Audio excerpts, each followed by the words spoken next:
Good evening to you, sir.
pertaining can of film was destroyed in a drink-related misadventure in Fulham.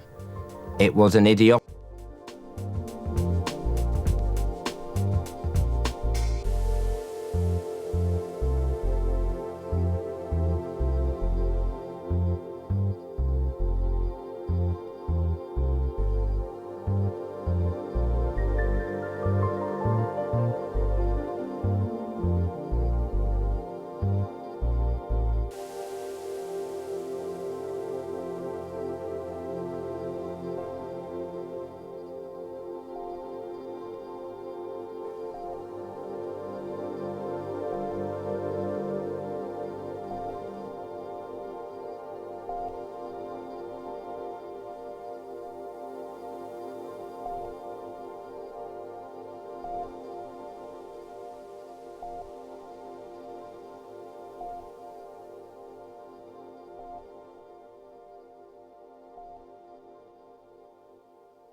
If you live in the Bournemouth area and think you may have seen Bournemouth, please do not approach him, as he...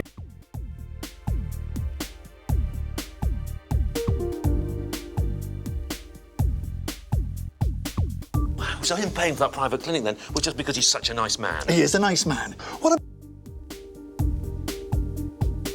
This is a DEFCON 4 situation. I repeat, this is a DEFCON 4 situation.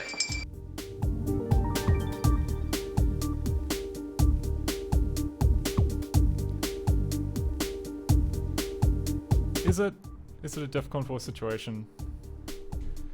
Well... oh god, hang on.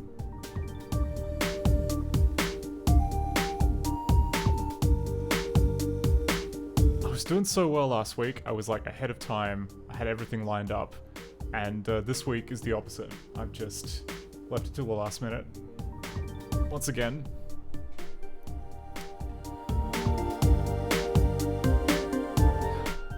There we go. Desktop is cleared of incriminating stuff. Hi, how's it going? Yeah, we're doing another adventure game dev stream today. I was a little bit panicky because just as I hit the countdown, I tried building it, or I tried running it, and it would just instantly crash on my laptop, which seemed to persist, like, regardless of, like, how far back I went back in time, and I can't explain why. Like, the Linux build works fine, it was just the DOS build that was crashing in a bad way. And I guess after merging in all the recent patches, we're back to, like, it seems to be fine now.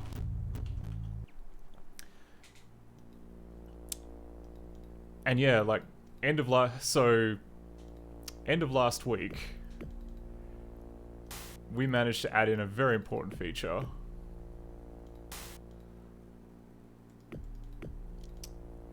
Which is, hang on, come on, click the game menu.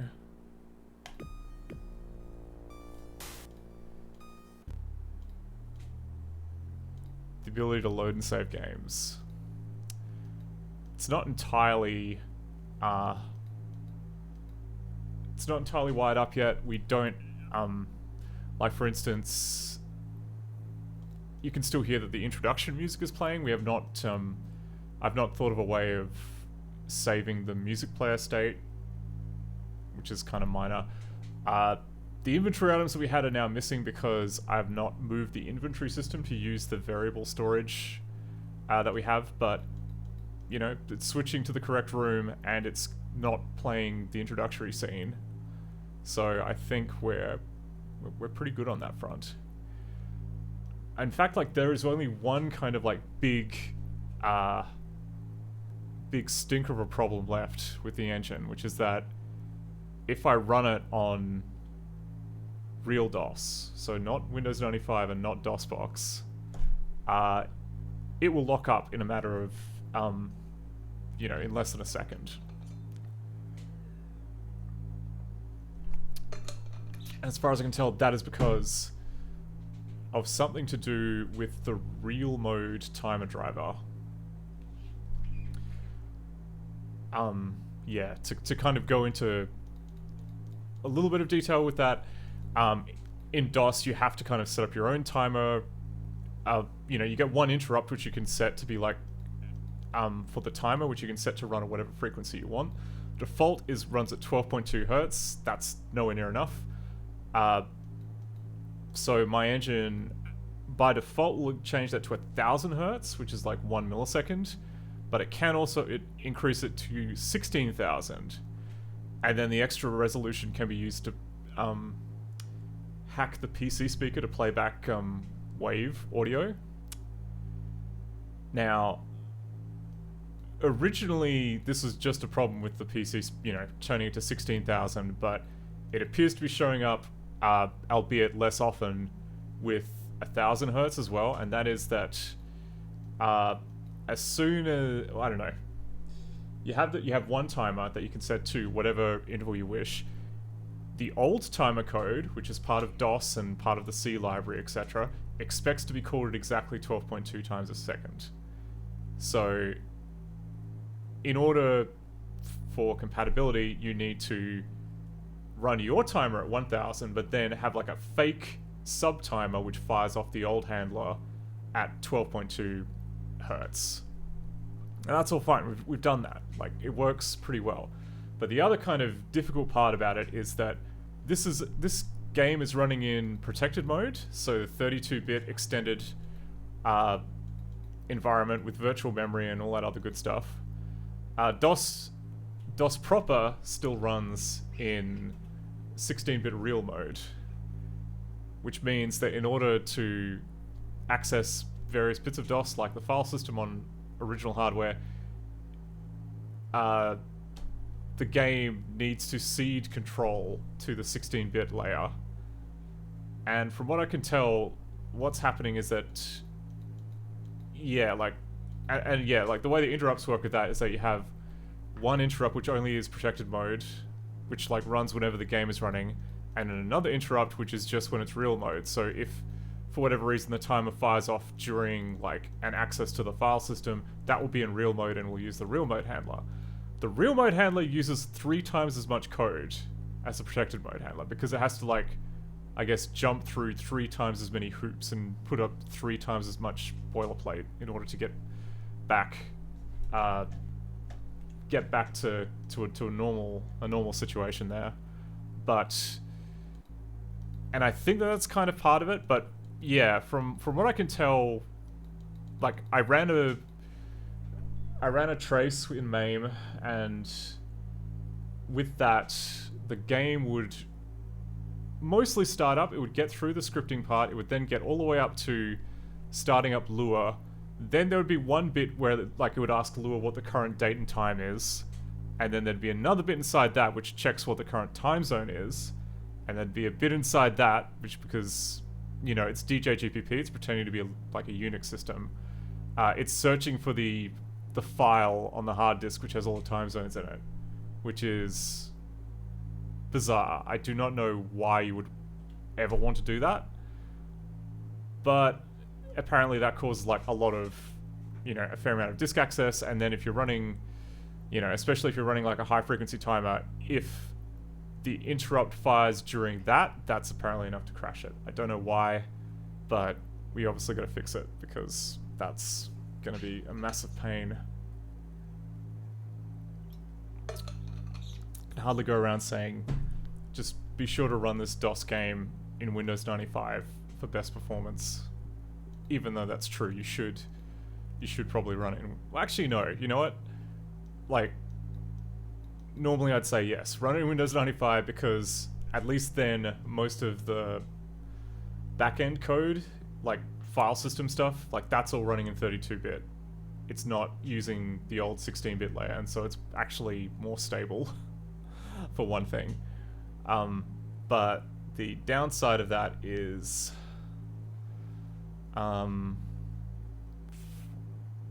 yeah, the you know, you want it to run on DOS. There's no point in making a DOS game that doesn't run on DOS. It seems a little ridiculous to try and expect people to live with that particular conceit. Okay, so all right. Okay, so the DOS build is working. I'm just going to quickly check the SDL build.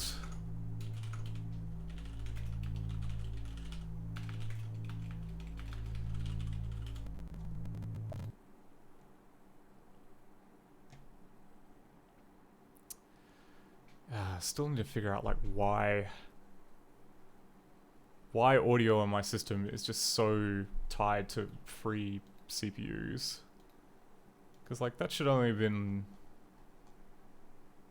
like 8 cores, maybe, that it's running at the same time. I don't know. And then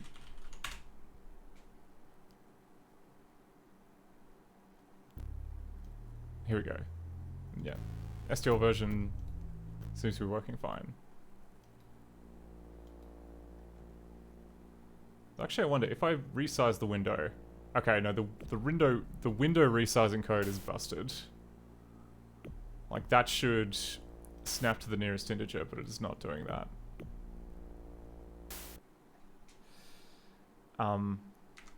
Actually, I may as well check to see if the save game code works here. It should, because there's nothing unique about it. It's all cross-platform. Okay, so grab the wrench, open the panel.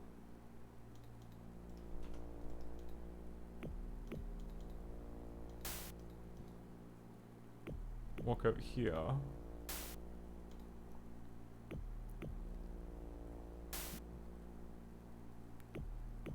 Quit to title. Then load from slot 1. Yeah, okay. Cracking. And more importantly, we could do a little experiment, actually. We could do a little experiment to see that the... I mean, they should be exactly the same save format, is what I'm getting at.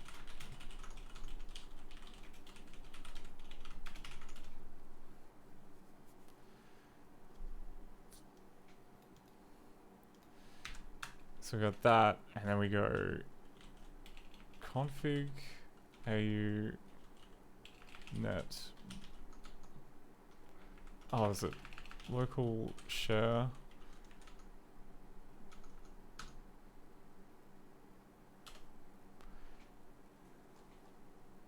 Yeah, it's pretty much the same. Pretty much exactly the same format. Oh, interesting. Okay, so the version that I did with SDL seems to be picking the UTC timestamp as the current date and time, whereas this appears to be using the local time zone, which I think it's more likely to be what we want, because it's only meant to be like a note for the player. But anyway. And then yeah, if I were to copy this to here and run DOSBox and load slot 1, yeah, there we go. You can, it's cross-platform compatible save games, which makes sense because it's, you know, meant to be JSON compatible for what it's worth. Okay.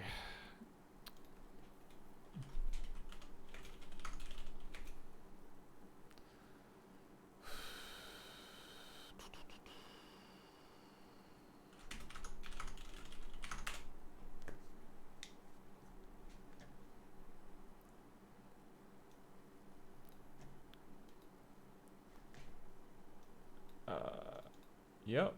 Gonna tell me what that is? Alright, it's this one.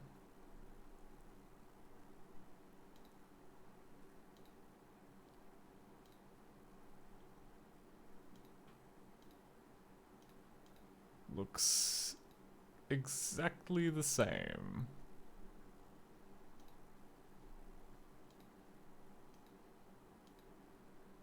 Okay. Whatevs. So, yeah, what do we got? Last bit of coloring and then we need to do here would be the cockpit screens, this side wall. Then we'd probably have to get into like the hairy question of how do we light this room properly? Like, I mean, maybe we'll just start with like the question of how to light the room properly.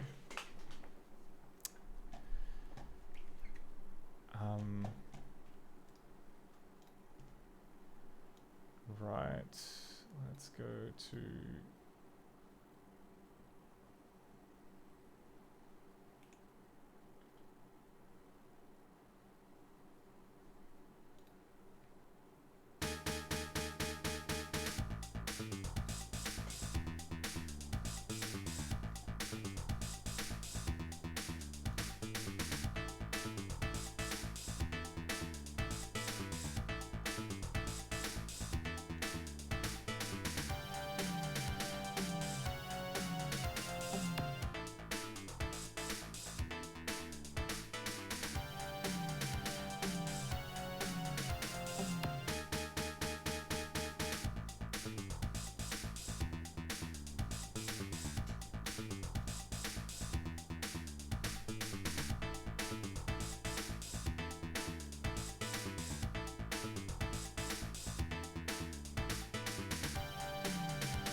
actually, no, we don't. That's probably good enough. And then we got darker shade.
where's the gradient? So we've got that shade, which is about here, and then yeah, okay, only two shades darker than that.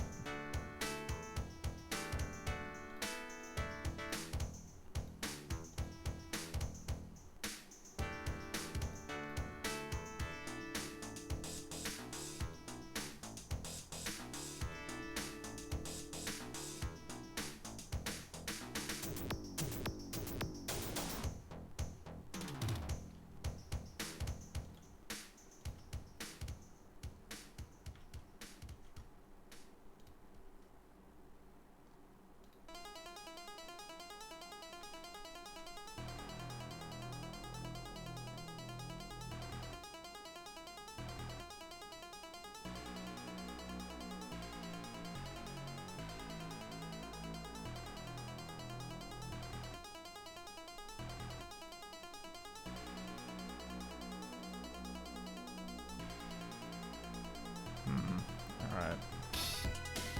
I guess up here.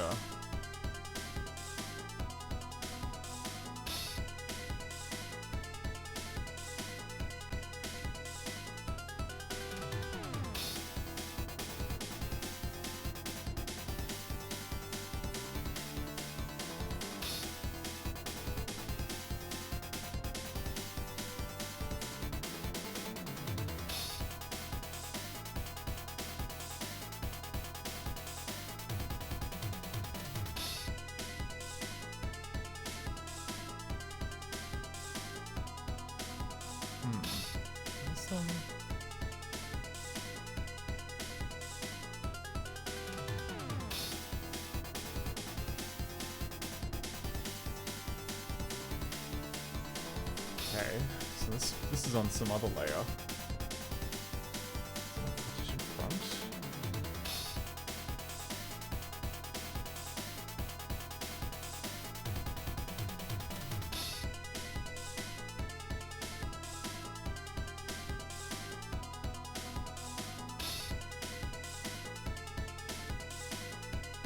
Oh.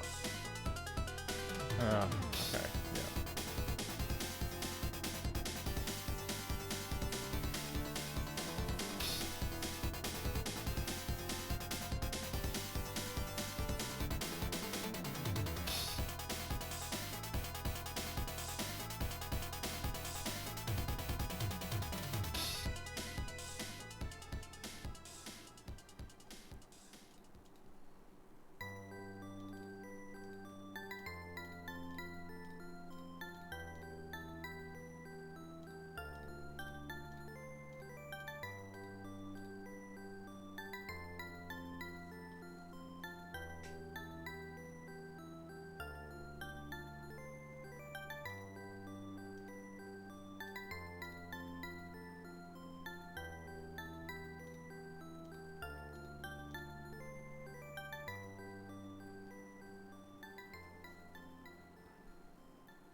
Back wall.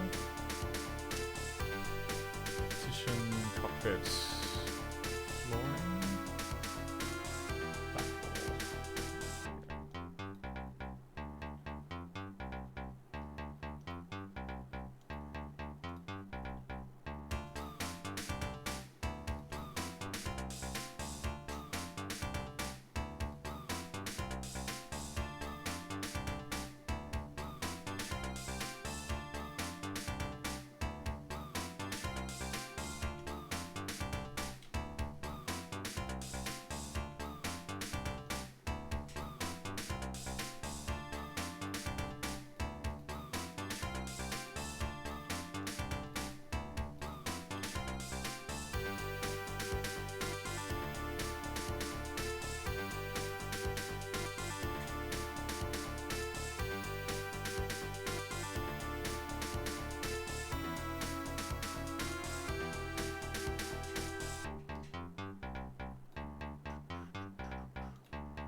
down by 1.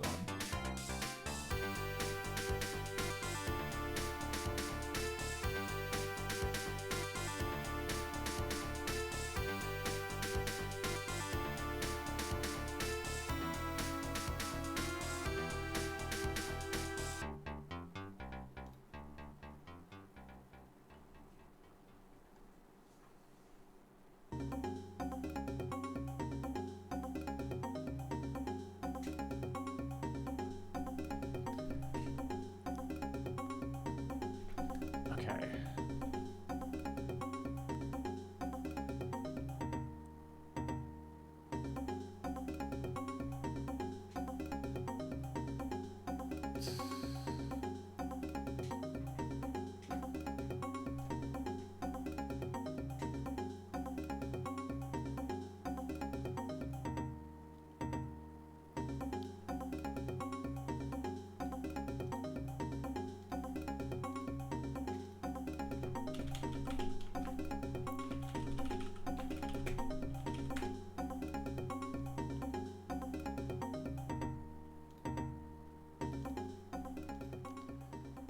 Okay. So we will need a sprite of the door when it's fully open.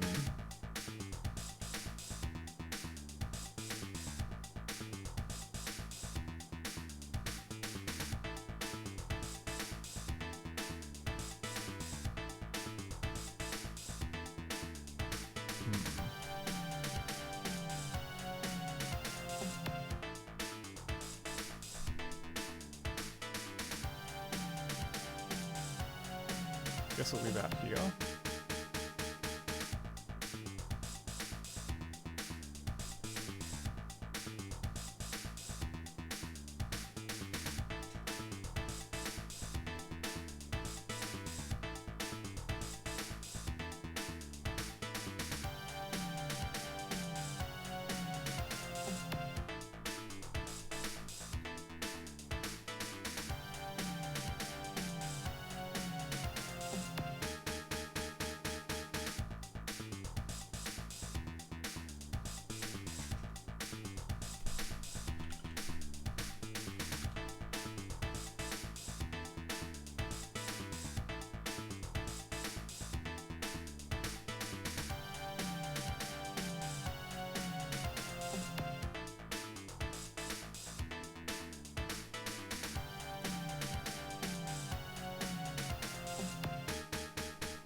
Okay.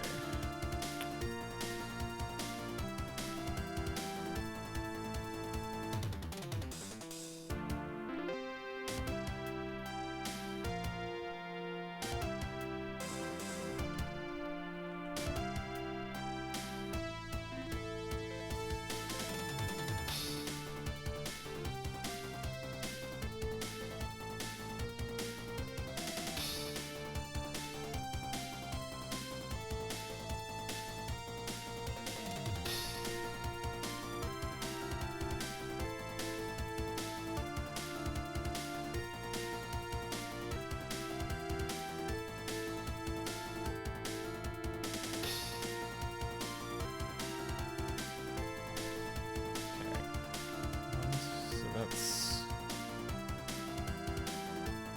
9 pixels high, and then underneath we've got how many pixels high? It's also 9. Okay.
this in.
Just trying to make the two doors look at least vaguely consistent.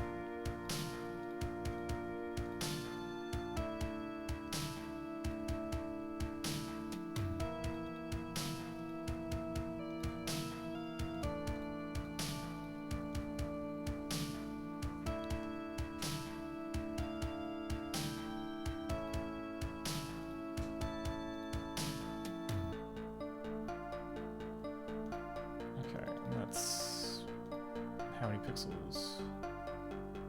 7, okay. 1, 2, 3, 4, 6, 7.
Because like this scoopy bit in the middle is meant to be like a handhold, and yet that doesn't look right.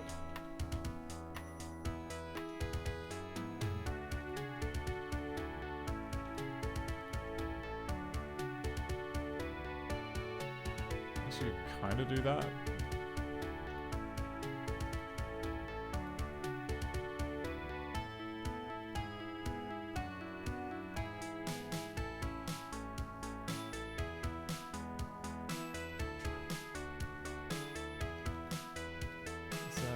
Yeah, it's the same shade.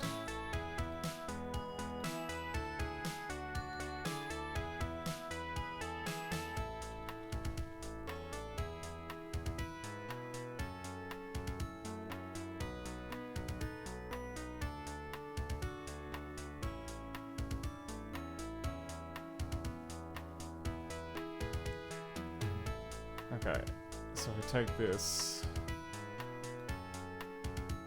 then align it here.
Does it just need to be anything directly visible? Could just be be dark. I see other options. It could be like a lighter color.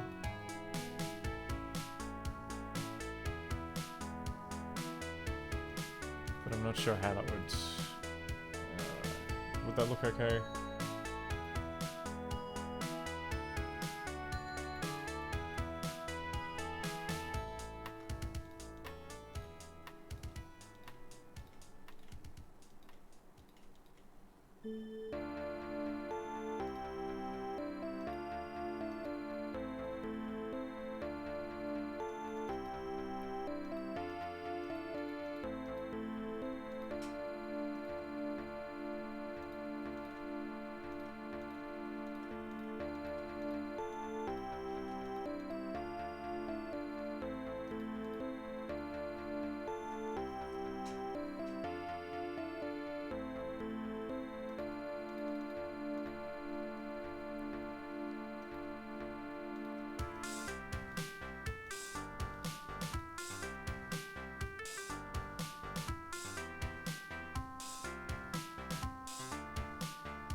That seems close enough. What else? Oh yeah, the towel. Gonna have to make another shot of that.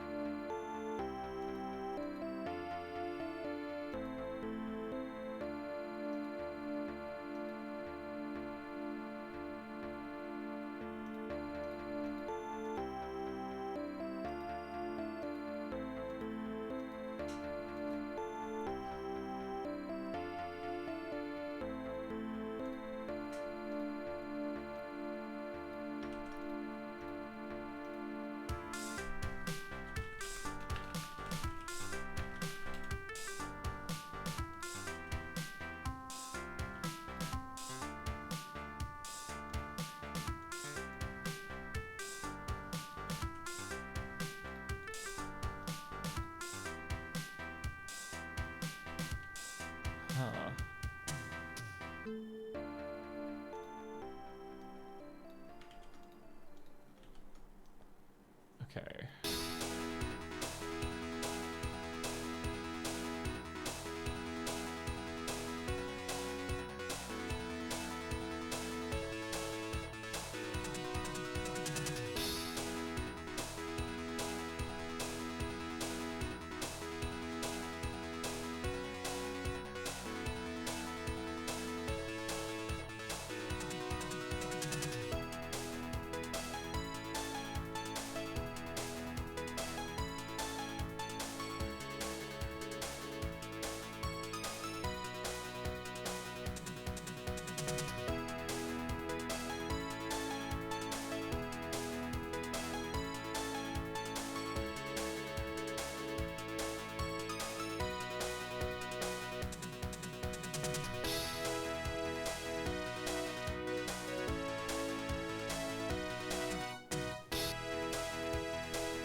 Only 5 shades.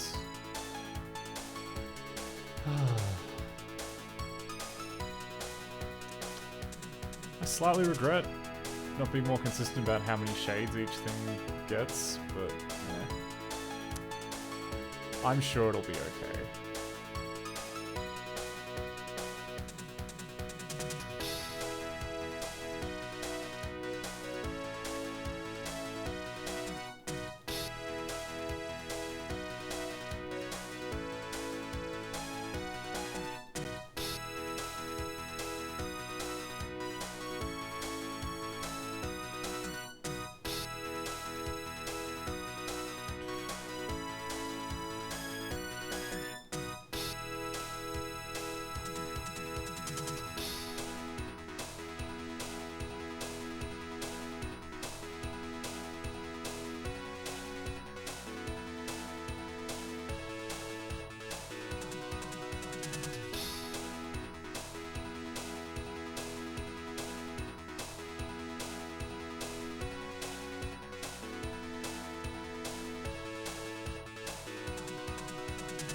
Okay, so how does that compare? If we go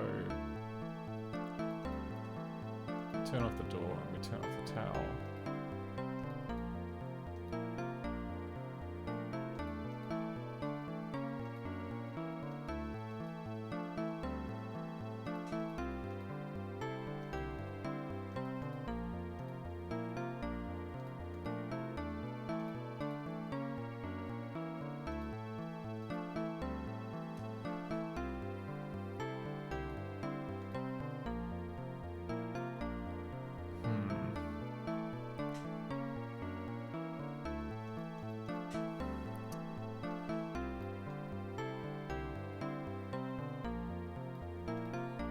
Definitely gotta move it up a little bit.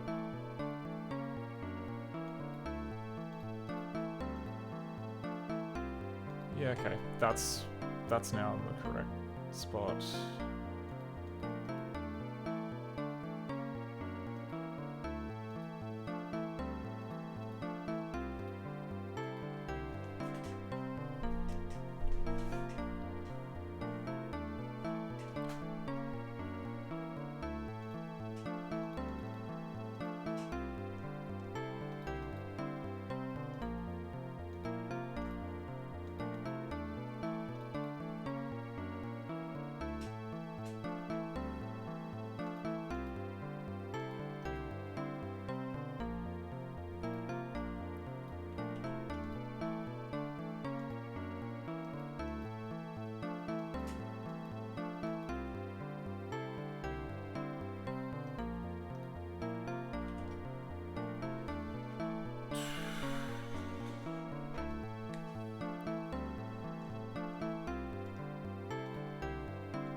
Alright, we need...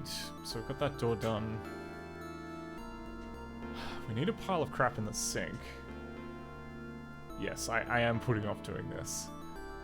You know, just looking for things to complain about.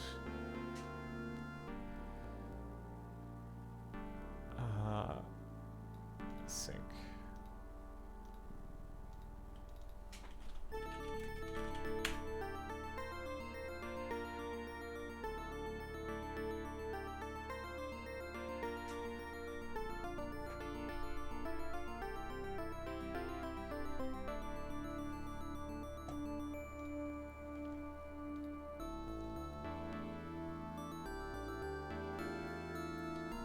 How about we have...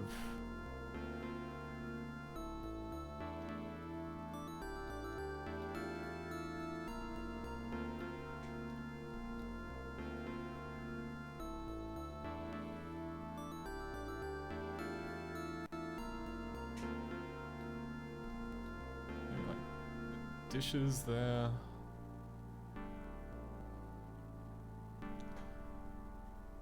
Oh yeah, and the sink needs... We still don't have a faucet for the sink. We should probably sort that out.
Okay. So just looking in. Hey, bloody cactus. Unfortunately, there is no Top Chef in the database.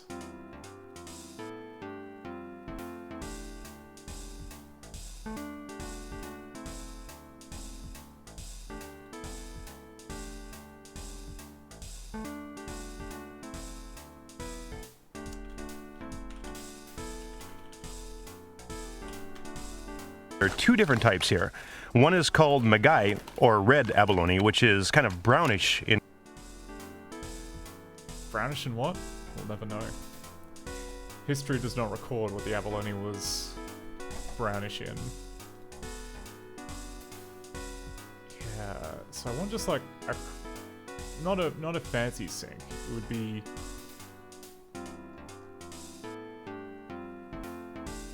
I imagine it would be, yeah, similar to this where you have like the head unit in the wall. There would be...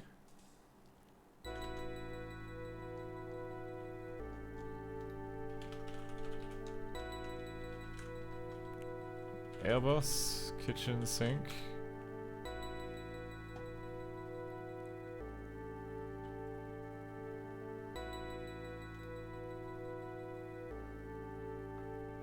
Sorry, Airbus galley sink.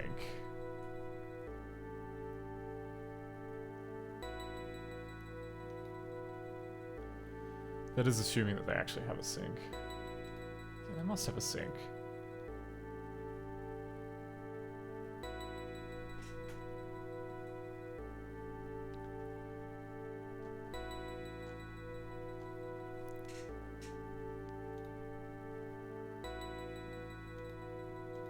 Oh, here we go.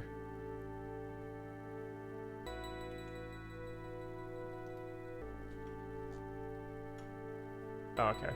That's just... Okay, that's just a soda fountain. Not quite what I was expecting.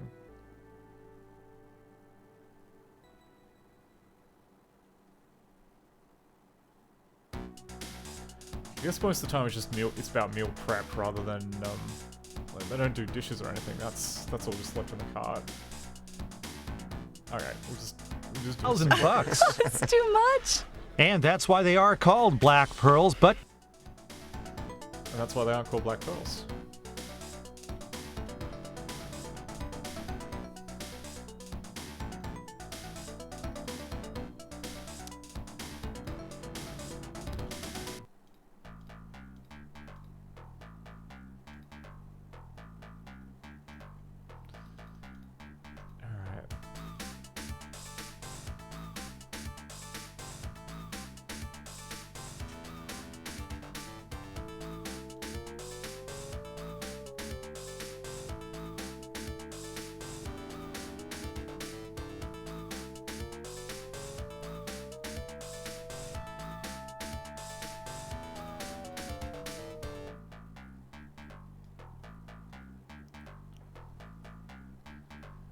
Okay, maybe I'm overthinking this. Maybe just...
I don't know. It just looks a bit weird. Just looks a bit weird.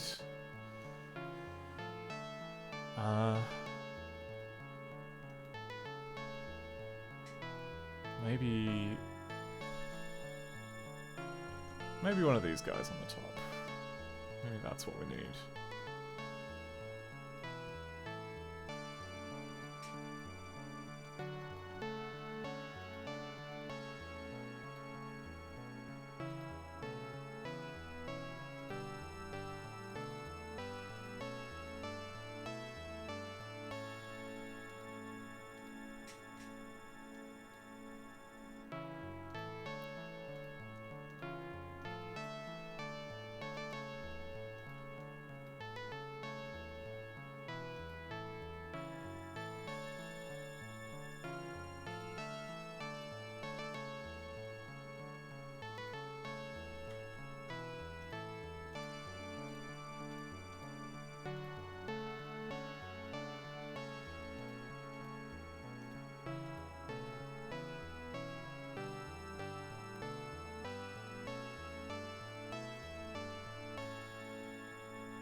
Oh wait, it should really be...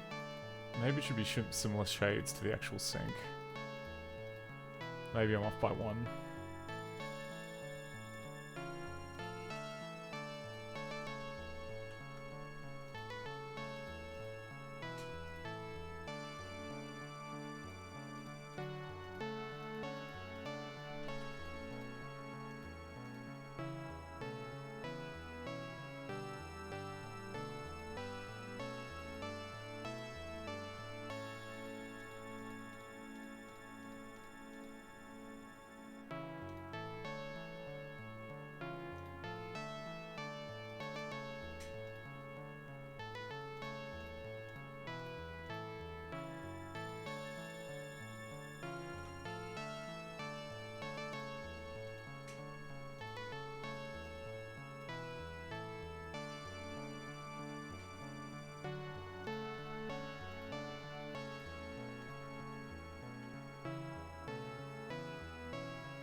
Okay. That looks plausibly like a faucet. I mean, you won't be able to use it in the game, but looks like a faucet. Which more importantly adds context to this pile of mess that we're drawing.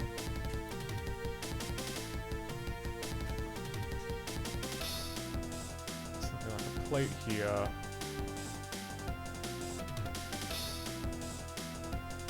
Maybe a couple plates.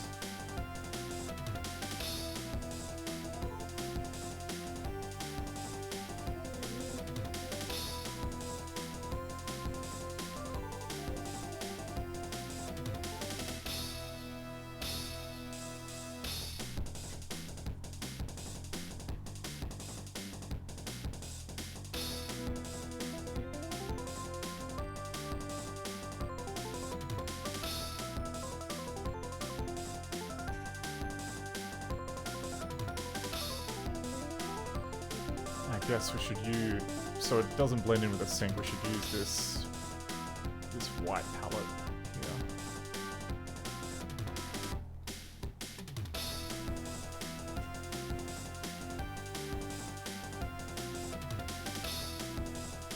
Sink mess.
proving to be difficult.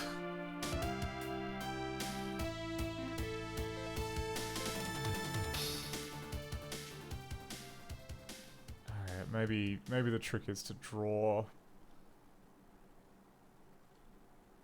cups, maybe, okay, let's try, so we'll just keep that there for now. I guess try drawing a cup like outside of the sink and then move it into place afterwards.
It's too contrasty.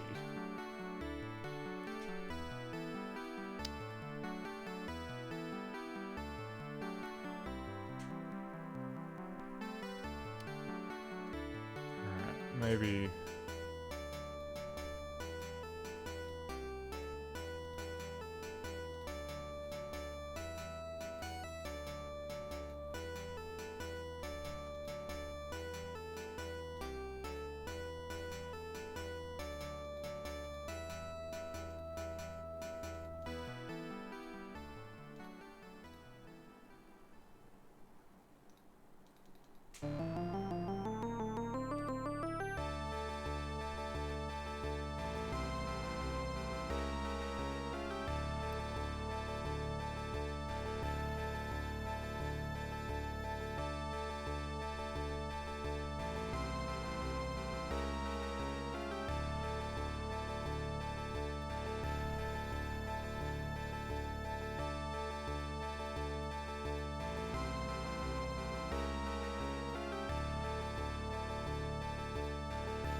Actually, if we get one bug, and then we do a little bit of corruption to it.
So, let's...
Let's get a bounding box going for the area that this mess has to live in.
Yeah, have a little bit of filthy water in there.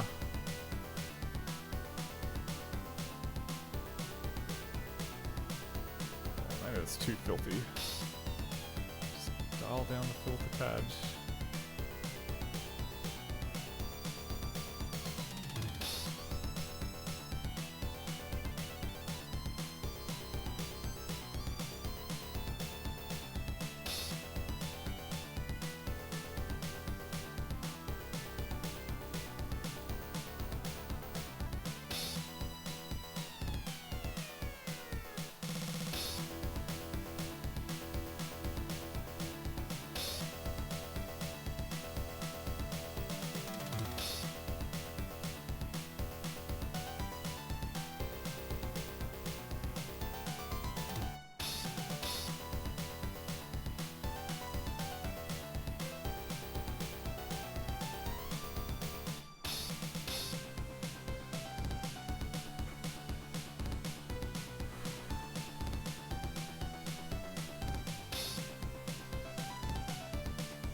Maybe we don't have a good kind of...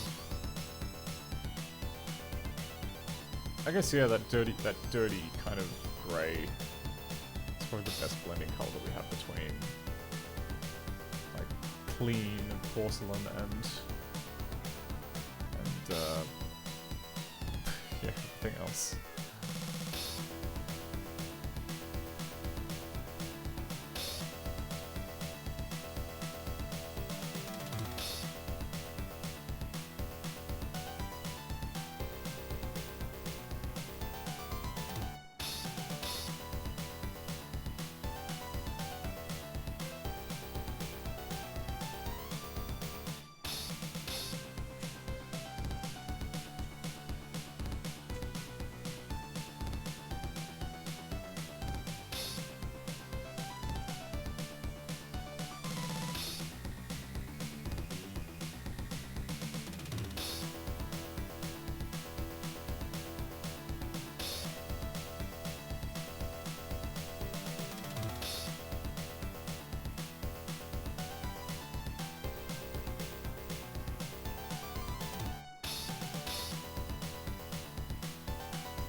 Yep.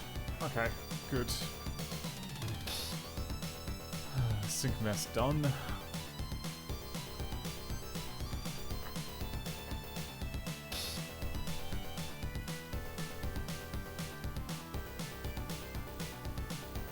Alright.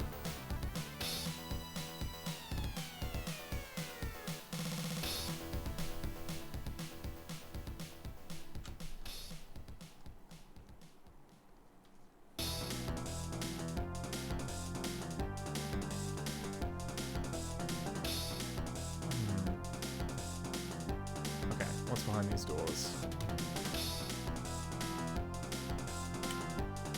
Firstly, which layer are the doors on?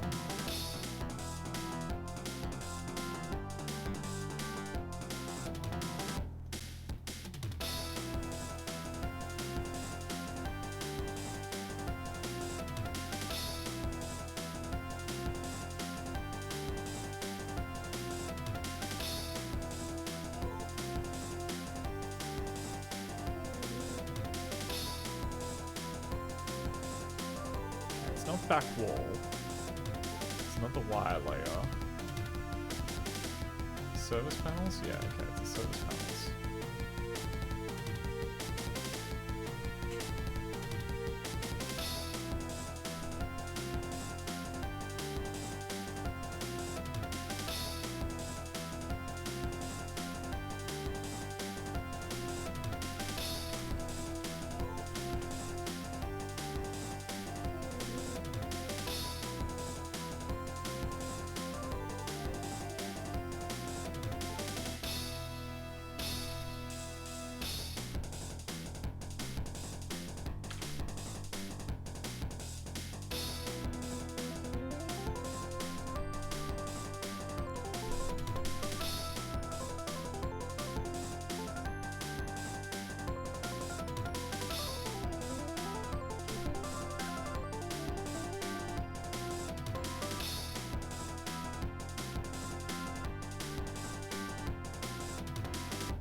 Called. So what I'm after is not something like this. I'm after something that's kind of like an old-timey copper, like like terminals, copper terminals.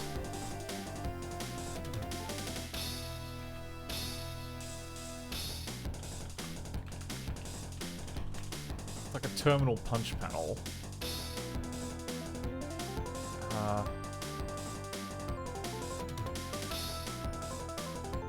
Yeah, terminal blocks. Okay, terminal blocks.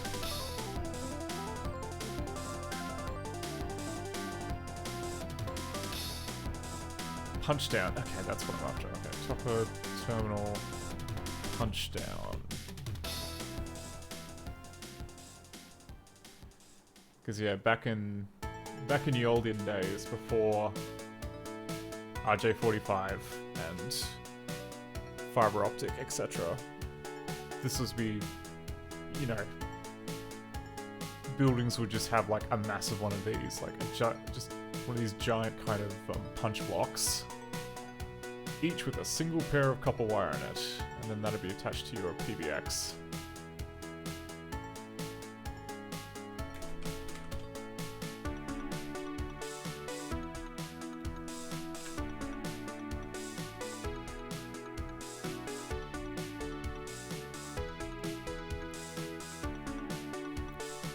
Yeah, like this mess.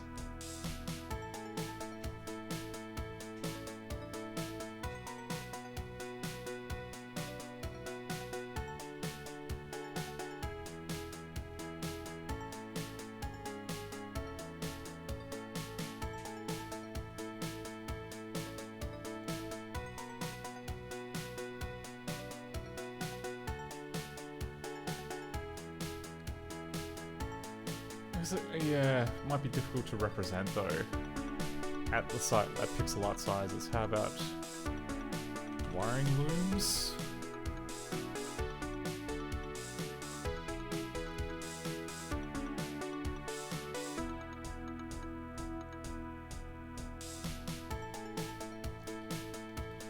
Seven four seven wiring looms.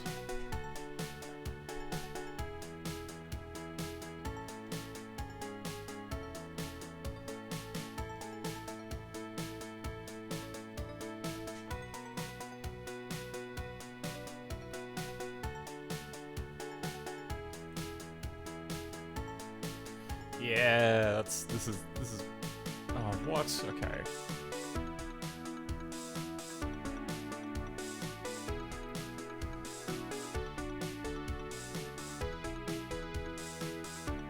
Okay, well, I'm blocked from seeing the website, but I can look at the images. Okay, so just big bundles of wires with clamps partway through, occasionally going to terminal blocks. And we've got to fit it into, like, this tiny amount of space.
Okay.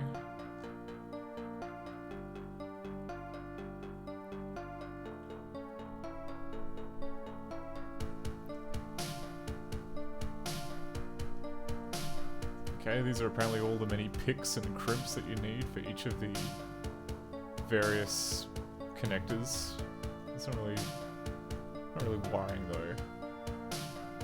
Okay, this is space shuttle wiring.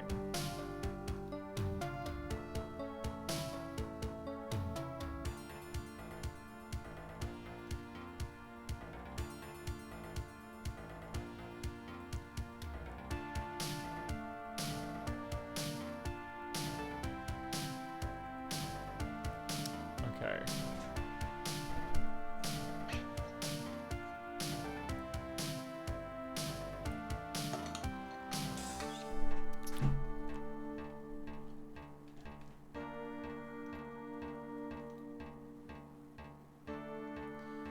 Alright, well, I do like the idea. I mean, because, like, here's the thing. We have 4 panels here. I'm not sure if it's worth having 4 different like for different wiring arrangements. I mean, we can probably still like mess them up a little bit, but yeah. And typically, like the wiring here, it's all going into these little modules.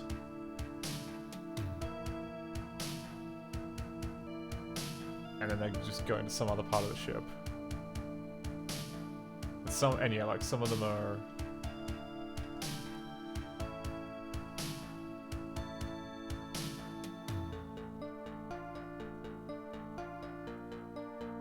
Interesting that none of them kind of look to be standard connectors. I wonder how much of that's just down to the age of the wiring.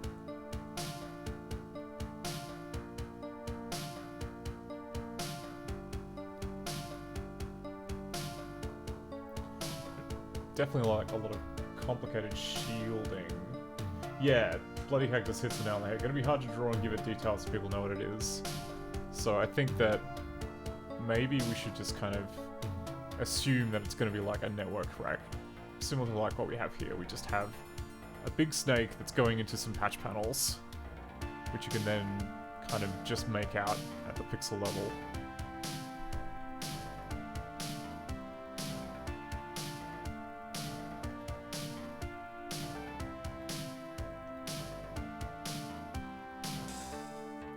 Lord Azul says, you know, I have no idea what a standard connector on an aircraft cable is. Yeah, I mean, according to the, this PDF I just downloaded, there are this many types of, connector, contact, and terminal cross, you know, across the various bits of the aircraft. So it is not, I guess there are kind of like different requirements for shielding and interference and strain relief. I don't know, if it was me I'd be like, okay, everything's got to be either RJ45 or punch block. Those are your two choices. Maybe... actually, sorry, terminal block, not punch block. Punch block is... too easy for stuff with wires to come loose.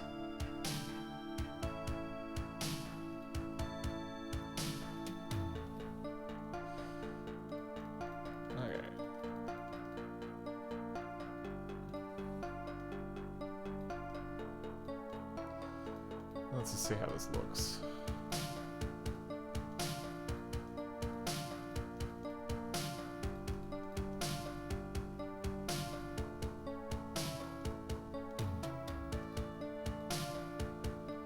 Two, three, four, five, six, seven. Oh god, it's 7.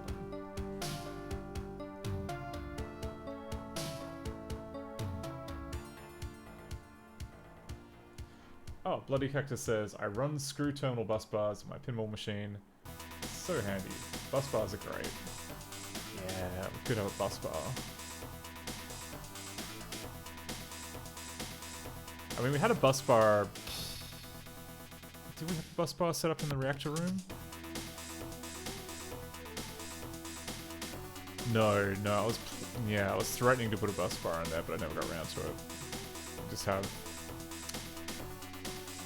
stuff like that.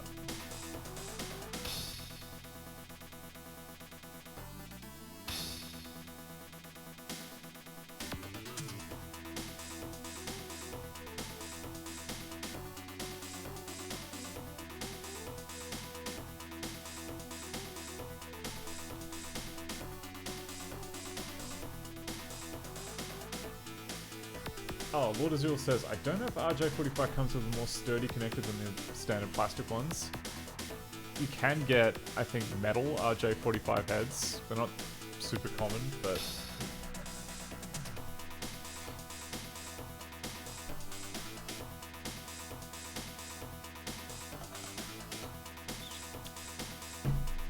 I guess the advantage, though, is that they're relatively simple to swap out if they break. Assuming you have spares.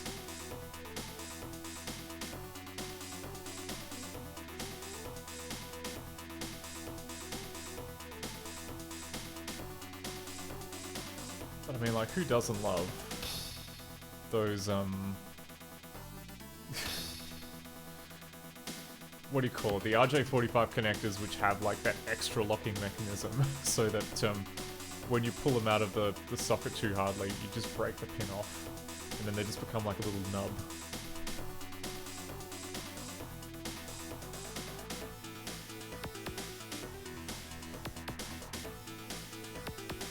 Okay, so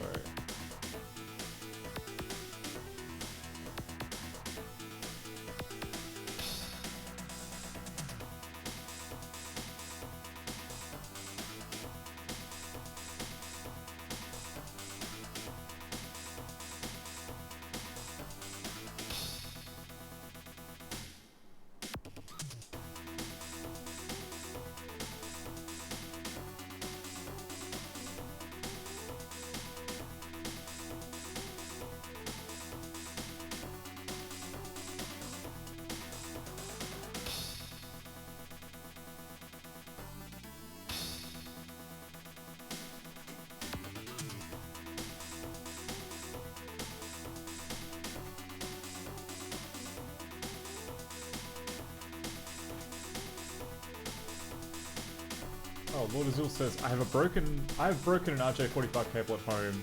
Yeah, the clip on the top snapped off. I would think that aircraft cables would be required to not fall out mid-flight. Yeah, like this is true.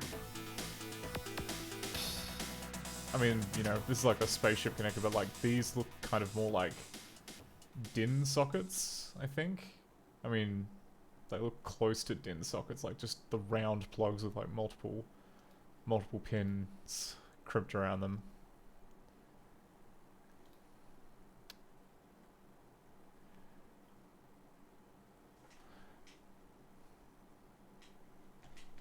But yeah, that's the, you know, terminal blocks are good for that. Good for not moving.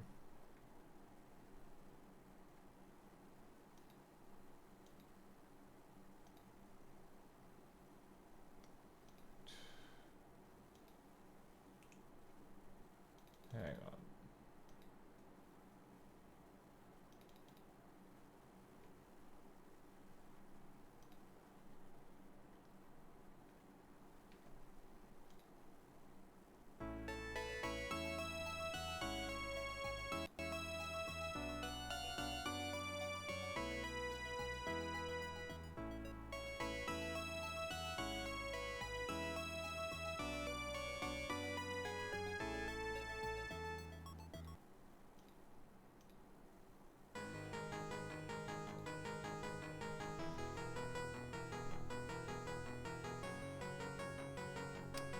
Oh, Lord Azul says, I'm not familiar with the different socket types, just the ones you see in consumer electronics.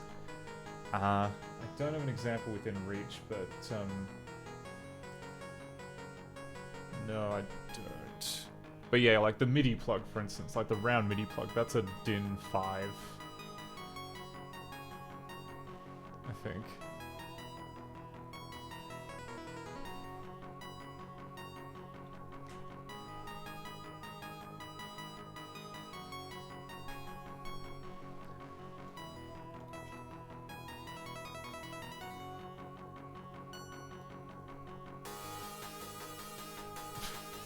Ethicon is like RJ45 inside of an XLR connector. It says bloody cactus. Yeah, you can cram anything into an XLR connector if you've simply got the gumption to do so.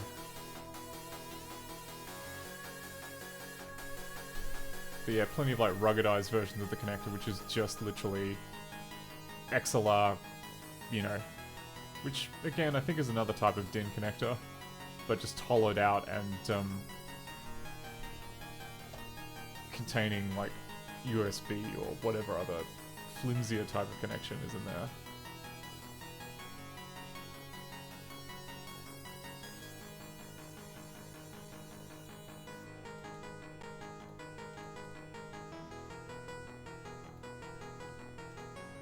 Okay.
What if I were to shrink them all by 1 pixel?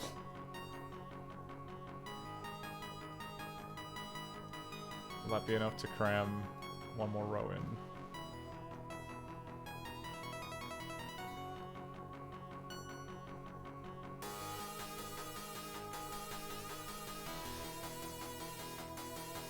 Hell yes! Alright, great.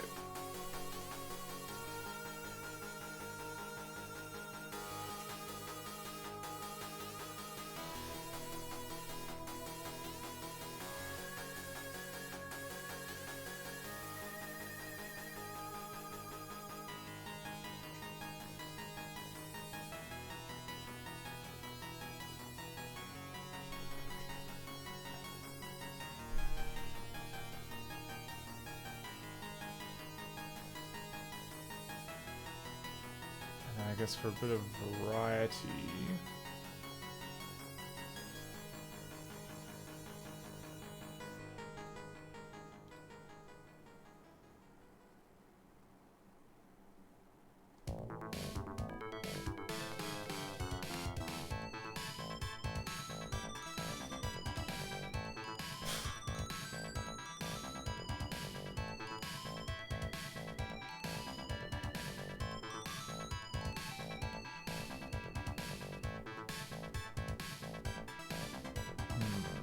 Does it look a bit sus that there's 7 connectors there? Like, 7 is a very weird number. If I were to, like, say... destroy this last one...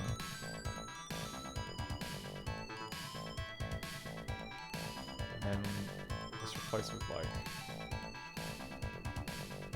status lights?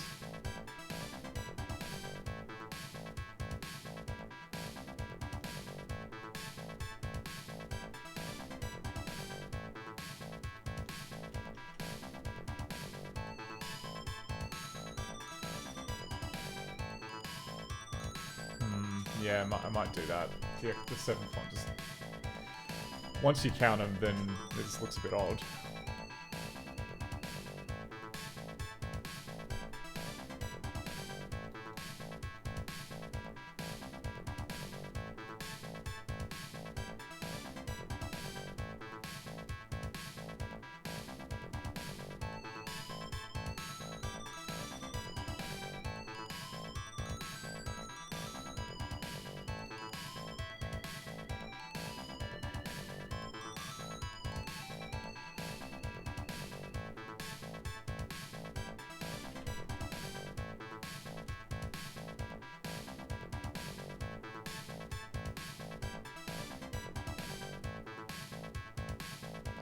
Hang on.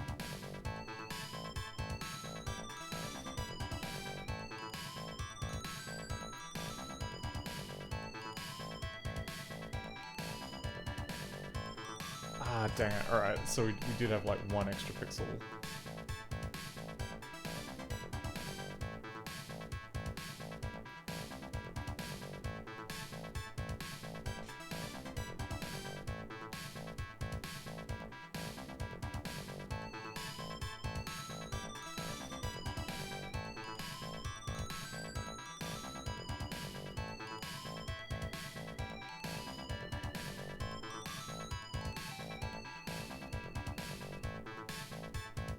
Oh wow, we have like a ton of space. So just put a spacer down the bottom.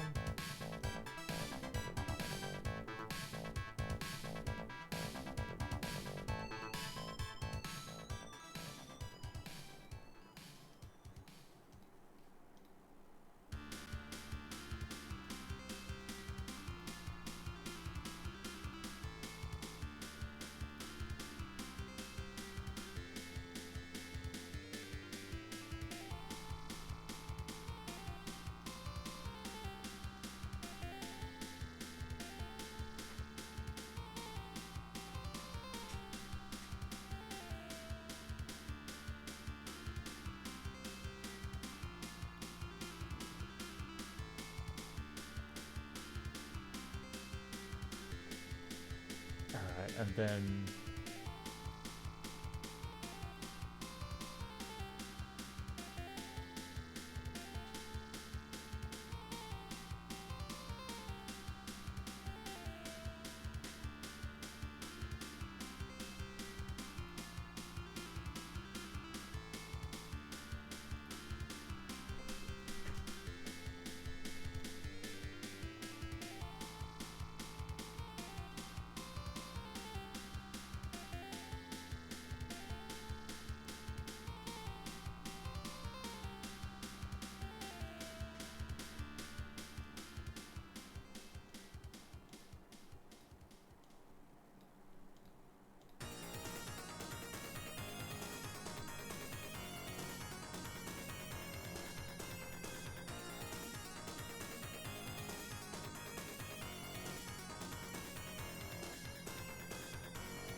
slightly different wires on each row.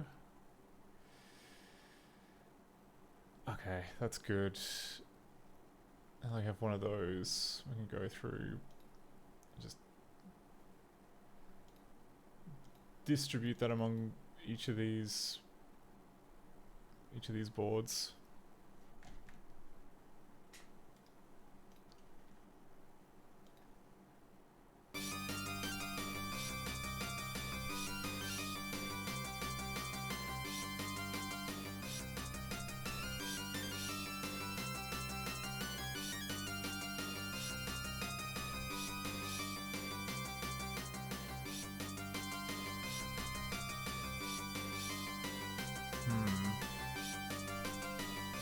Sizing seems a bit off.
Okay.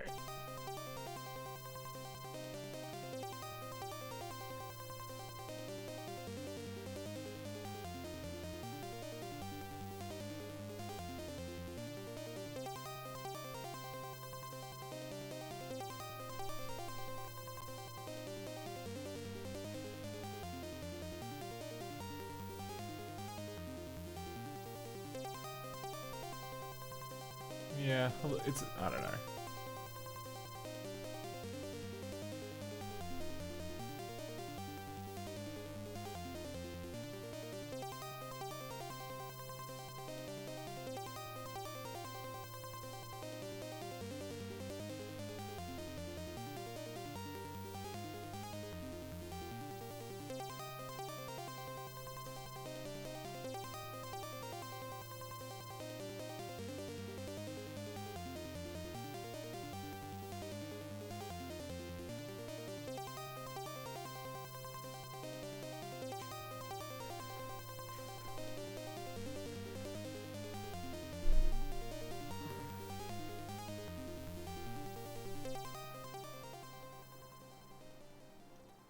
It's maybe a little too uniform, but given that it's only going to be,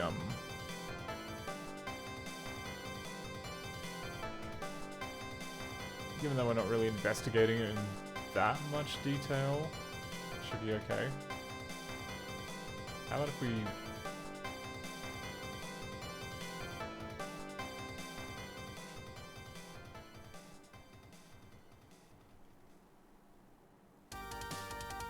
could shuffle some of these around.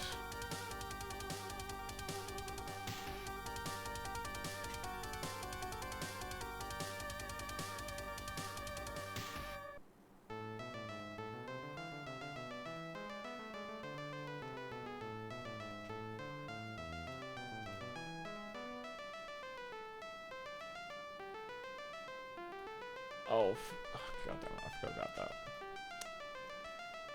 Oops. Let's move this guy down here.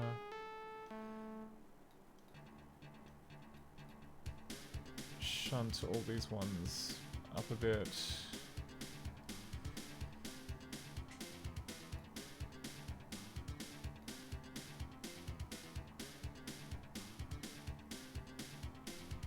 What am I doing? Hang on.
just so they look a little bit different when placed next to each other.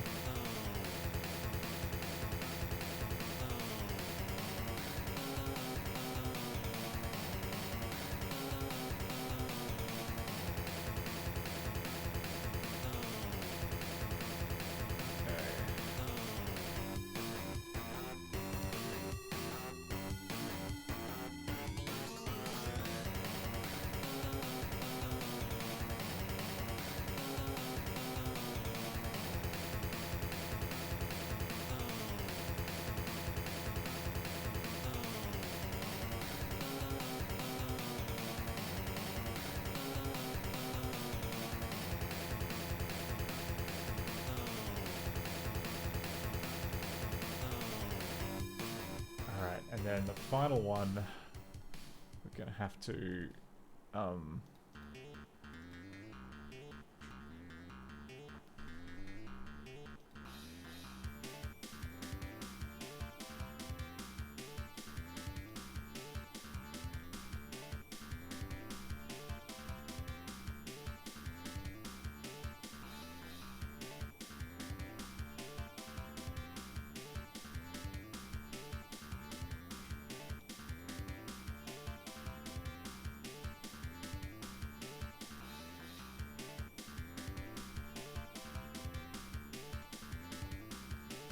actually, yeah, maybe just these top two.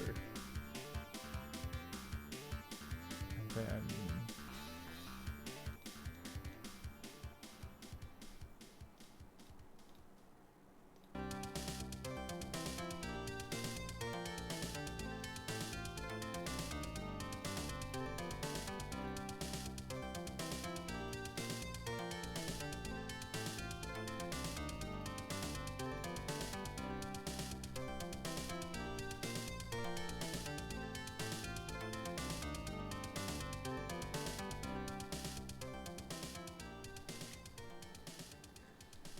oh, Lord Azul says, I suggest giving them blinking lights with different patterns, but I have no idea how difficult that would be to implement. And you said this is a place that the player will not be investigating that closely. Yeah, I didn't really thought about like animating the blinking lights here. It would may just, I mean, it's an option, but I don't know. I'll leave that to like maybe like the last detail pass if stuff looks out of place. But for now, I think we can get away with just static blinking lights. Though these green ones, because like these particular wires are going to have a bunch of stripped copper on them for reasons.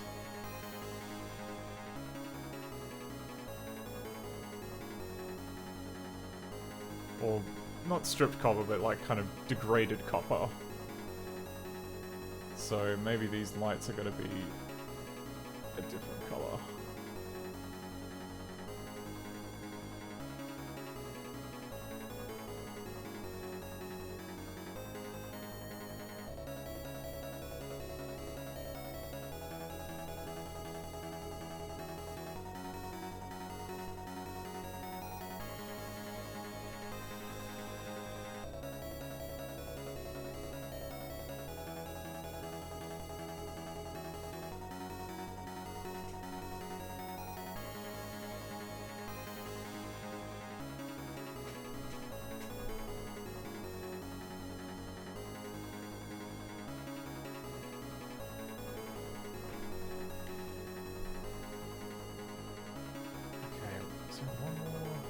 There is, okay.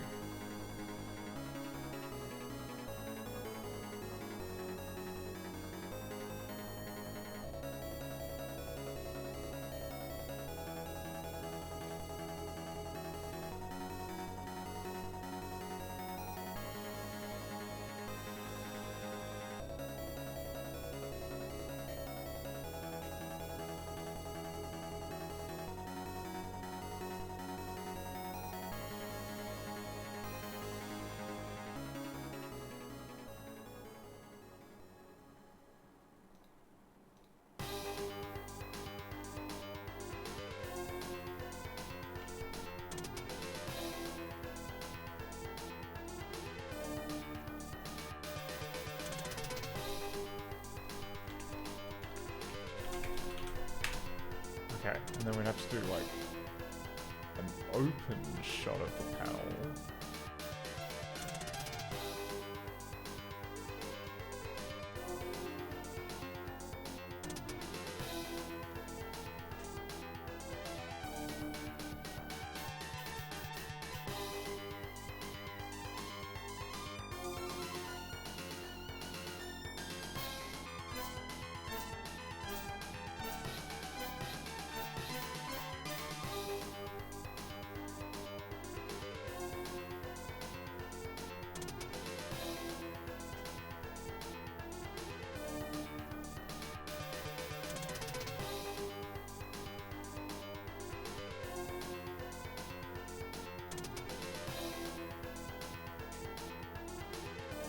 Oops.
I was kind of hoping I could get away with doing just one door pattern, but I guess given that we've got two different door patterns, we might as well not half-ass it, hey?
Okay, and then...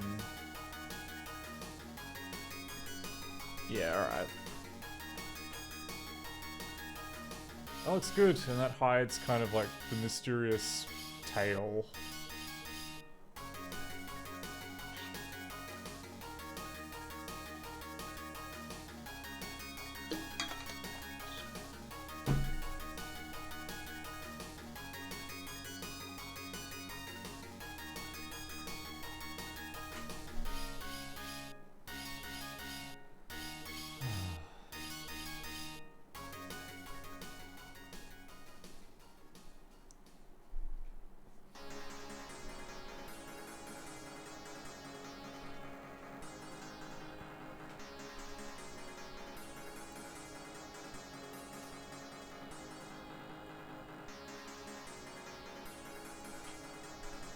Alright.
Yeah, alright.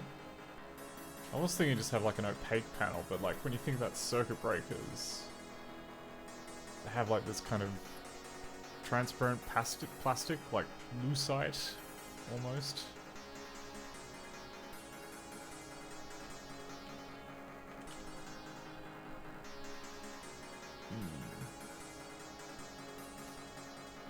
That's, okay, that's got a little gasket.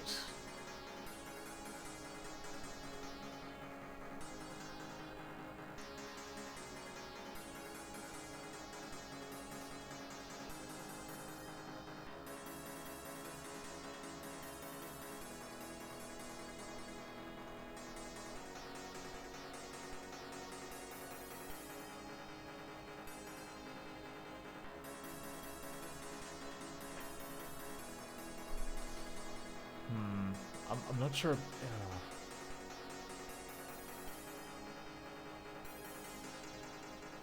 I want to do a transparent panel, but I'm not sure I'll be able to do it with the colors that I have. So maybe I'll just make it... I'll just use the greyish palette.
5 pixels.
That guy.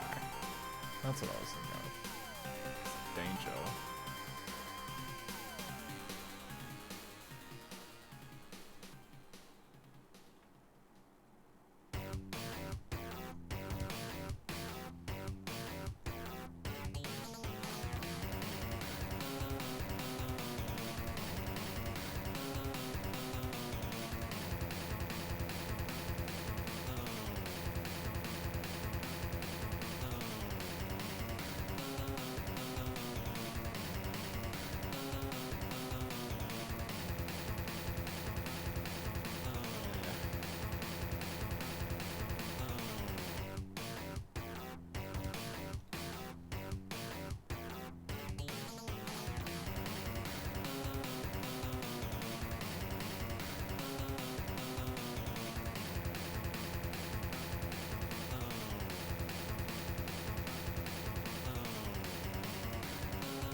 Maybe we just add like some emergency tape.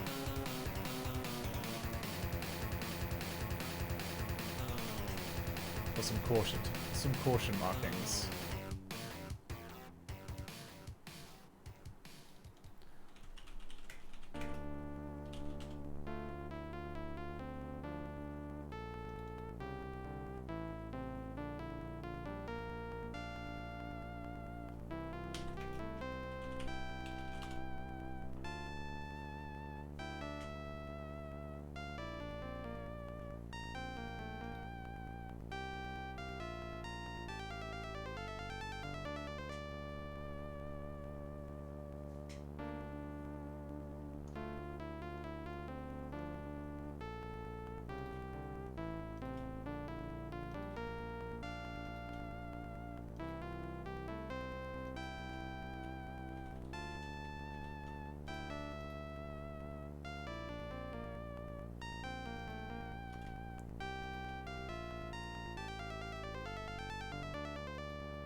hazard tape.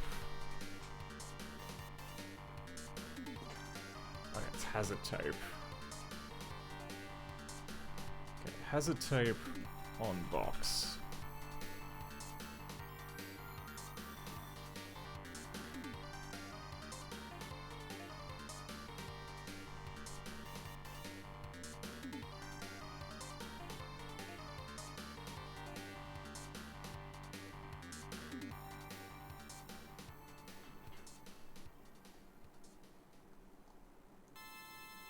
Okay, I should probably draw a little door on the...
This is gonna be a pain in the ass to export, but I mean, it should look nice. Having all these layers, having all these openable things.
Actually, maybe the door moves this way.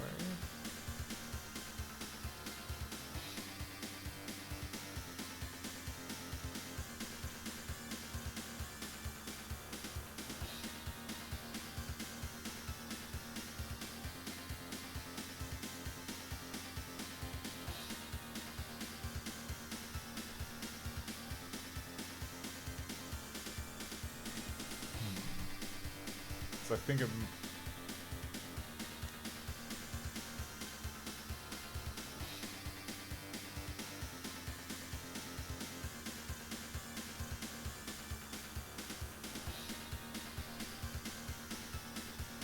Because if it opened to the right, then it wouldn't interfere with these monitors.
Hey, Dance Quicks.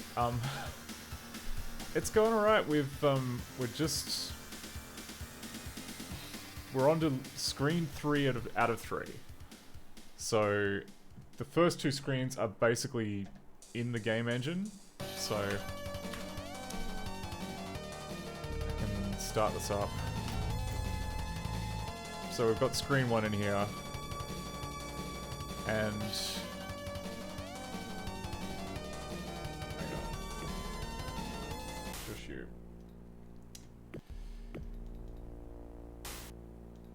screen 2, I've just temporarily made accessible through this door here, but in the real thing, the plan would be the cabin would be on this side of the door, and then the reactor room would be on this side, so this would be like, there'd be like a thoroughfare through here, but yeah, right now we're just kind of like adding all the little hatches and stuff to this room and such. Oh, and the other cool thing that we've just added to the engine is we can now save the game. So if I load from slot 1, it now takes us back here to the correct room. It doesn't start the introduction. It's not perfect. I still have to go through the game script and like port the inventory system, for instance, to use the variable store, but oh, and change a few callbacks so that like the music state gets saved, but yeah, engine-wise, I think we're in a good spot.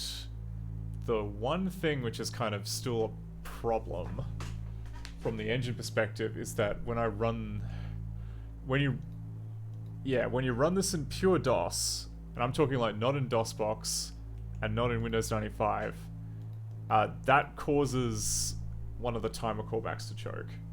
And I might actually... I've been putting off looking into that, so maybe I should have a go on stream trying to debug what the hell is going on there.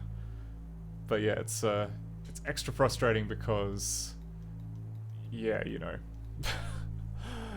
DOS is just a pain to debug, especially when you have like issues with interrupts, the timer code, which I did a bunch of tracing the last time I looked at this. Let me pull up the timer code.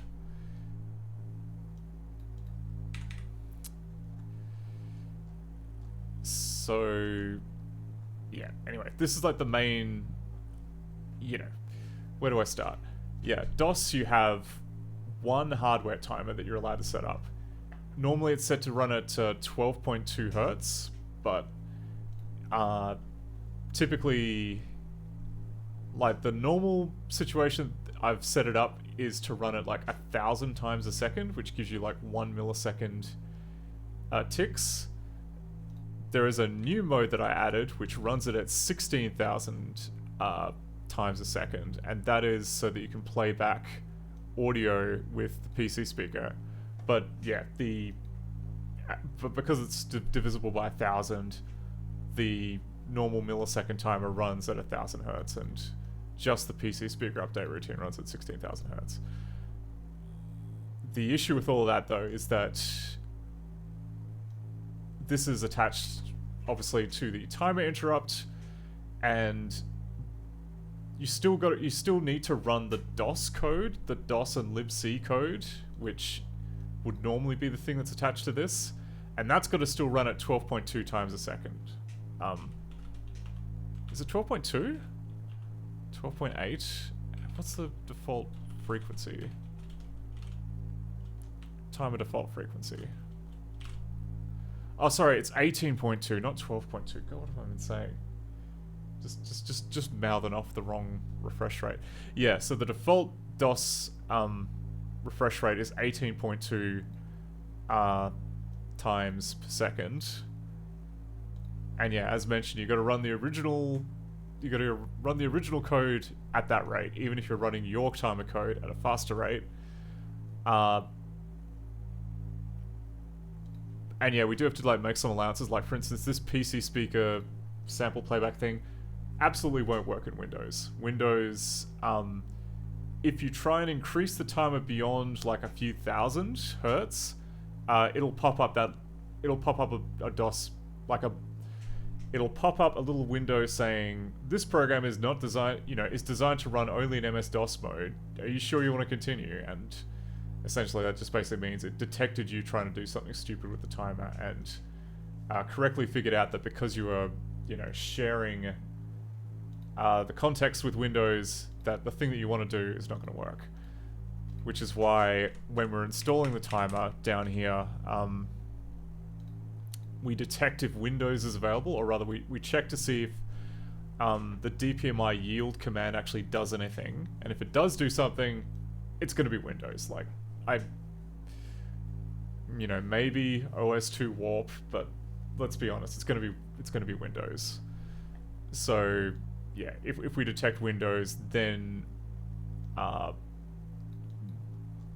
that's currently the flag. Like if we're in Windows, then use 1,000 hertz. If we're in pure DOS, then use 16,000 hertz.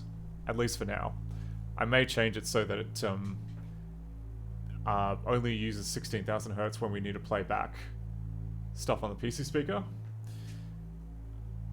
But yeah, circling around, the problem is that it happens even at the lower, like 1,000 hertz, but it extra happens at 16,000. And that is if the timer code gets called from real mode. So if we're like inside a DOS function, like reading from the file system, and the real mode handler gets called, sometimes that causes a hard crash. And one time I traced it through end to end, and it looked like it was a page fault. Like I couldn't quite tell. It was just from like looking at basically there was what looked to be an exception, and then it jumped to an interrupt handler, and like from doing the maths, it looked like it was the page fault one. Which I guess means that there's some bit of the protected mode jumping to and fro code, which is causing problems. But yes, so we'll close that. Did I end up copying?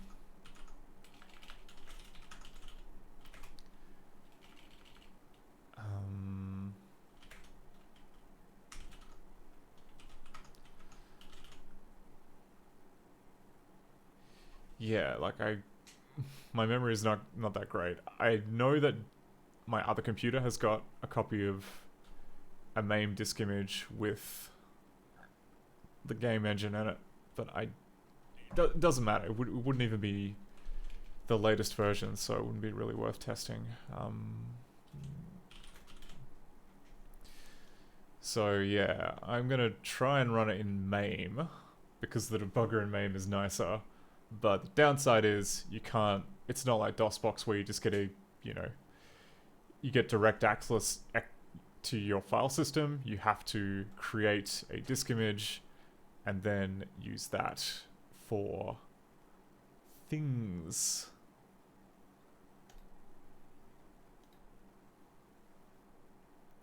Okay. So we've got free space 9.8 megabytes.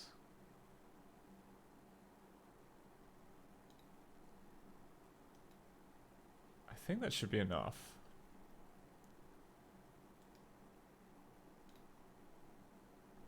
So if we go... Oh, except okay, that's right. I forgot. Gotta jump through a bunch of hoops if you want to mount a file read-write. So it's like low setup. Low setup.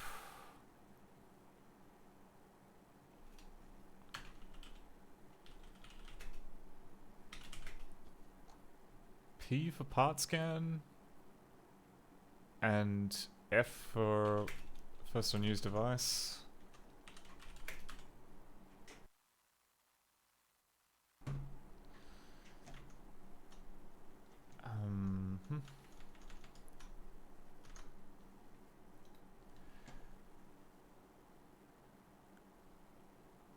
Okay, and now, for real? Okay, sure.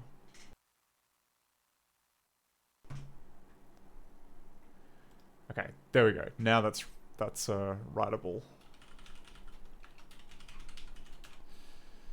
So we don't have a lot of disk space to play with, but we should be okay. So development, Printy.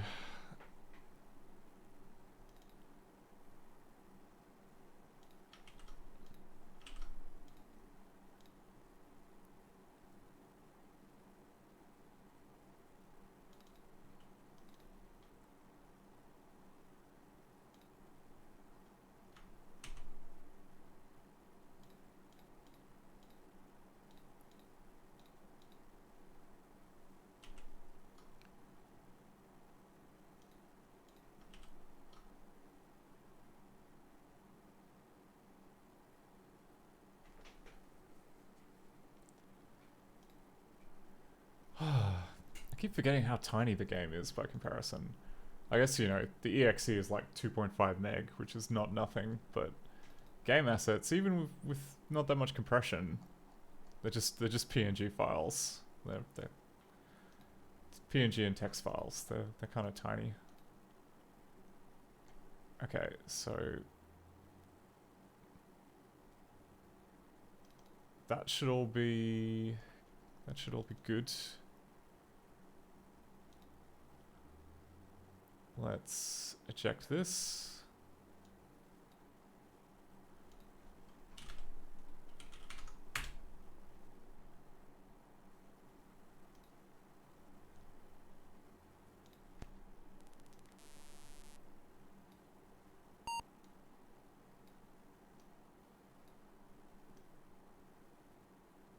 Okay, not gonna scale up the screen? Fine. Okay.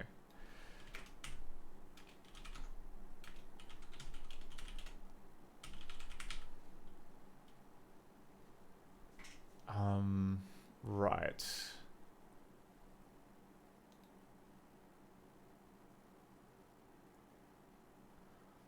So I think what I'll do is I'll just hit...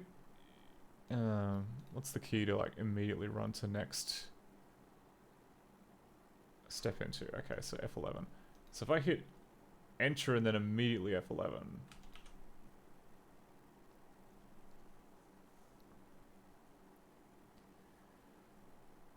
Okay, and then...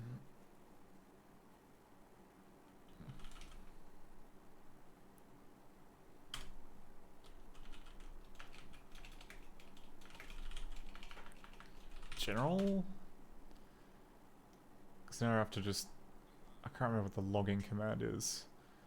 There's print, do sim reset help log. Okay, now that's log error.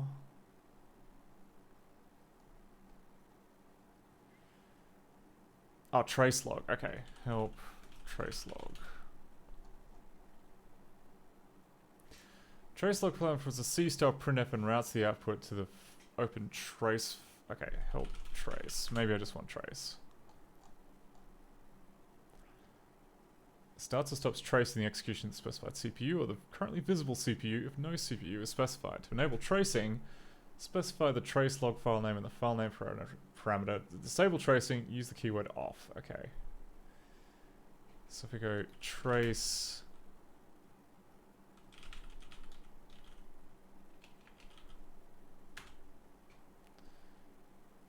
and then...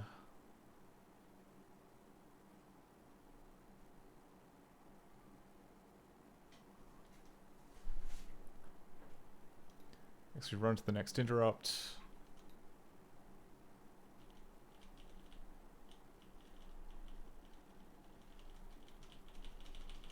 Whole bunch of times. Has that flushed it to the disk?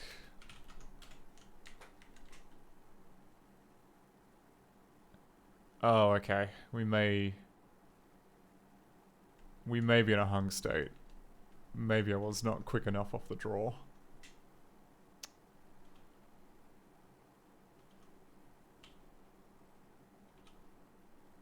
Because I don't see any,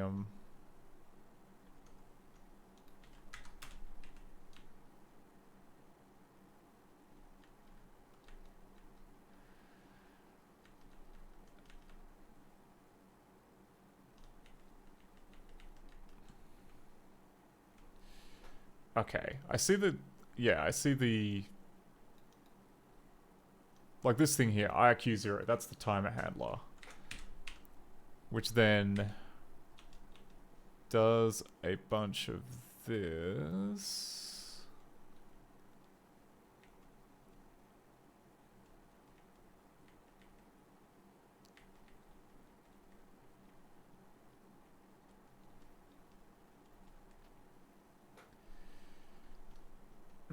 maybe, hang on, trace off. Trace. If we just... oh crap, no, yeah, I was just impatient. Oh no, crap, and I turned off the debugger. This is the one thing I didn't want to happen. Okay. Yeah, okay, fine. Let's have another go. So I run this.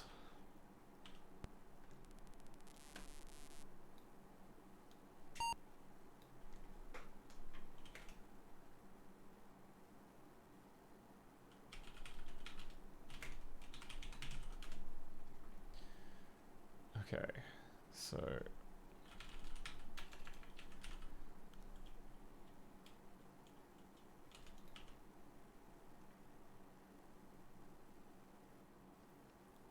right, so if I recall correctly,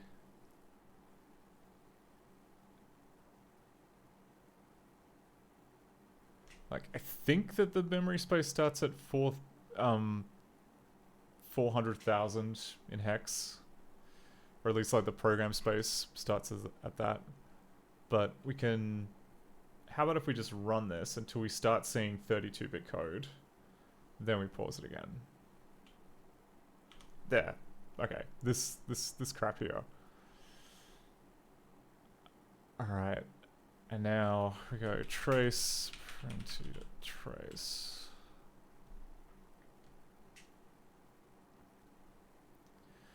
So now if I were to go to... Oh yeah, we can turn on the music as well.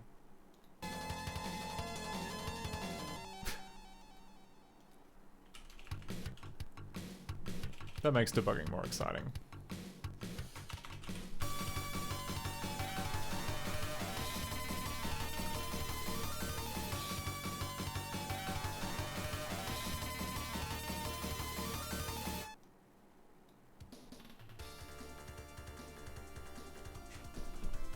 Oh, we've got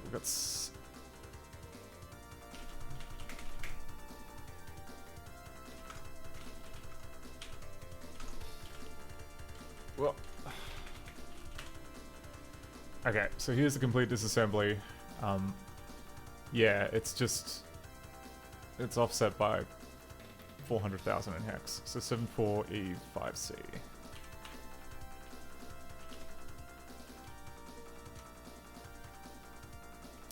Should be this instruction here. Yep, it looks like, okay, looks like I found it. And that's somewhere, that's in memcomp.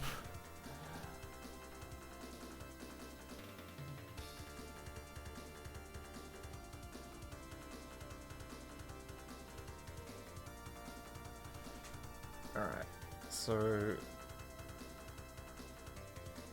where did it break last time?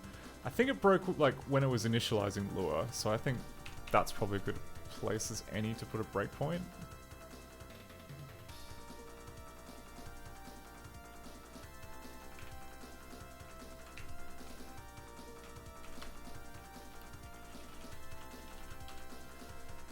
So script.init, which is currently at 4A15.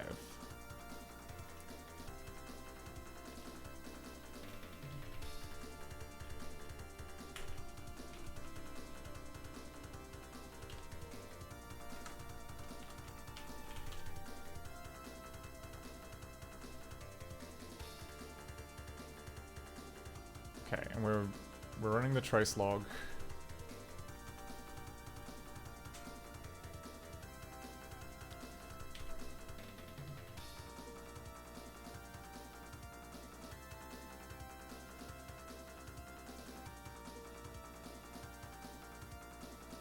It's not going particularly fast because we're, you know, passing everything through the debugger. Oh crap, crap.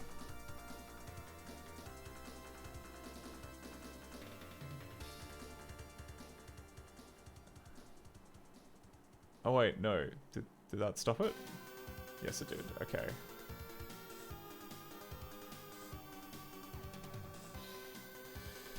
Alright, let's see where we are with the... Okay. Not very big.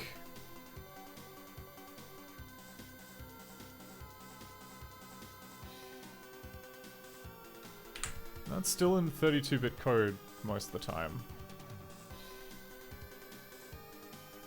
So we're just gonna keep going until we hit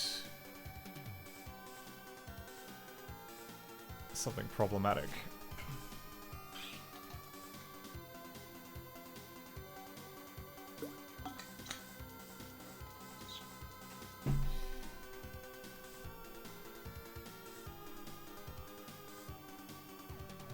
Oh crap, okay. I think we've hit the problematic thing.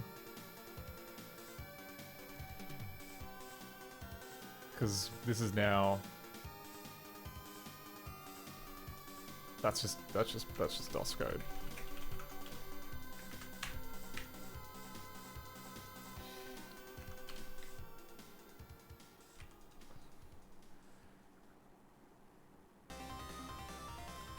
I mean, that could be the protected mode extender. Maybe that's not too bad.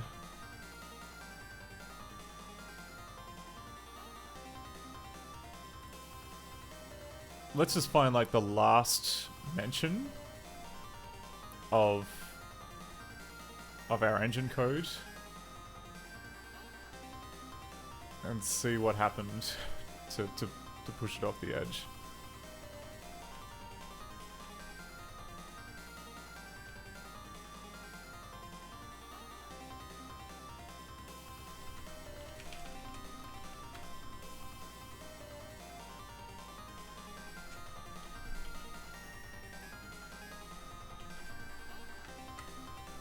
Okay.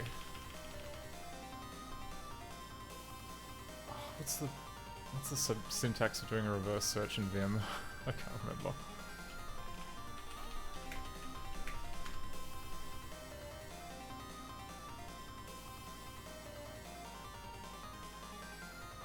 Oh, okay. Question mark.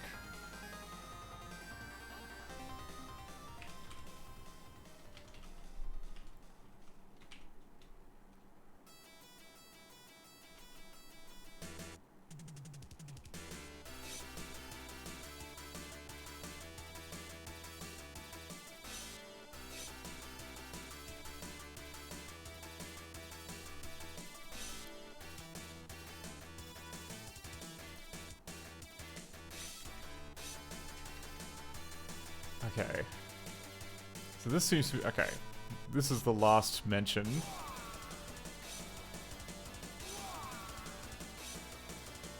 Oh, okay, right. So yeah, int31h is the DPMI server, so I'm guessing we're just stuck in the DPMI server somewhere. So that's not the end of the world.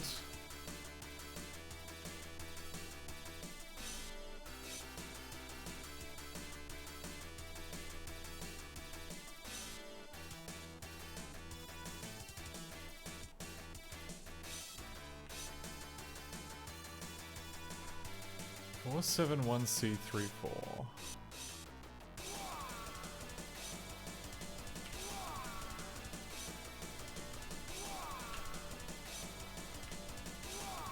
Okay, we're in some kind of memory management code.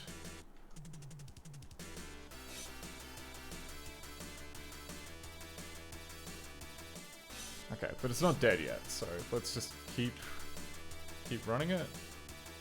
There we go. So now we're back in our code. Having a great time. Just doing some Zors. Some cheeky Zors.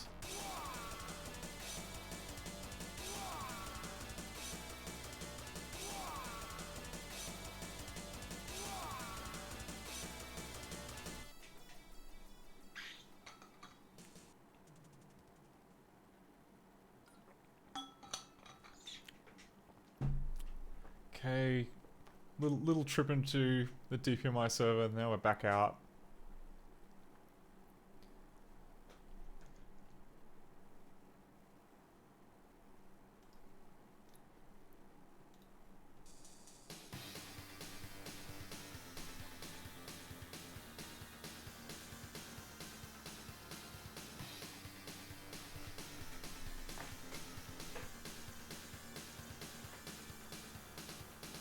Okay, a little bit of drama there, but we're still... Yeah, DPMI, then back to here.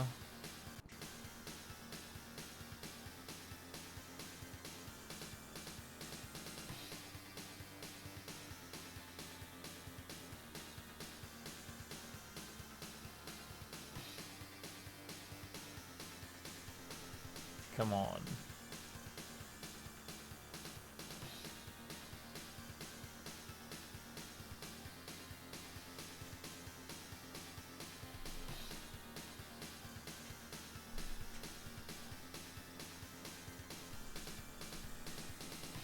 B44D.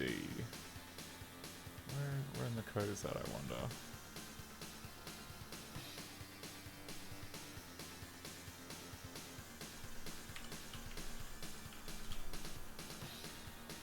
Oh, it's in Lua.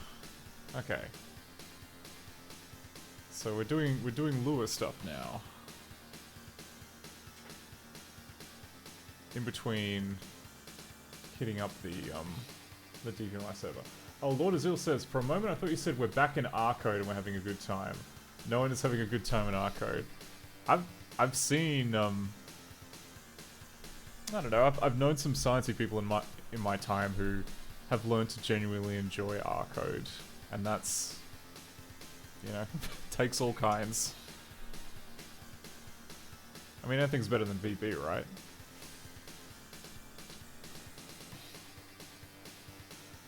Okay. Come on, just die already. I wanna go take my break.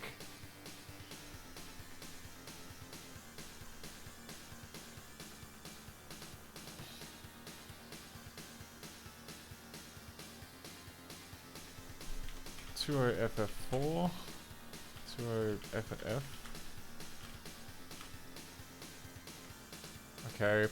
Alright, we're in the rectangle management code, so we must be loading in some images.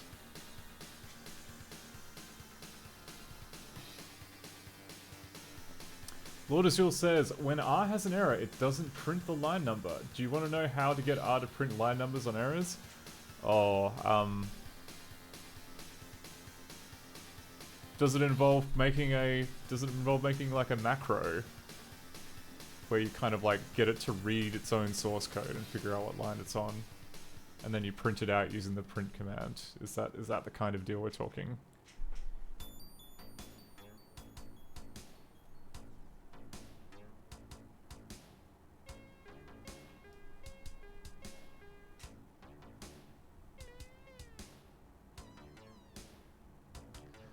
Lord Azul says, as far as I can tell, there is no way to get R to print out the line number of an error.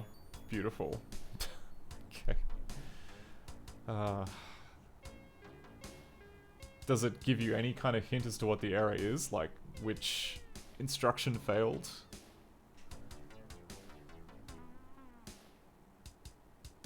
Still, I mean, yeah.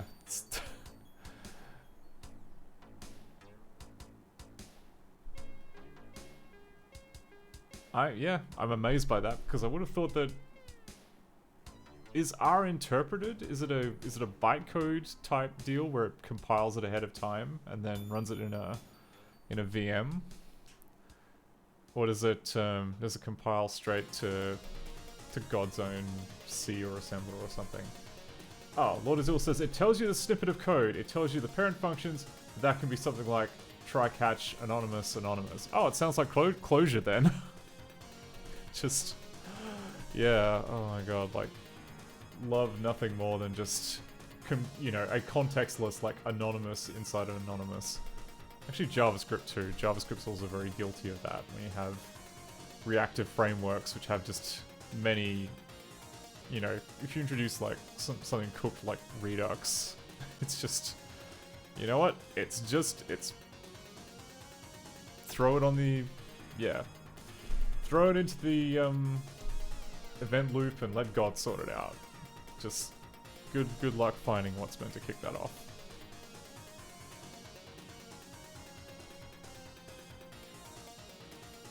I must say it's more robust than I remember it being.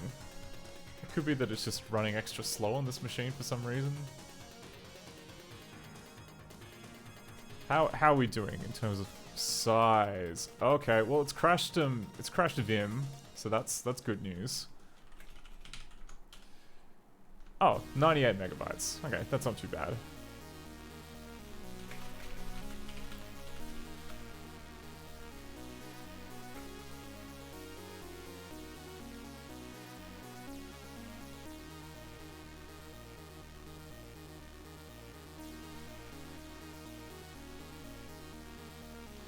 Oh, Lord Azul says, sometimes you can copy the code snippet and search grep for it if the white space is the same.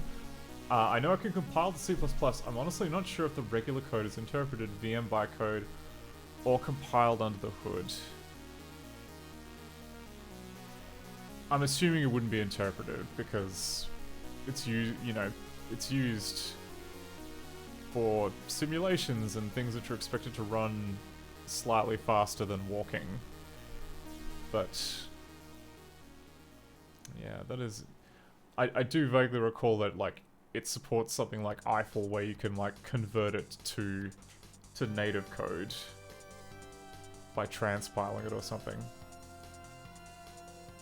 Oh, Lord Azul says, I do know that you can, if you call something from the R IDE, then the call stack starts with an eval call and then some sub-functions of that. That's cool. Okay, so maybe there is kind of a... I mean, yeah, like most kind of bytecode-y interpreted languages have the equivalent of eval.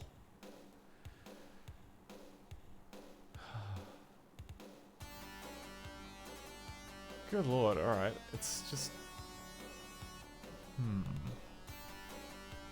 We could have a little peek in the memory here and see, like, where's the stack meant to be? 13E900.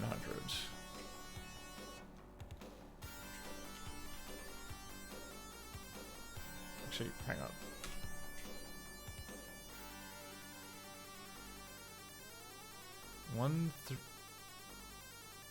Three E9.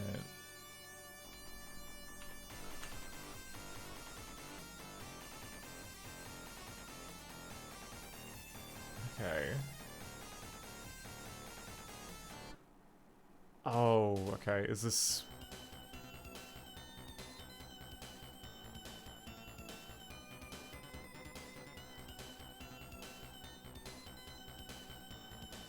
No, IO space is not it. It's gonna be program space.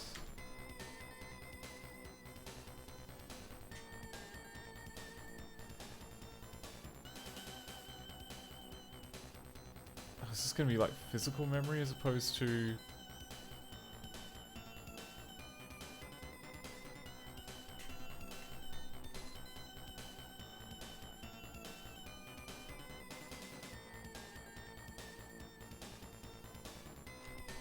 So if I go to what? To here, yeah, then it's... Yeah, it's not the right spot, is it? God damn it. Alright. Lord Azul says, oh, you said this was Lua. I didn't know Lua was old enough to be used in DOS programs. So I checked and apparently it was first released in 1993.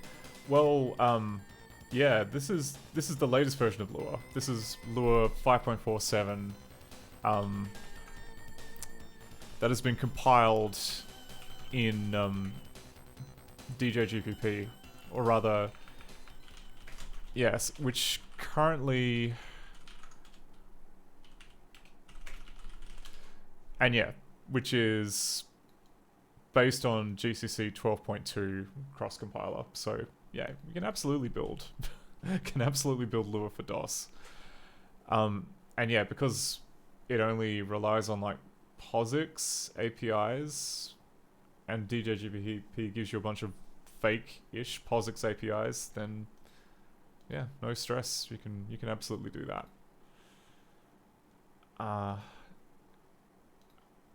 I really want to take my break, so I'm gonna have a quick peek to see where we are in here. Okay, no line numbers, please.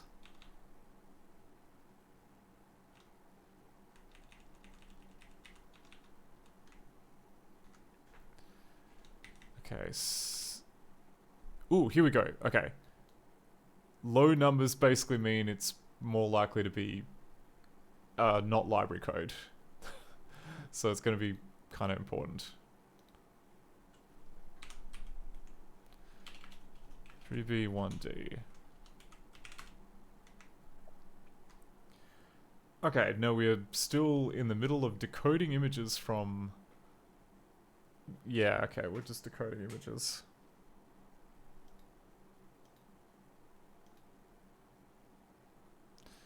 Like, I would just leave it to run, but I'm worried that it would like fill up my disk with log, because I need it, you know, we need to have it running in trace mode in order to see anything happening.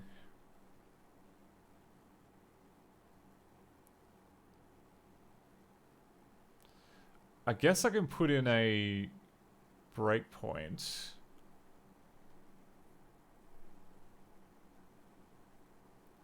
Actually, hang on. Like, okay. So this breakpoint that I put in here for like the start of scripting, like we've missed that. We've missed that by a long shot, because the only reason why we're loading in images is because it's passing in the game's main.lua file, which you know, part of the instructions are going to be load all the images into memory. So the next best place is probably going to be, yeah, because we're in about here. So I suppose REPL init.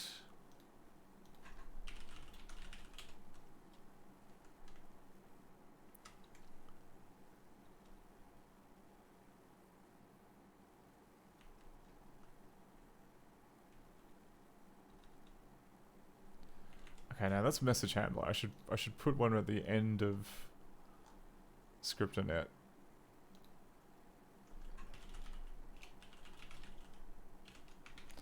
Which is gonna be, it's gonna be here. Yeah, it'll be initializing the driver system. Now we want to, oh, and that, yeah, okay. That also makes sense because like, it's only when we reach here where we replace the freaking, we replace the timer driver. We replace the timer driver when we hit this instruction here, and that's when stuff is going to start breaking, which means we don't need to, okay. So the logs we've got until now are going to be useless. I've just realized because there's a smarter way. There's a smarter way of going about this. So we're going to go trace off. We're going to put a breakpoint for this line, or rather timer init.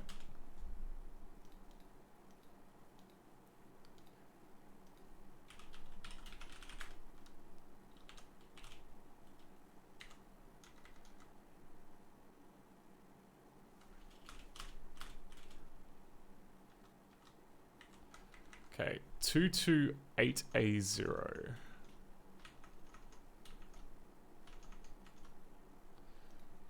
0042228A0.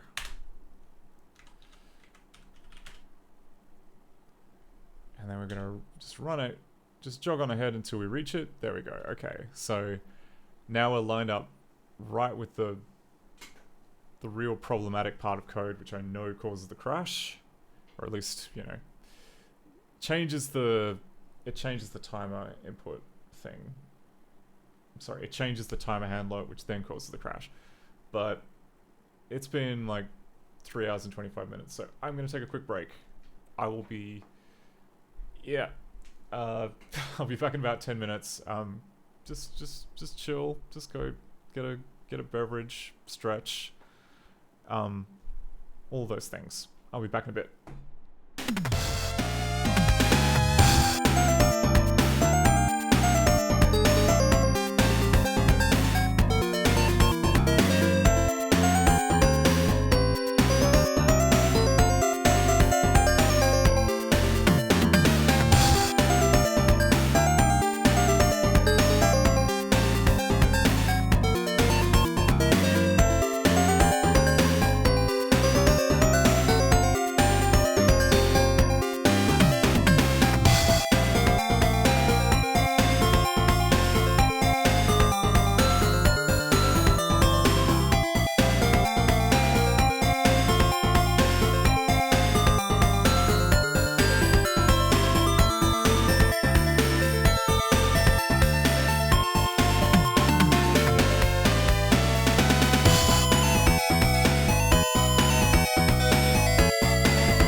Okay, we're back. Chip player on. Chip player? Still there, buddy? There we go.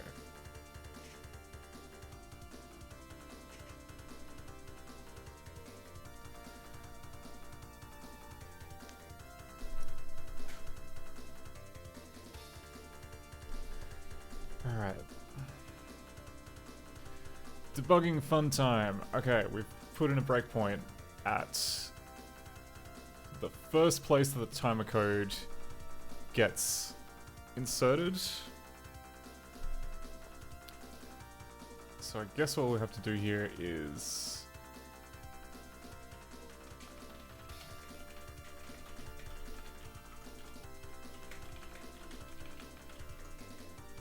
okay, that's gone. We don't need that trace log anymore. Now if we were to go trace trace, actually trace off. Maybe part of the reason why it's slow is because it's writing to the bulk storage. How about if we were to go to /temp, which is much quicker.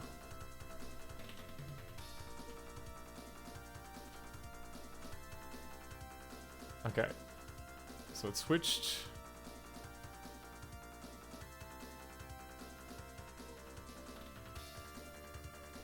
Oh god, alright. Is it cooked already? I vaguely recall this... Like, is that the holding pattern?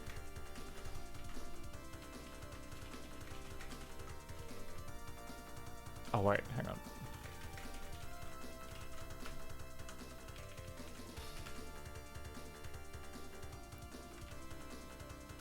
Yeah, we've hit purgatory. So you can see here how it says loops for 4,337,592 instructions. That's a sign you've screwed up.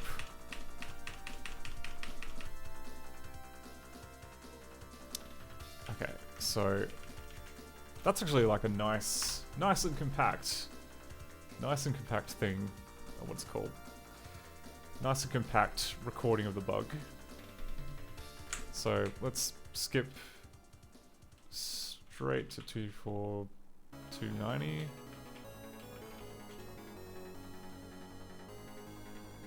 And then question mark hat 004.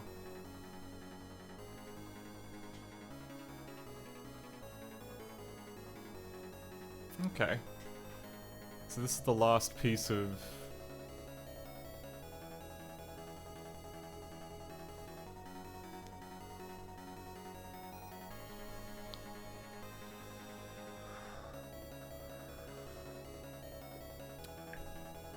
I assume this... This could be the interrupt code, or like our custom interrupt code. 21490, hey?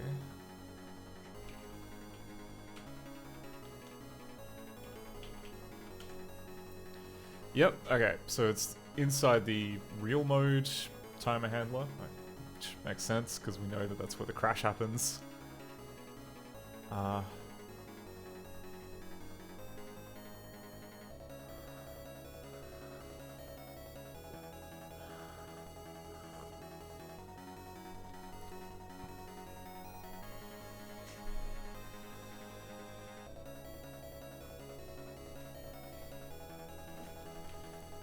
Okay, so, yep, this is our real mode handler which gets called.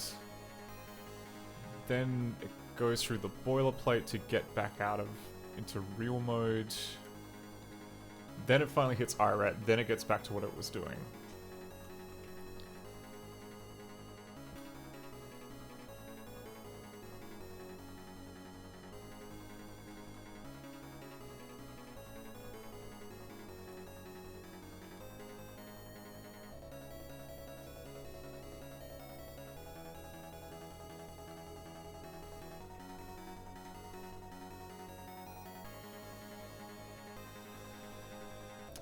Alright, but what was... Okay.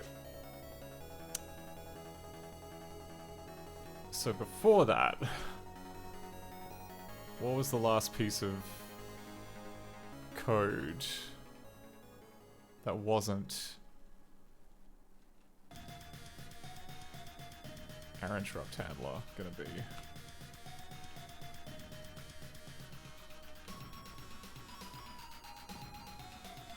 Because all of this is happening inside,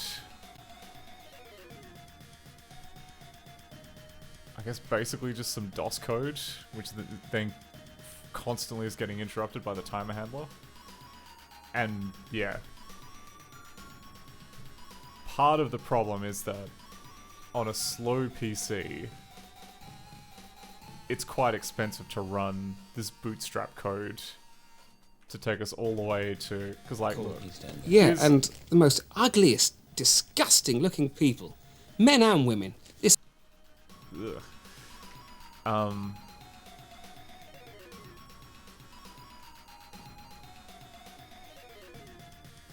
Okay, you have to write 203 instructions before we do our handler, which, despite the fact that it's quite tiny... So 203 instructions on that side, and then something close to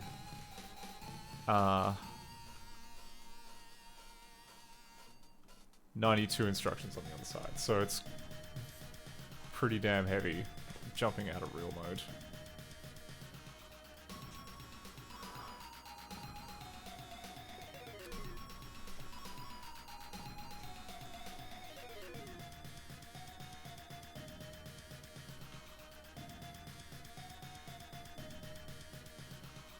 Here we go. Okay, we've got some non-real mode code.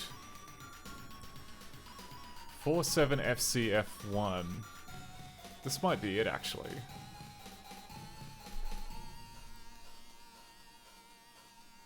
(7FCF1).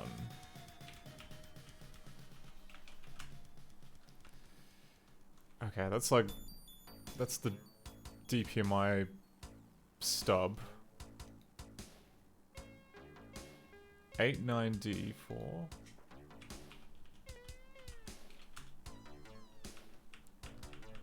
Okay. So that's called by find first.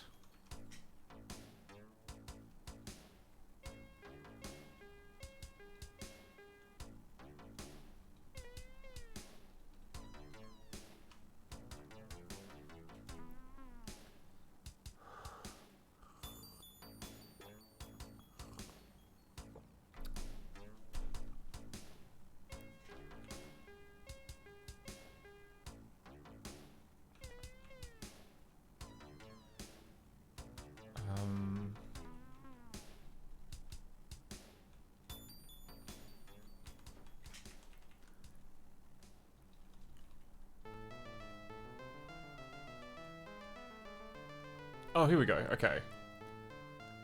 405 40531A. This is relatable. This is closer to code that we care about.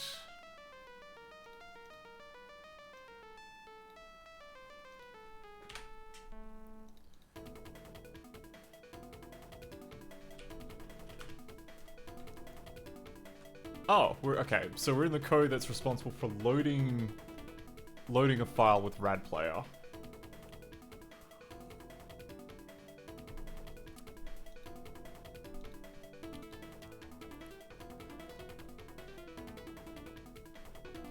Which of course goes through the POSIX, the fake POSIX layer, and then to DOS, which has happened via DPMI.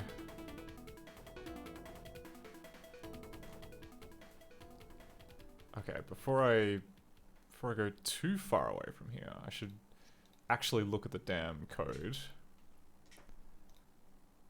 So 531A.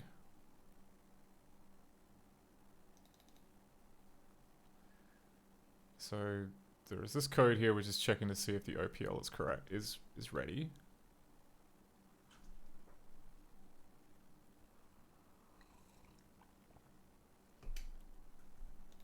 It does that, then it goes a little bit further.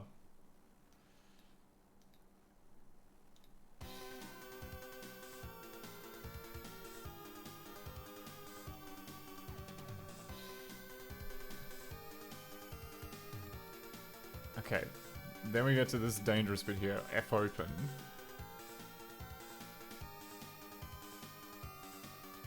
Do we make it to 5344? No, we don't. We never make it out of fopen.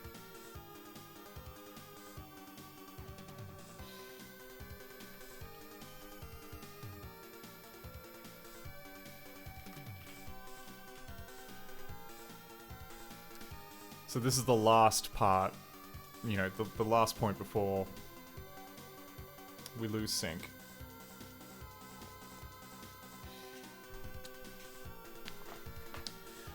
Yeah, and it makes sense. Like the previous time that I tried running this in the debugger. Yeah, that was before I changed it so that the script engine ran before changing the driver. Which then meant, because yeah, before it was like,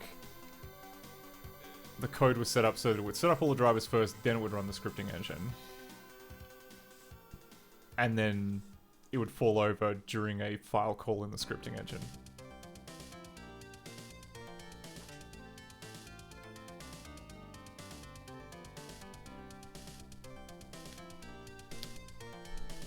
So, alright, now that we know that, I should write down some notes rather than trying to remember all of this.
Last point. If the last point from the crash is rad player calling F open,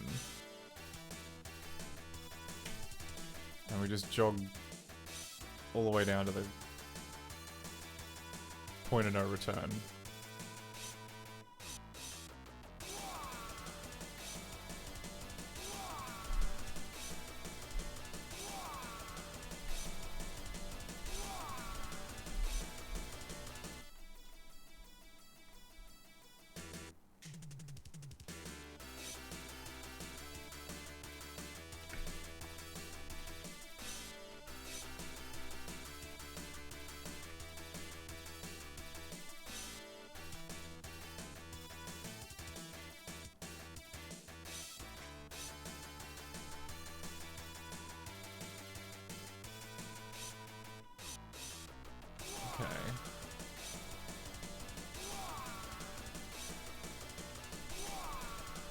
So in this this particular juncture, it got interrupted there, and it's returning to the right spot with IRAT.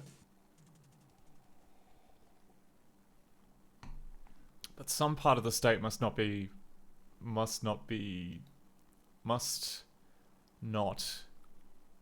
have been restored properly. Question is which bit? There's quite a lot. There's quite a lot of mess here.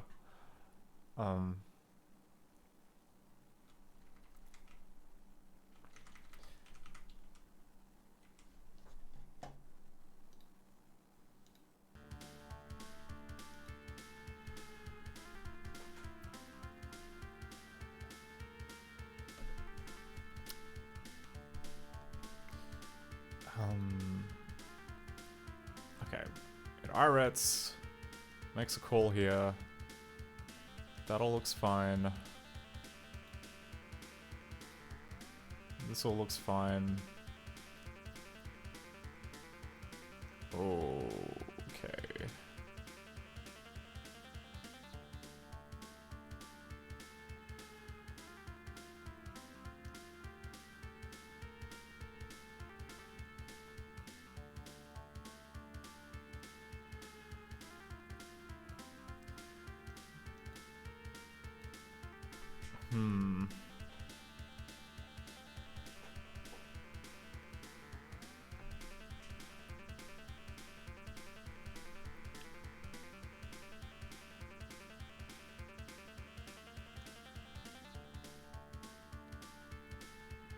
This could be, I mean...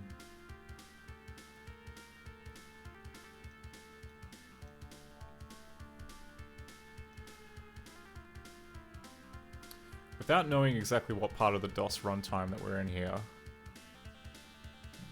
I mean... This just looks like a, even for like a memory...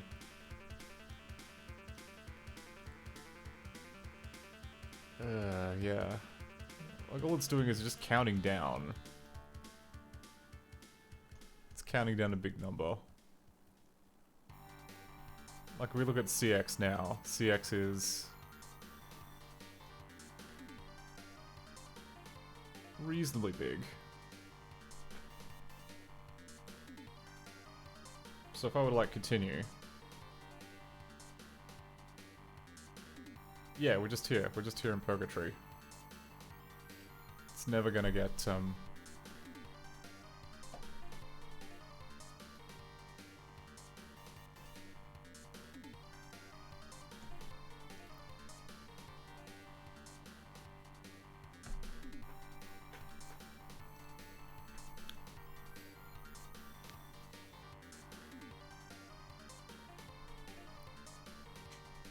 Okay, oh yeah, and then we got even more.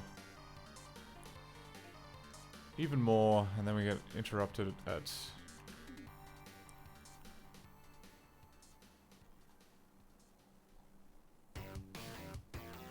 Okay, we're still calling our other interrupt.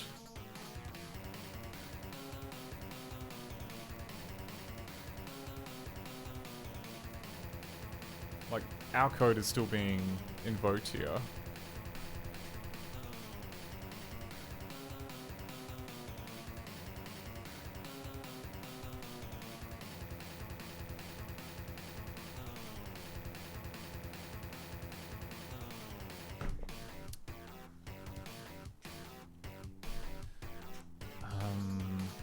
Alright.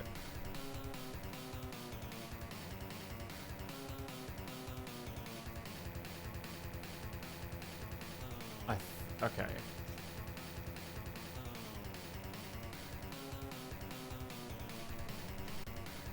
MS-DOS page fault vector.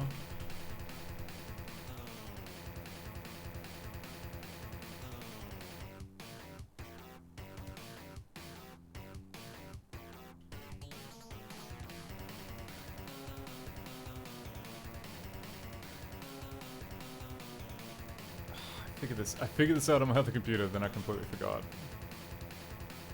Is it SSO? Is that what, like one of the registers has the page fault vector in it? Oh, like CR. I remember CR is used to, like one of the CR registers has...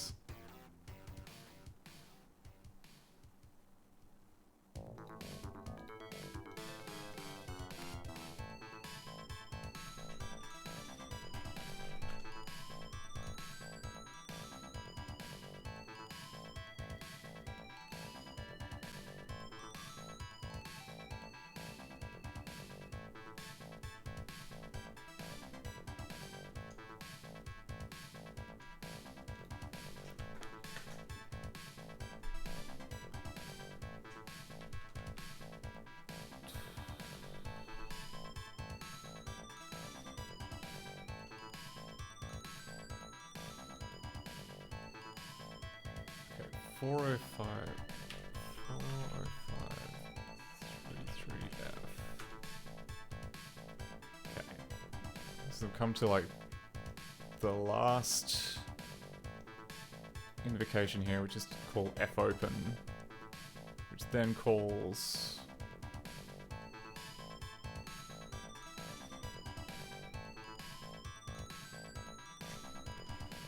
various crap in the DJGPP layer.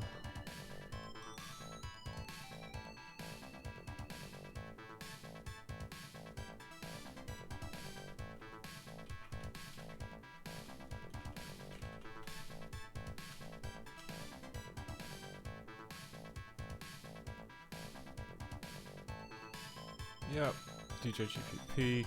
Okay, then we call this, which is going to be the DPMI server. That's what...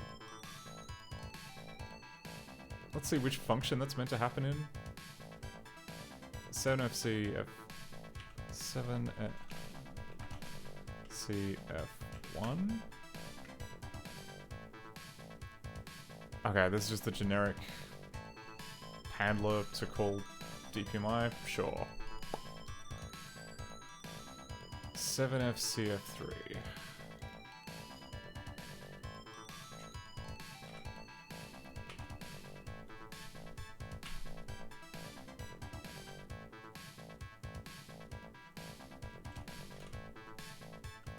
Okay. It comes back here, then it returns 89DE4.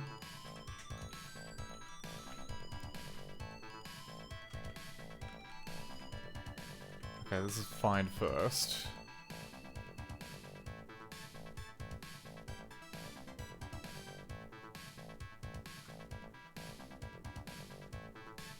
Which does another DPMI call.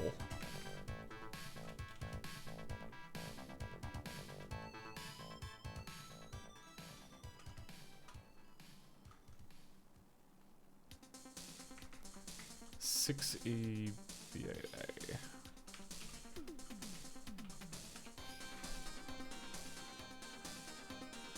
EBAA. Okay, so this is F flush. Okay, so it's trying to flush the file.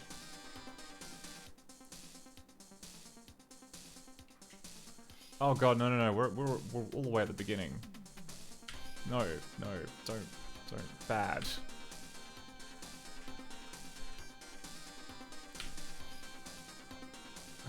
Two, 3, 8, 8, 60. We want to get like all the way down here.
can't remember what version of DOS that we've got on here.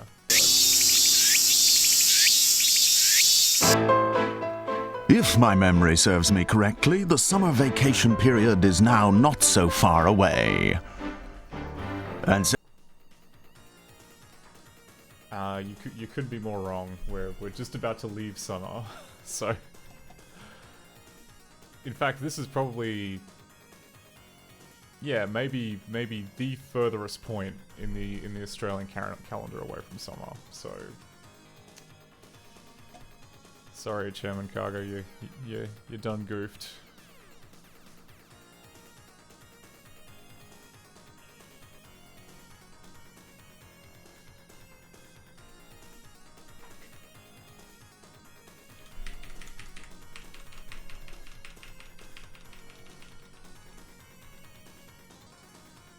Yeah, alright. It's made a little messy because, you know, our code is being called a lot. But where was the last piece where... Okay, so... Above... Yeah...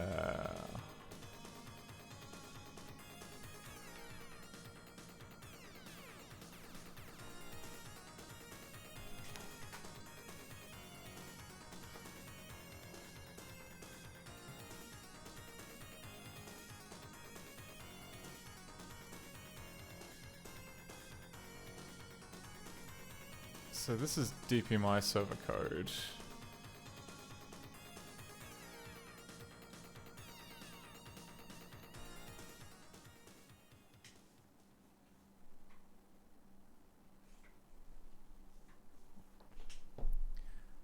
I guess, do I have the CWS DPMI source?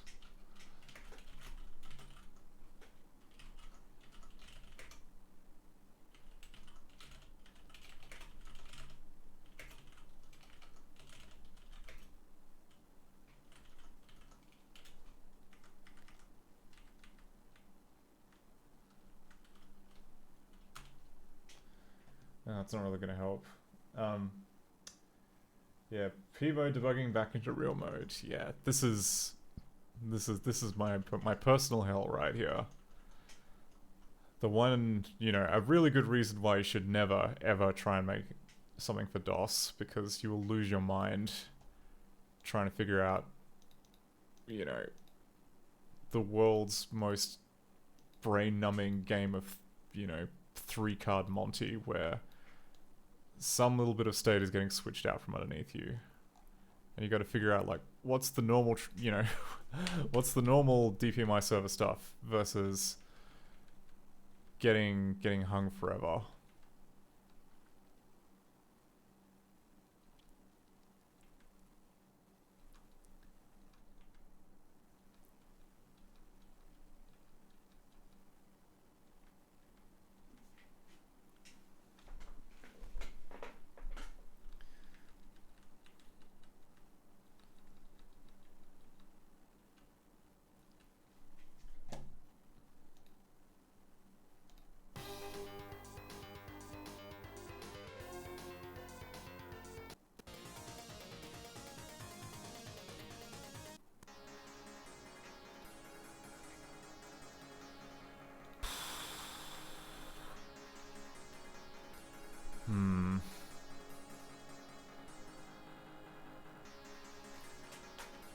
I'm a little bit worried because in the previous time I debugged this, I think I saw the very moment where something screwed up and it just immediately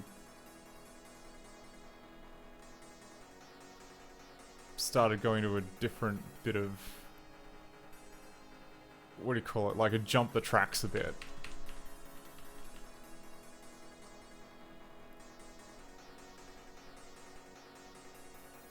Okay. So if we're looking for that again, I think we need to find which of these stupid registers contains the location of the jump table, or the trap handler or whatever it's called.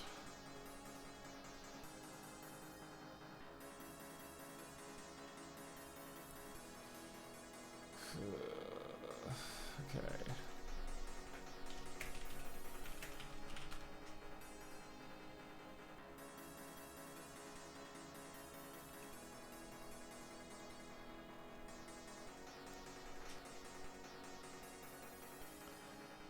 So what do we got? We've got divide error exception, we've got single step trace exception, breakpoint exception, overflow exception, bounds exception, invalid opcode exception, coprocessor not available.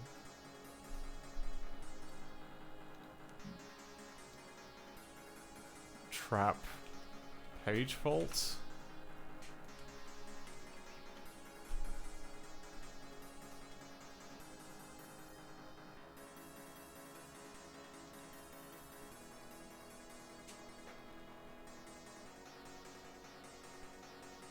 Okay.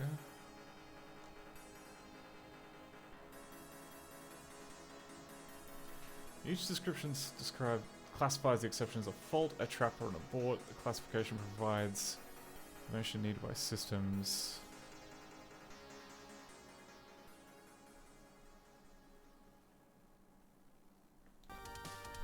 Ah, okay, it's a double fault. Normally when the processor detects an instruction, detects exception while trying to invoke the handler for a prior exception, the two exceptions can be handled serially. If, however, the process cannot handle them serially, it signals the double fault. To determine when two faults are to be signaled as a double fault, divides exceptions into three classes: benign exceptions, contributor exceptions, and page faults. Okay.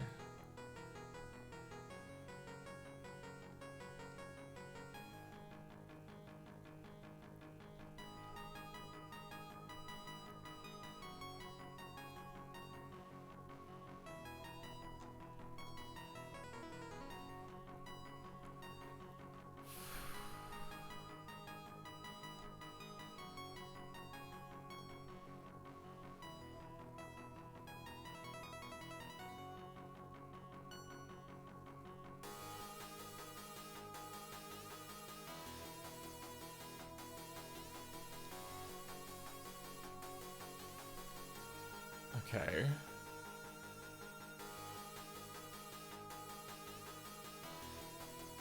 Alright, so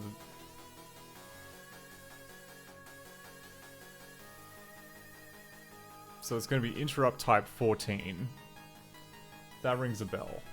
But the part I can't remember is, like, how does it figure out which vector to go to? Like, which bit in the memory?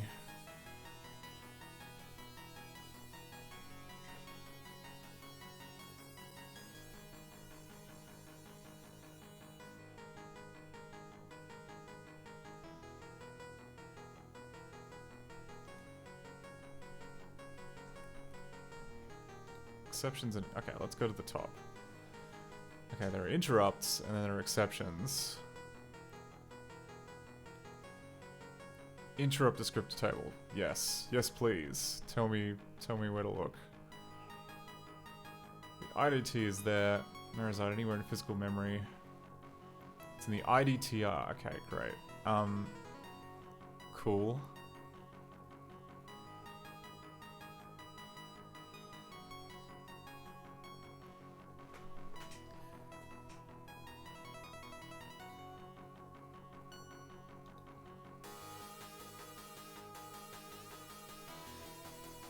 Is it really just at the start of memory? Is it that simple?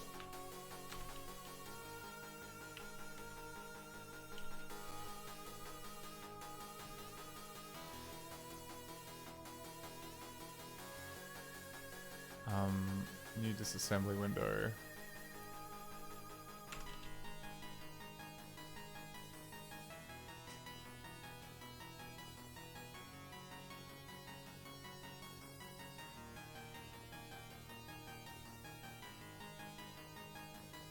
Yeah, I think you get 8 bytes for each.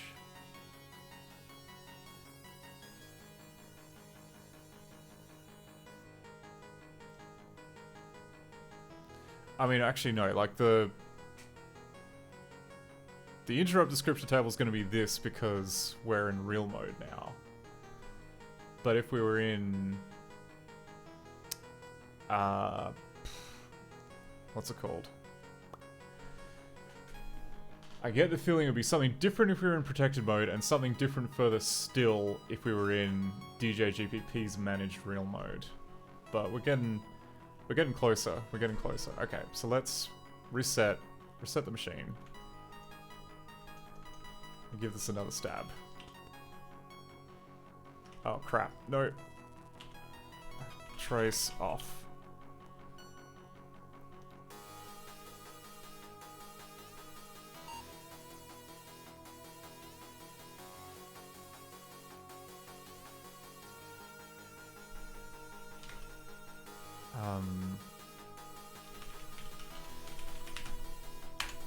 So we should hit the first breakpoint after we've finished loading in all the scripts. Yeah, you see how we've got that ABDC, which, yeah, there we go. So we've hit our first breakpoint, which is going to be at the timer init code. The interrupt description table base is at ABDC.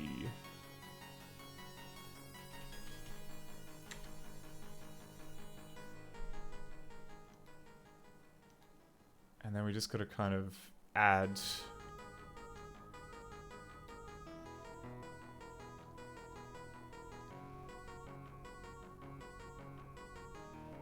the correct number.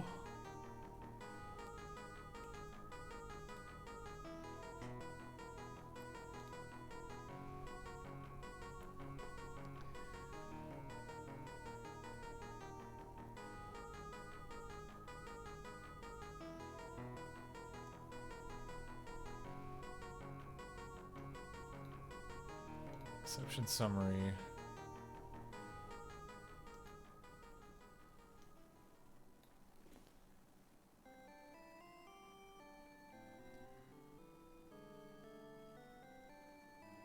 Okay, so divide error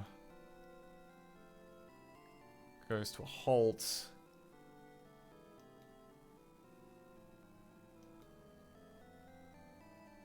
Actually, wait, no, does it? 1, 2, 3, 4, 5, 6, 7, 8.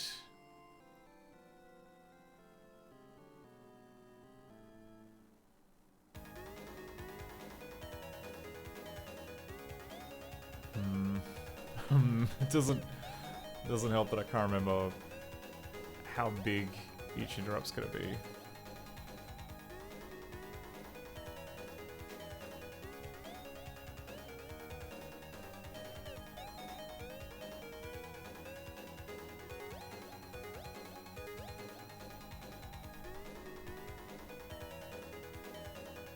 I think maybe it's double the size. But that's just a guess.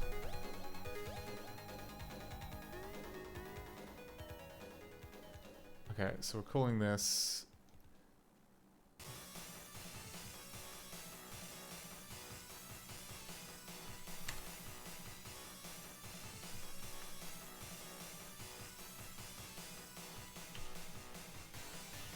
then we reach the bit of the code which has the file opening bit to it.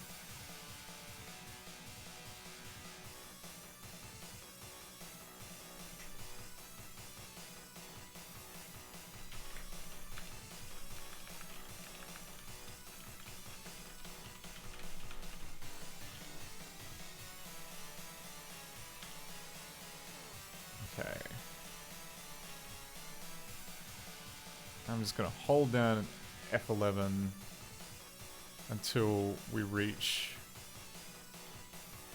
something which loads the protected mode server.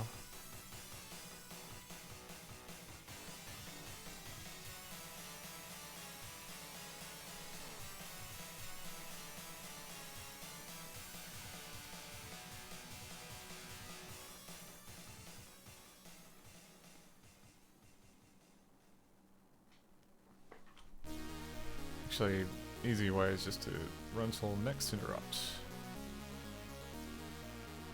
Okay, so we hit IRQ 0, which then goes to here, which is the...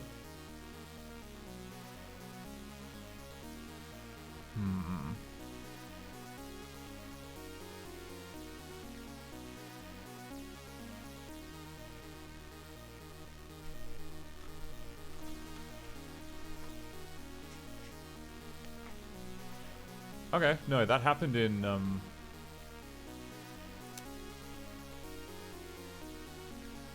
like, this happened in protected mode code, so the,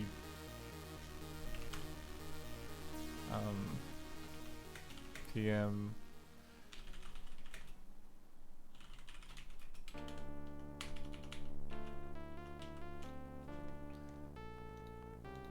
So, next interrupt... Okay, that time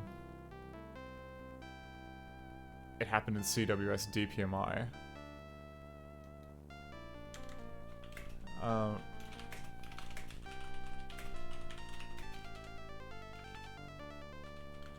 Which was at 00006437.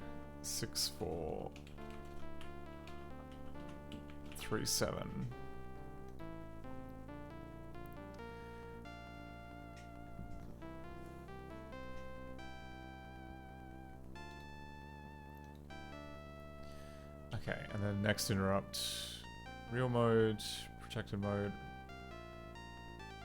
Okay. And that's another one that's in in real mode.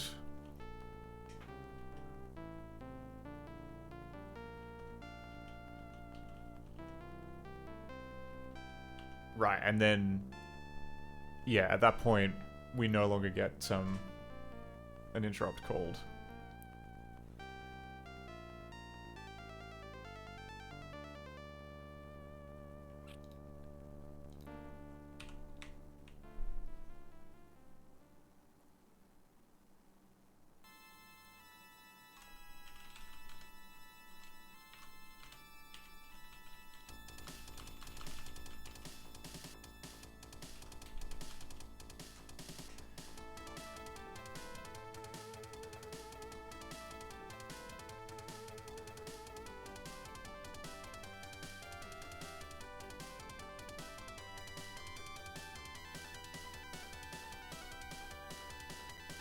Yep, okay, and that calls our code. Then it returns.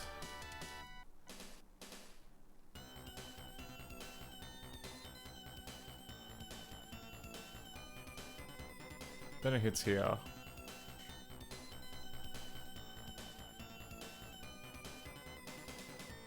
And then we just never hit an never hit a timer interrupt again.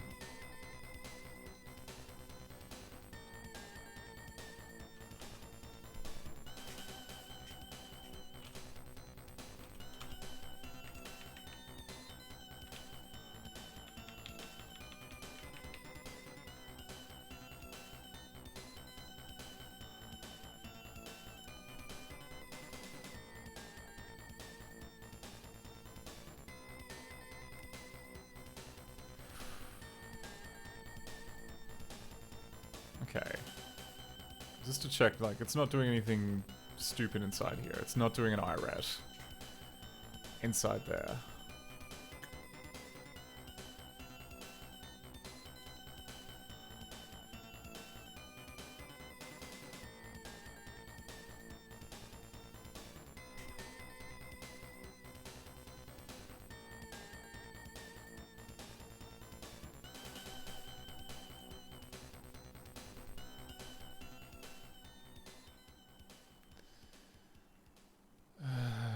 Okay.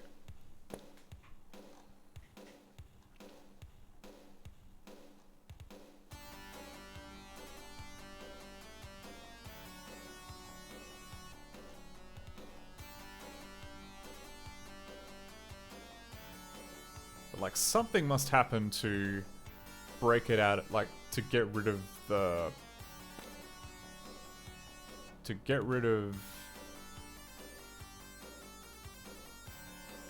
the interrupt table.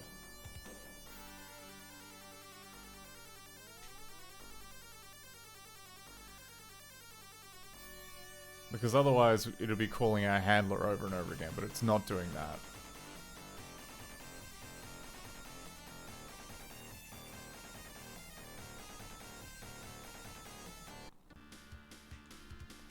Okay, so let's just... So, F831F. So return back here. Did these instructions seemingly normally? Did these instructions seemingly normally? Normal. Waited at this one for ages.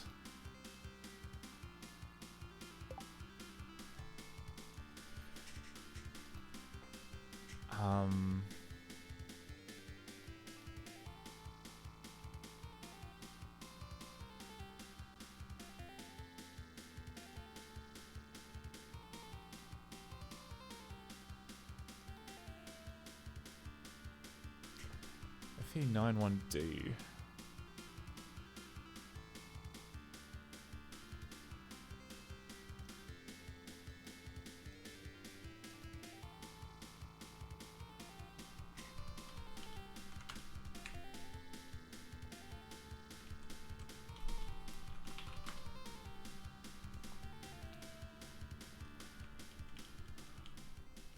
Yeah, okay, and then it's just spin locking here, which I think is the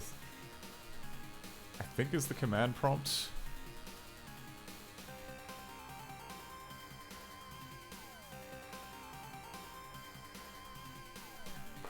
Though I may be mistaken.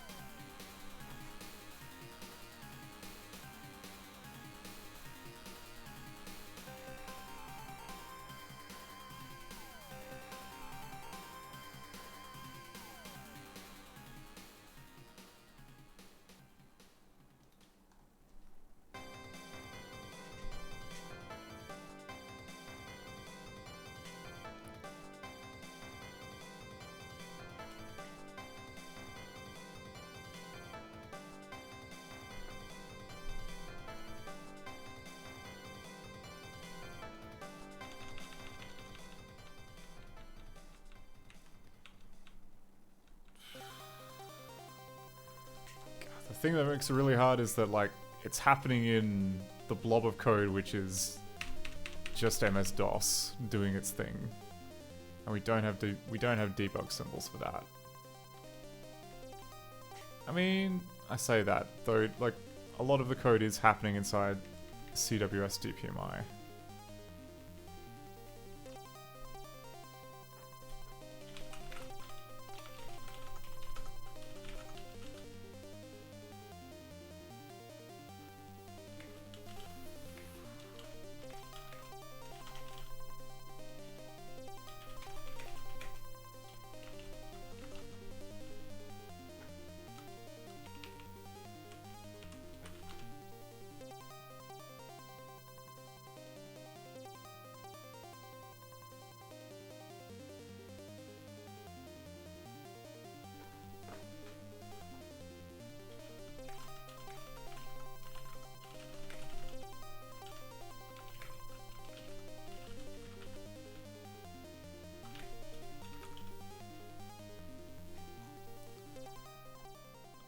Okay. Yeah.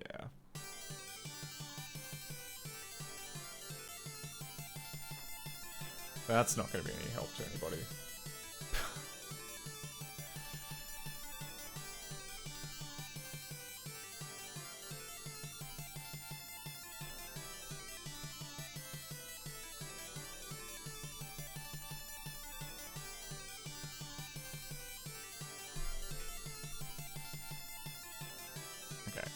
Soft reset.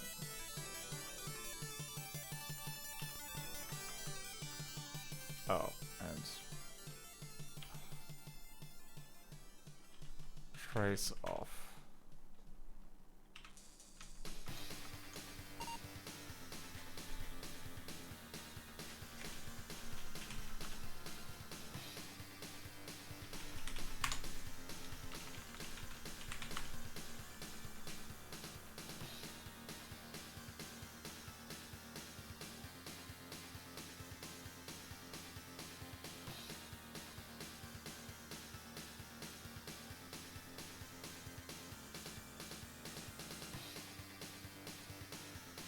Okay, so good, and then we run to the next interrupt.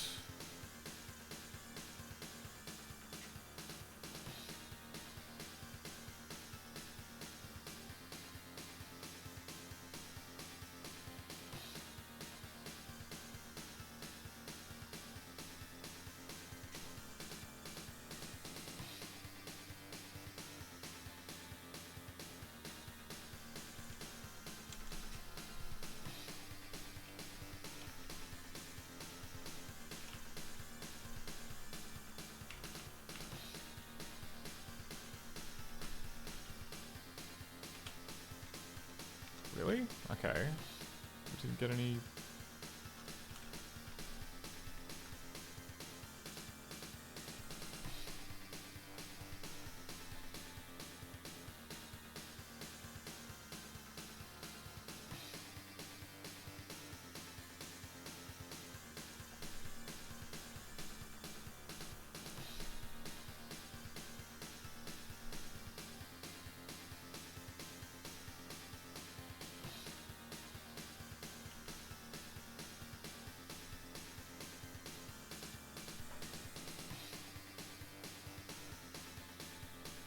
Okay.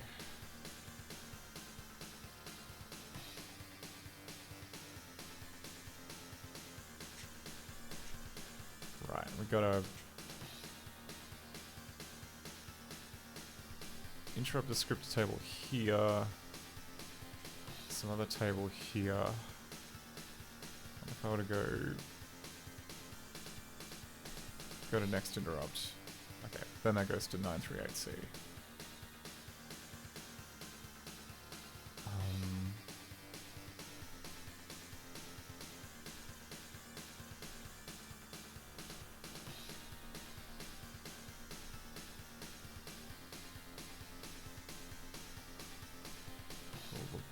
Boilerplate, and then eventually we hit IRET, which then takes us back to this piece of code.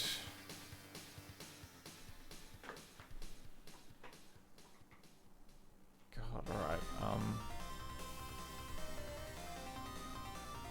next interrupt.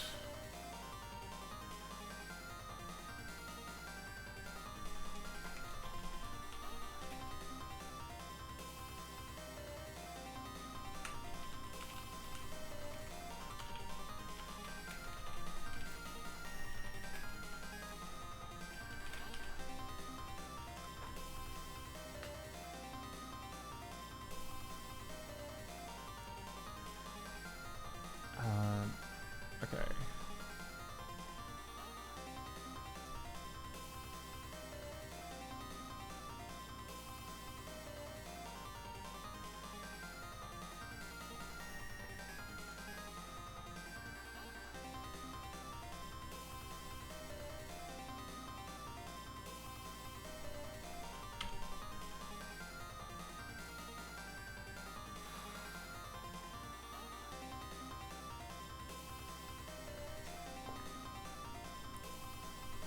Alright. If we remember that CX is 21, because I think, I mean... I'll just pick CX and we'll just have a look to see if CX changes.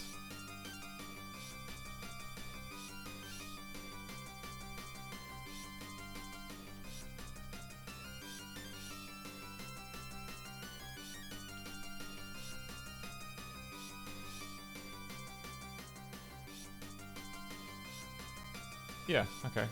Reverts back to where it was.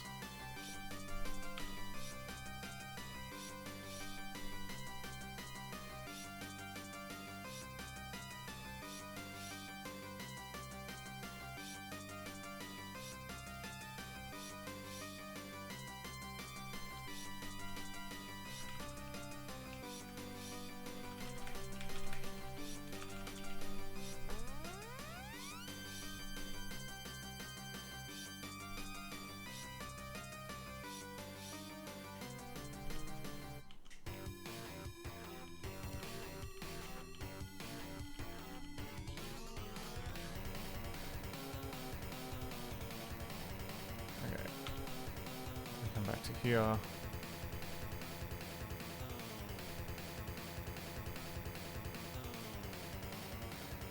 Okay.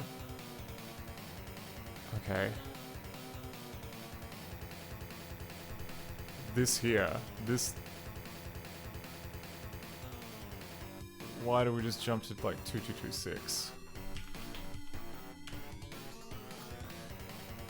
Oh, because it was jumping to a far pointer?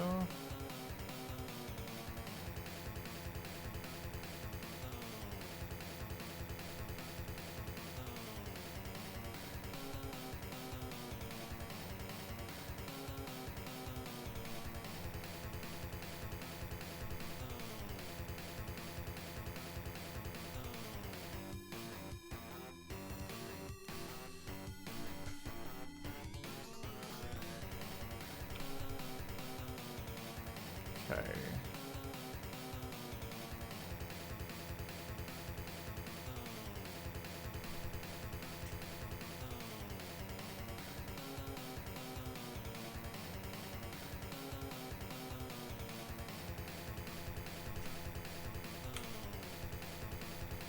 Alright, and then that brings us back into here.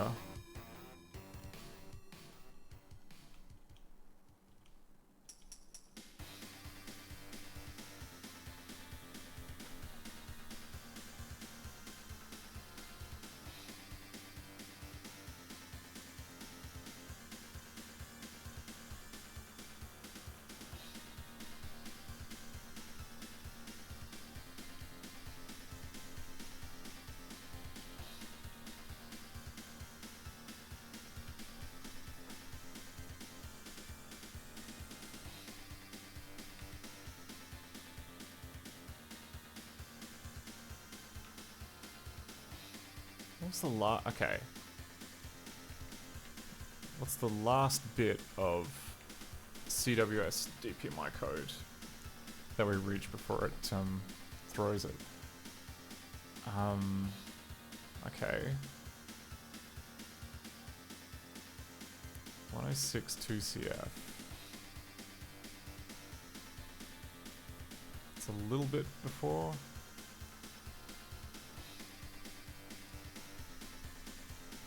Okay, that seems to be it.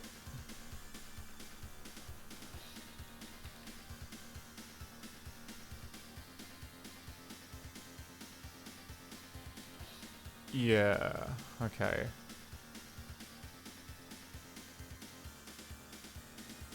One oh one five five zero.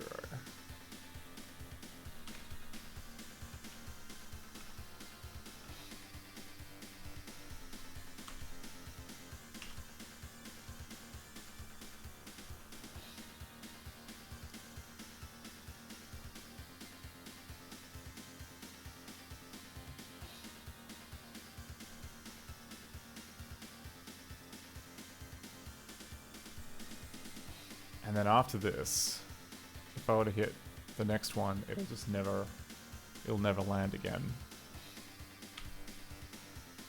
Yeah, okay. There we go. Okay, so we found a, okay.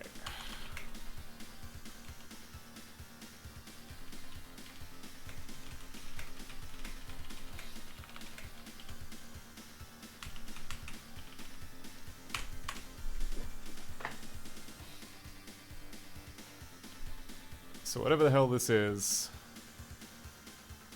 it makes a call to, I guess, DOS.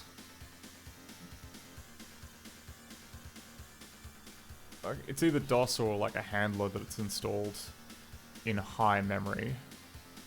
Or low, I don't know, whatever. The first 64K page, it's kind of important. And then it bounces it to here. Which it does not like.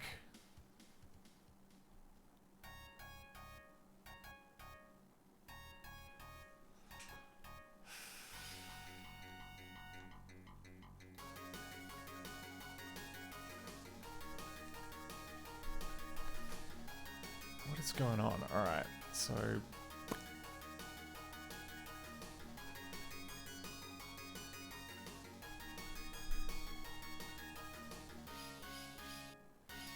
Bloody Cactus asks, are you running the last available CWS DPMI version? I think it's R7. I believe it's R7 that I've got.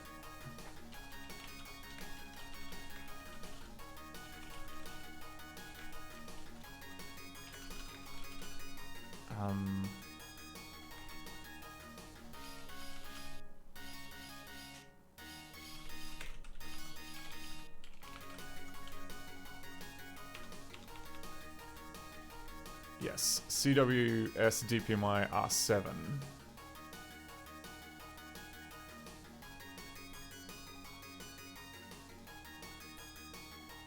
Actually, okay. I'm overthinking this. I've got a tool which is designed for this very case.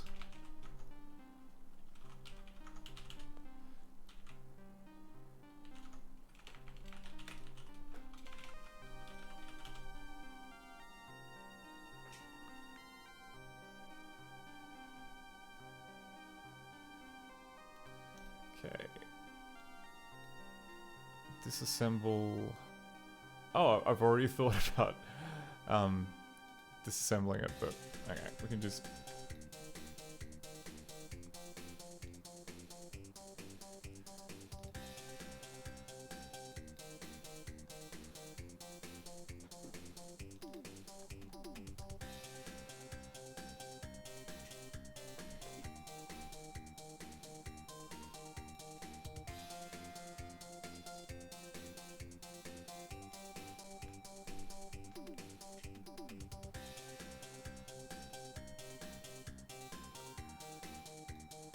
Cool.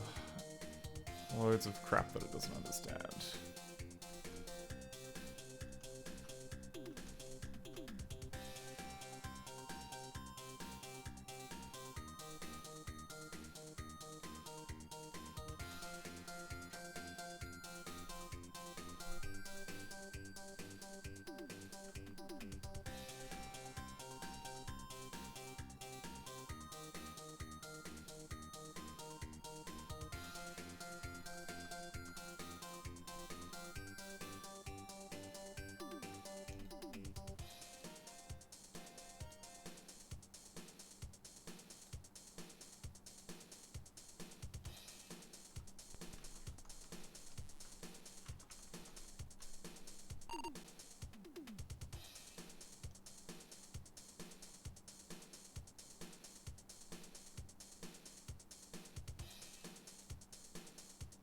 Okay, maybe this isn't CWS DPMI then, because it's getting called even when I just turn on DOS.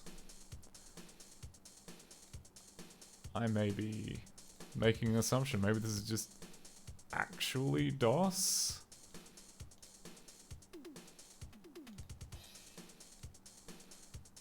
Gets called quite a lot, huh?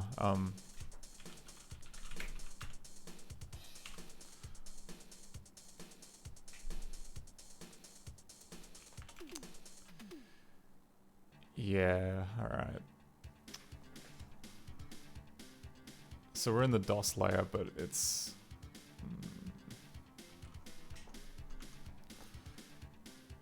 Okay, that kind of... That torpedo's a small hole in my theory.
I mean, it must be, right? Because in 31H is DPMI. So what is it not doing if not handing over control to the protected mode server? That just doesn't make sense.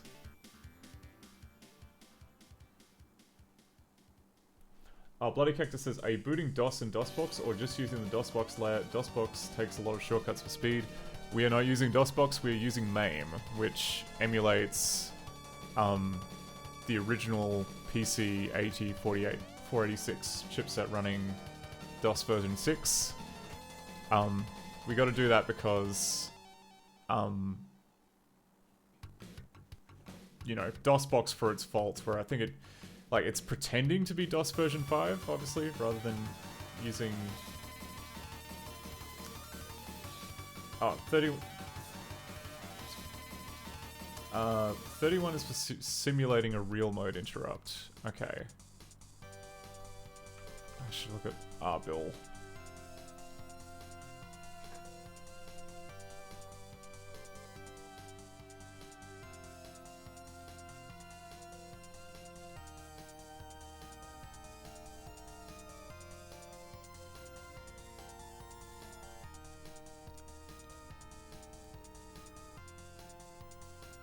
Yeah, like...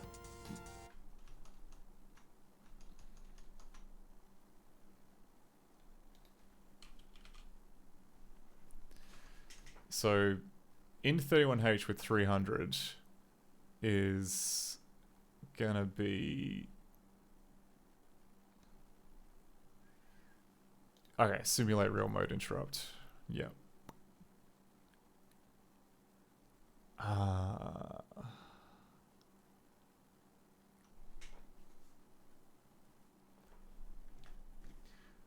Bloody Cactus says, yeah, I just boot a DOS 6 image in DOSBox when I need to test stuff like that, or I use VirtualBox. Did not know that you could run original DOS and DOSBox. I guess that makes sense that you can, given that you can run like Windows and other stuff. But yeah, the debugger,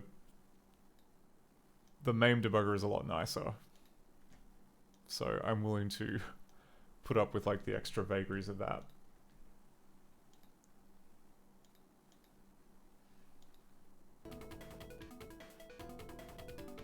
Actually, hang on.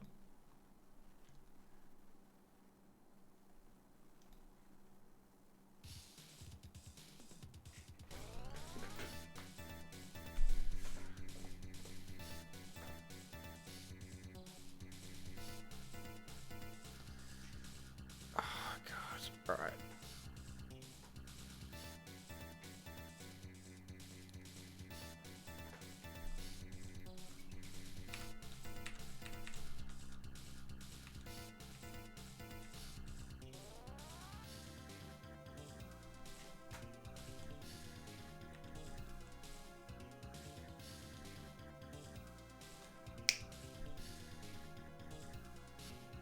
Alright, new plan.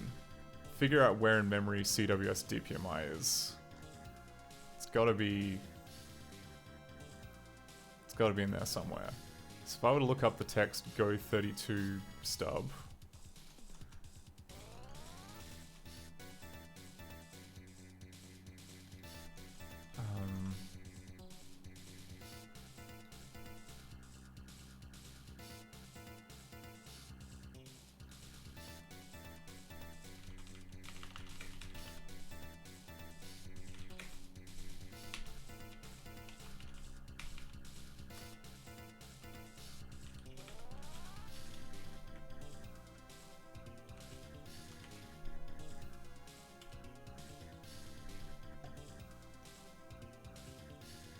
Does it not load that into memory?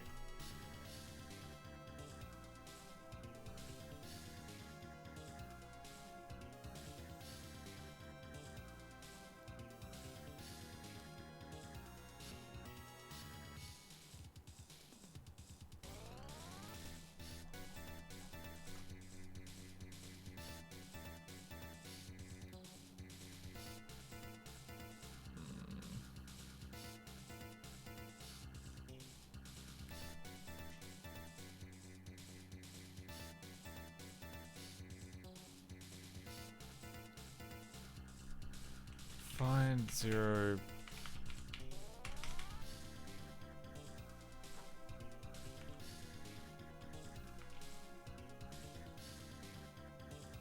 Oh crap, but it's not, yeah, this is going to be searching like physical memory, which is not going to be, it's not going to be congruent with virtual memory.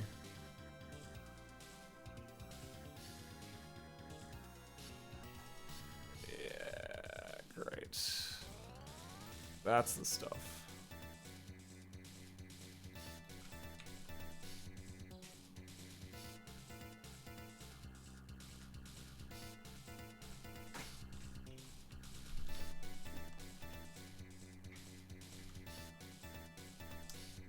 Bloody Cactus says, one thing you can do is provide a separate DPMI server like HDPMI32, which forces CWS DPMI to use that instead of its own DPMI services.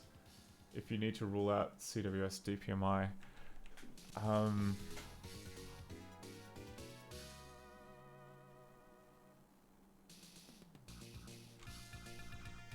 It's a thought. Really, I would kill to know.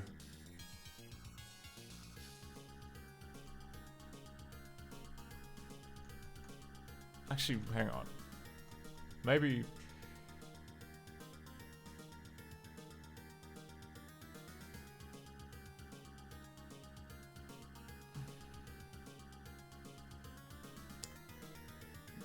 the stuff which is going to be running in memory here. Is that just going to be command.com?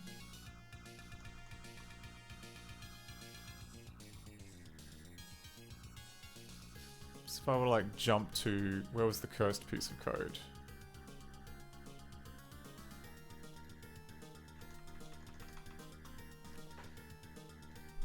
(101550).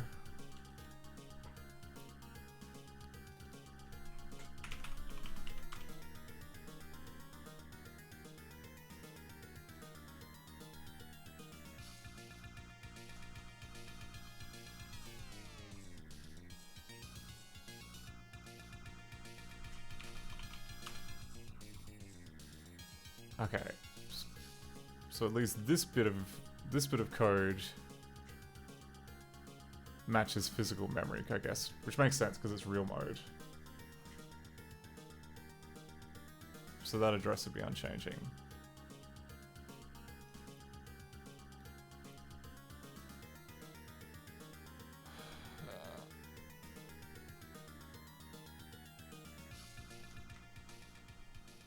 But I just kill to know where the hell that's coming from. Or what it's trying to do, and by extension that might give an idea of like why it's failing.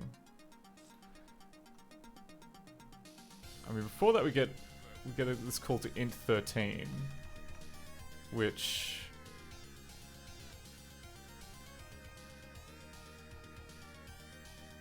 interesting. Okay, so it does.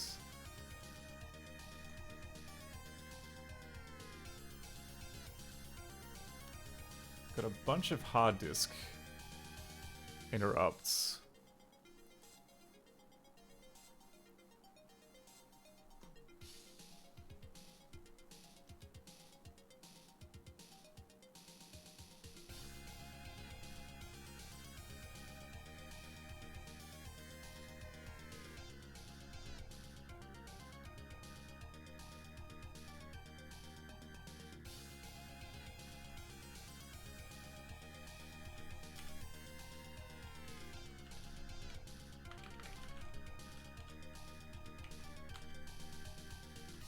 Okay, before that we get 2F.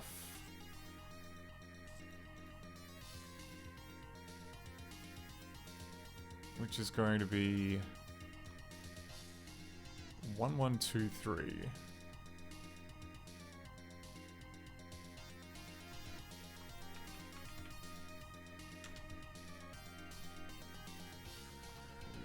What the hell? Why is it doing this? Oh, bloody heck, just go. You're probably going through EMM386 via hymen.sys. That addresses in the high memory area. Yeah, okay. Oh, okay. Oh, okay. That would probably explain why the breakpoint started going off when HiMem started. When HiMem driver started. Yeah, okay. Okay. But what I don't... like...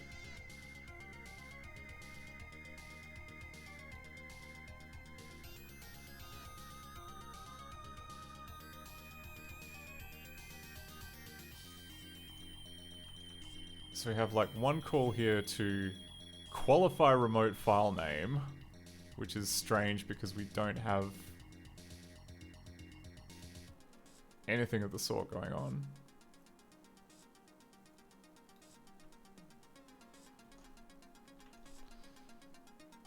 And then before that we have... Oh wait, hang on. Int 2a.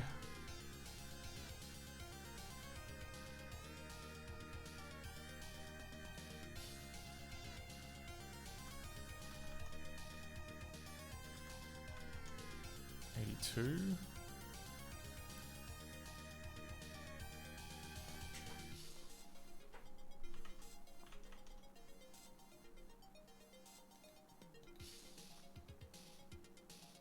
Oh, 2F is XMS. Why did, why is our bill...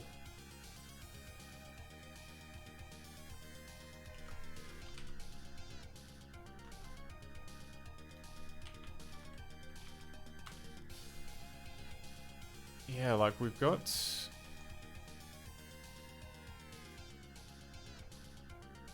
But it says here like 1123 is the parameter that's being sent to it.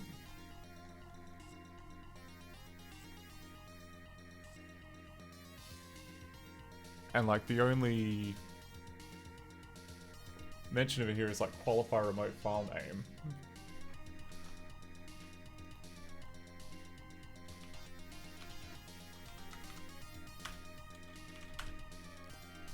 Okay, and then before that we get that call to like 2A. Which is 2A82. Network and DOS critical section 0 through 7. Okay, there must be...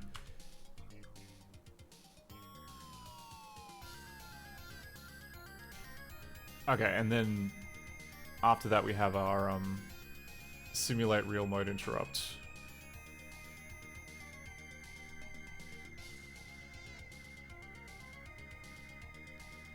(7FCF1).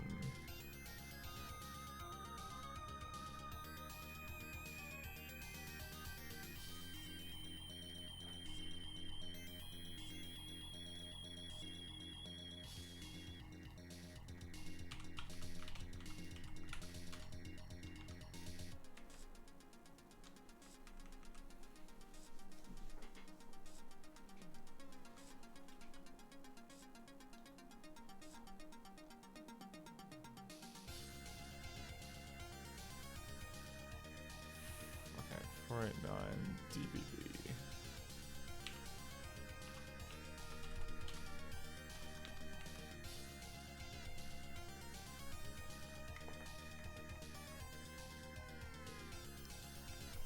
So this is the code for find first.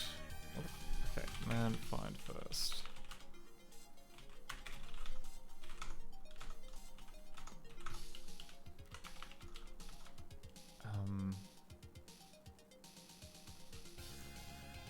I don't have the DJGPP source code.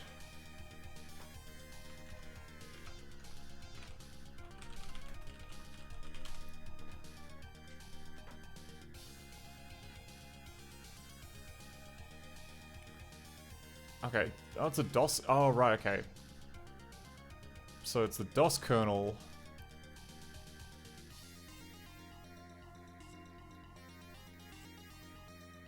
So to wrap around this, find first matching file. And then somewhere in there, it's just getting... It doesn't survive getting an interrupt called within it.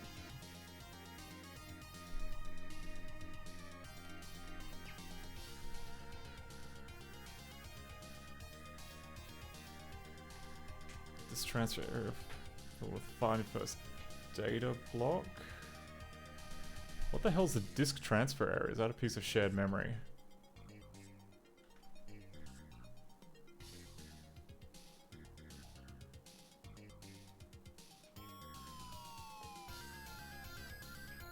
Okay.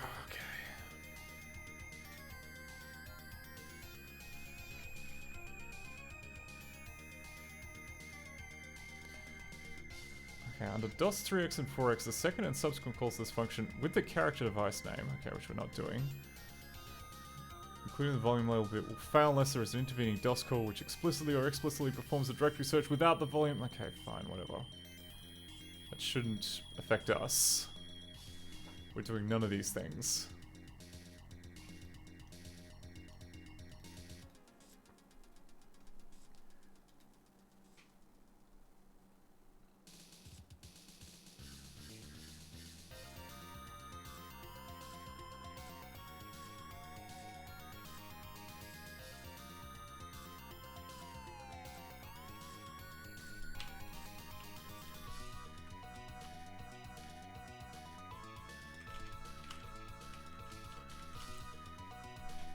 Okay,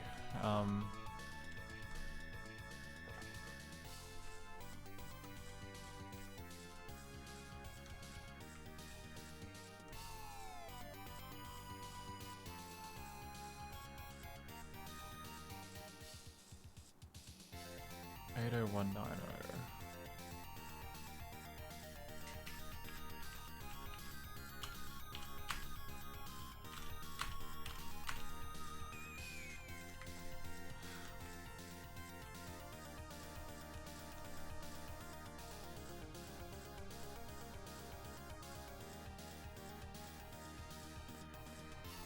Yep.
Okay, going through EMM 386 to HiMem.sys.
Okay.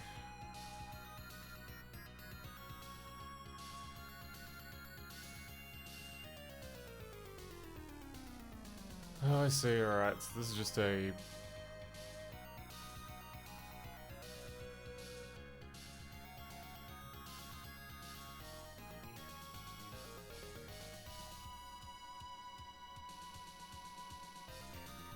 something which patches memory, I suppose.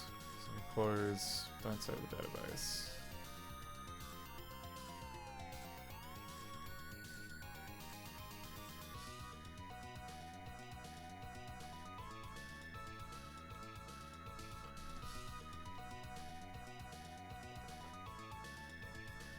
Okay.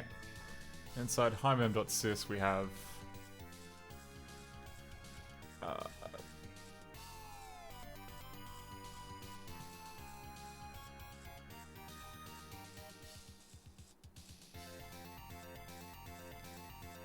Bunch of code. Okay. Maybe it was optimistic to open this up on IDA and expect it to be helpful.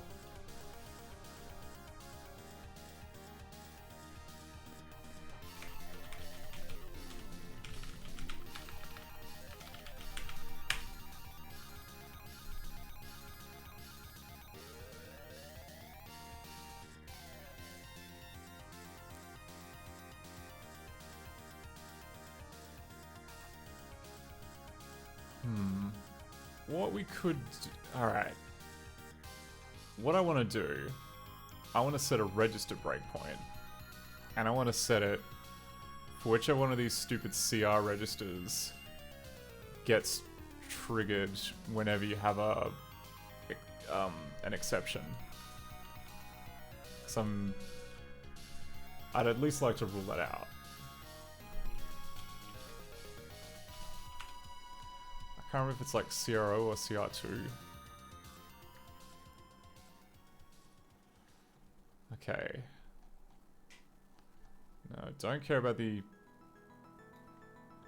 Okay, here we go.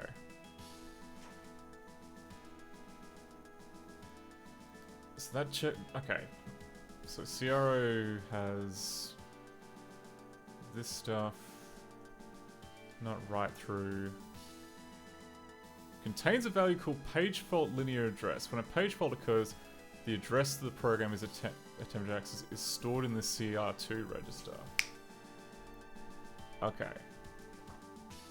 That's a spicy meatball. So, help breakpoint. Help. Sorry. Help register point. So, if we ever hit a page fault, then CR2 should be set to something. So if we go RP set, so help RP set. CR2 doesn't equal 0.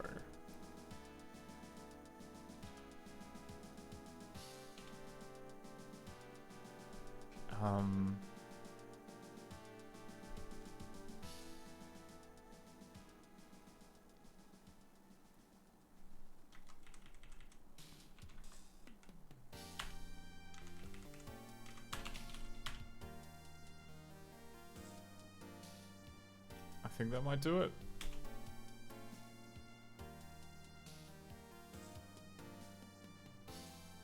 Okay.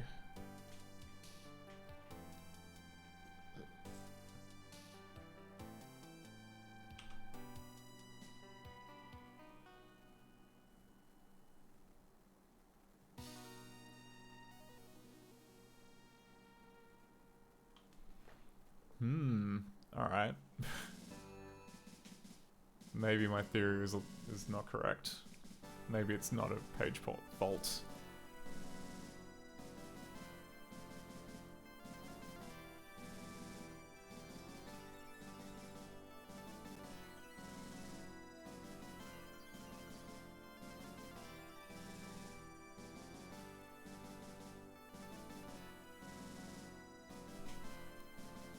Okay.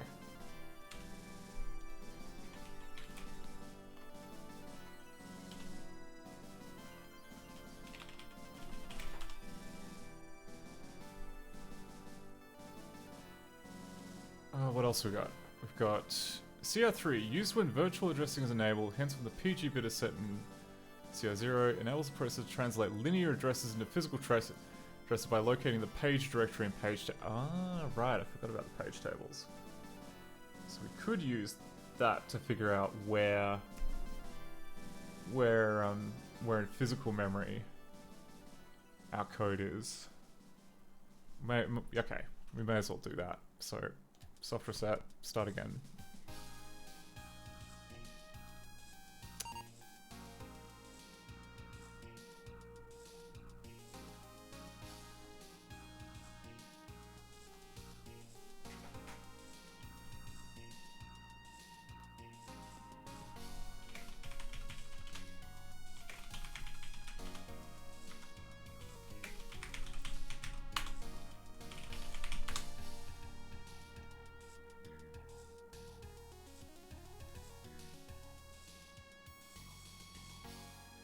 Okay, so it appears to be 1B000. It's the location of the page table.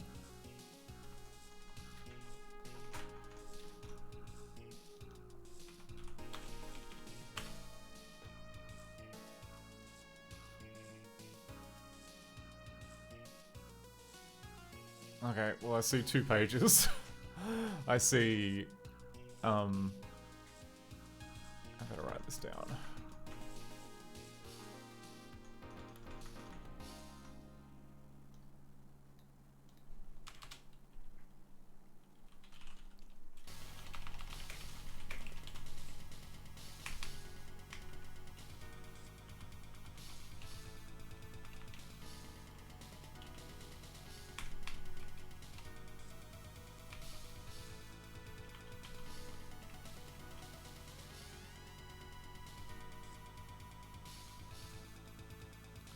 So 000182, sorry, 9227.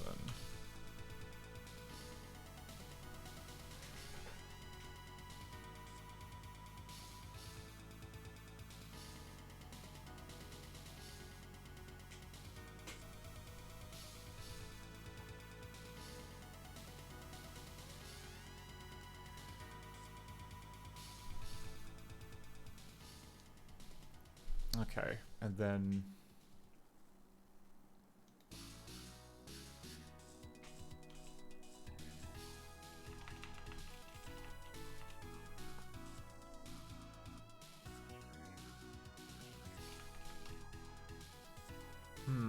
how much? Yeah.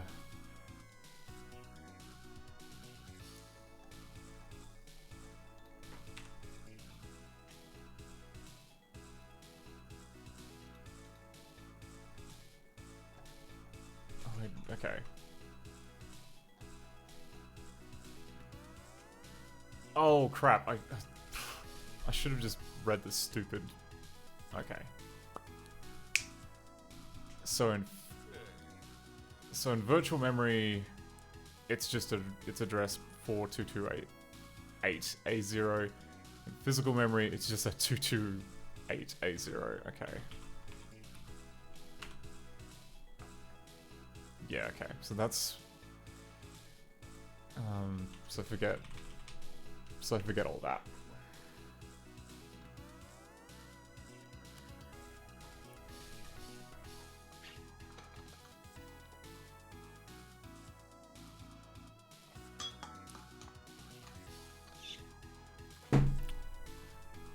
So that can't always be true though.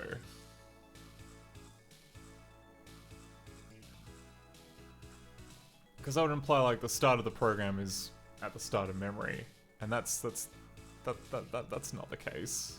It's not the case at all.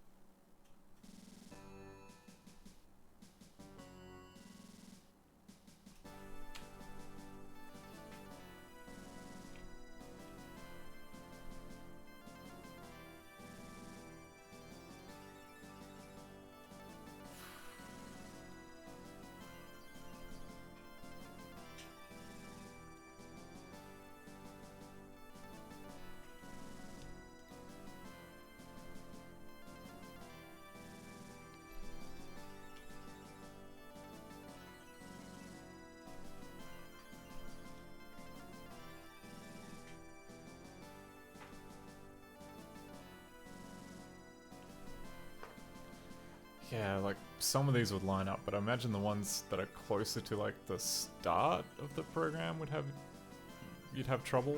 I would have to be relocated.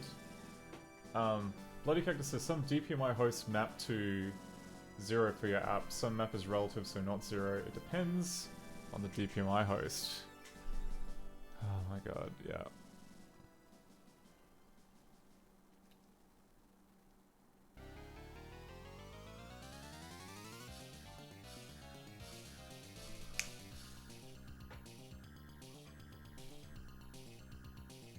Oh, okay. So I mean,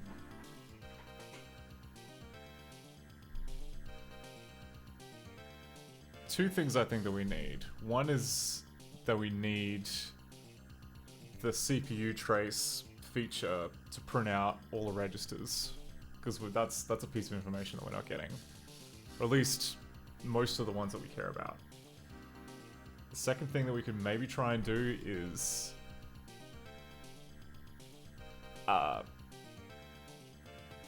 build a copy of the engine without the real mode handler being swapped, and see if that is fine. Because then we'd be able to compare, like, we'd be able to compare the two traces, and specifically where they're about to kind of like disappear into the ether, which we have a good idea of where that is now, and hopefully figure something out from there. Okay, so I'm gonna go into here.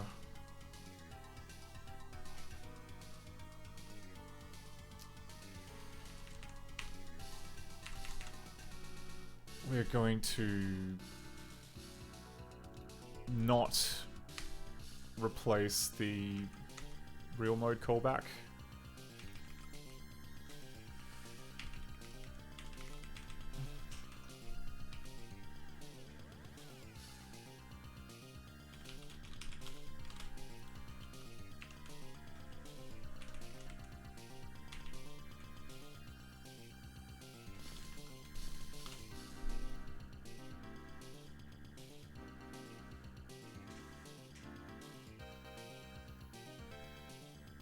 Okay.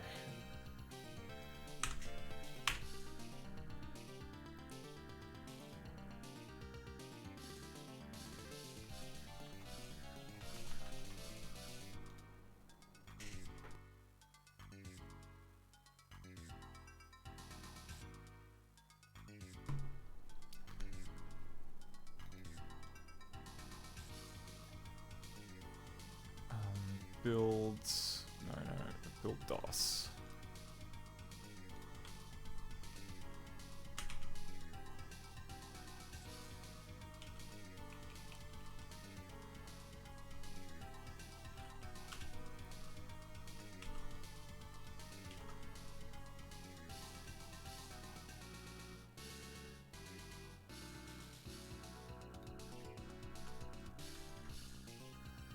Okay.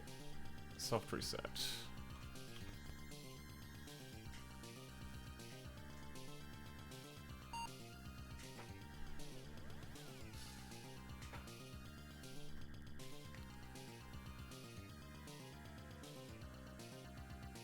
This is probably going to scramble the breakpoints a bit, but anyway.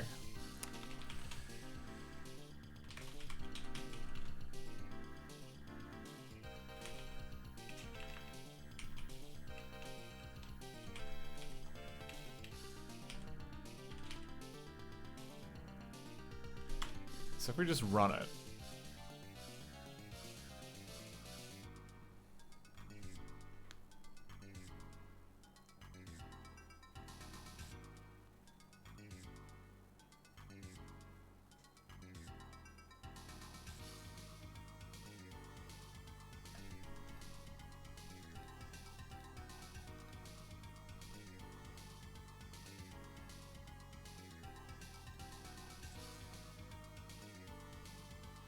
Okay, there we go. So we stop at breakpoint 3.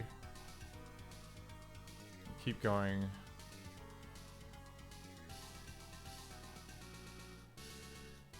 Nice. Okay, so we got an actual error, which is nice. Let's just figure out what that is.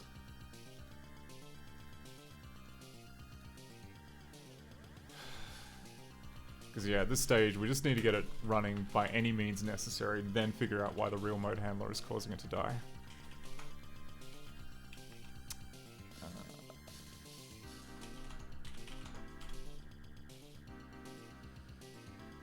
Merge dump.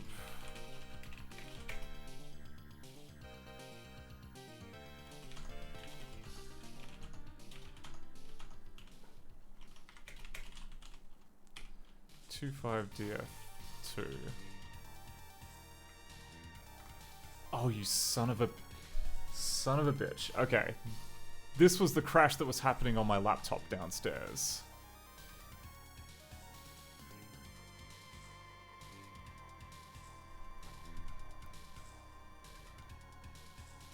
So does that mean now that if I and I'm pretty sure this will also crash. Oh, hang on. PT no. Oh god, it's not going to be there, is it?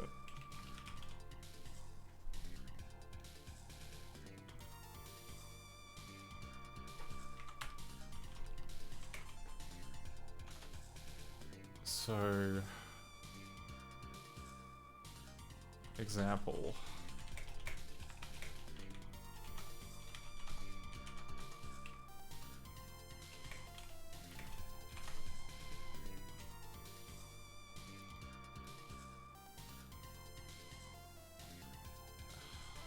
God damn it, where is it?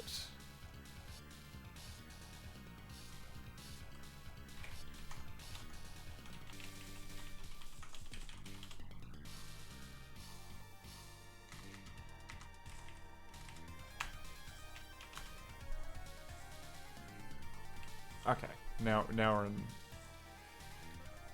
Now we are good. And if I run DOSBox, it's going to crash in exactly the same damn way. No, it's not. It works okay.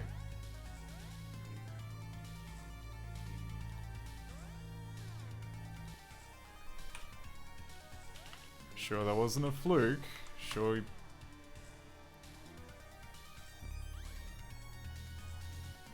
Okay, so it must be timing related, well, because that's the main difference between these two things.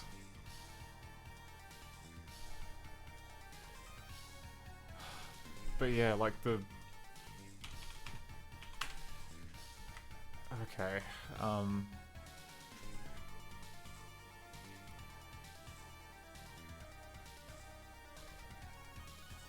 yeah, and I was having an issue getting a global from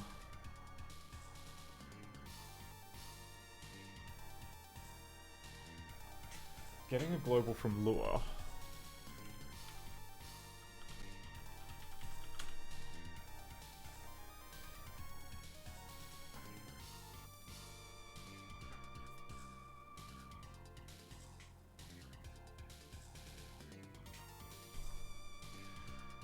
So it's okay, so EAX is 0, and then here it tries to dereference a null pointer. Okay, that's bad. So EBX.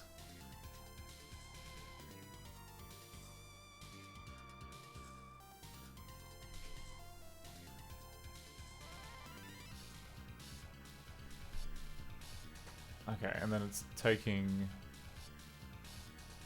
Lua state L as this, putting that into EBX. And clearly that exists, but then whatever is in like slot 10 of EBX of Lua state, it's not finding that.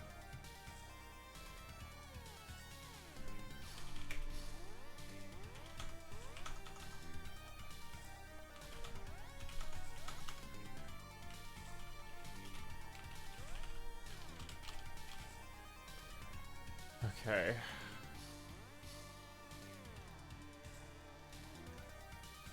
Yeah, this pointer.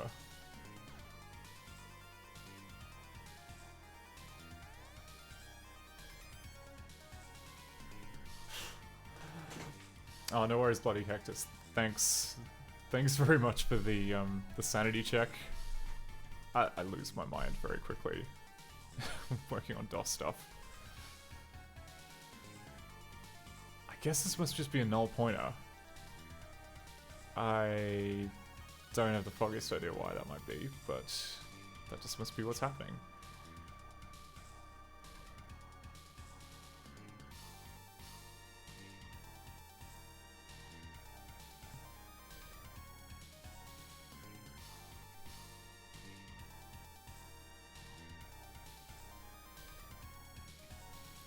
I guess we can put in a little check for something like that.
I guess it's meant to be an opaque pointer, but...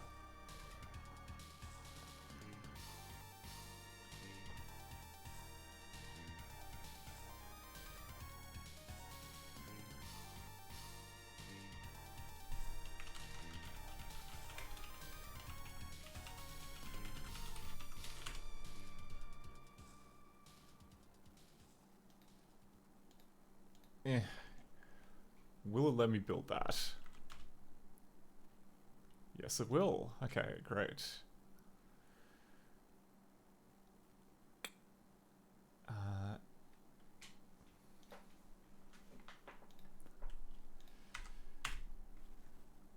Will it run a DOSBox? Yes. Okay.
Soft reset.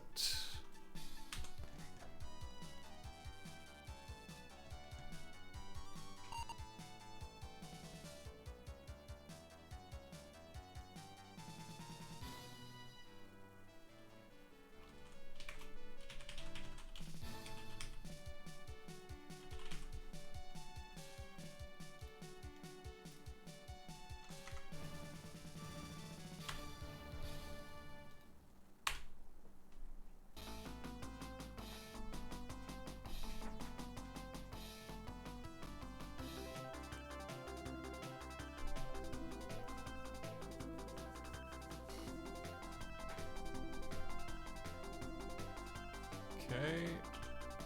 Brakes there.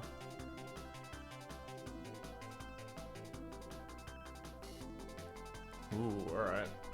25E72.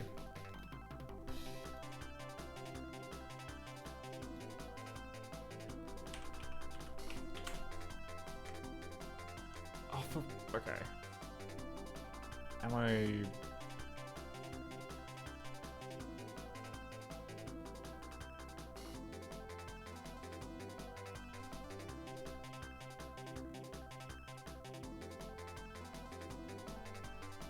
Alright, EAX is 0. Oh wait, no, there must be like something inside the... It must be this get G table thing. Okay.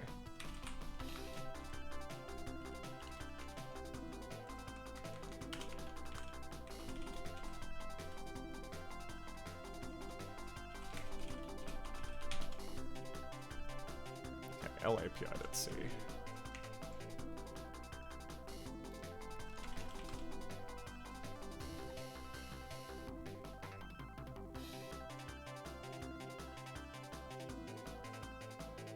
Okay.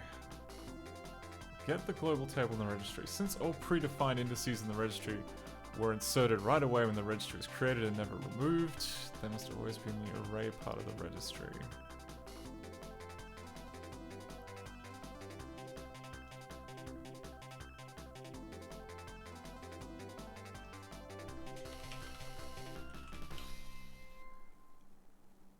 Okay.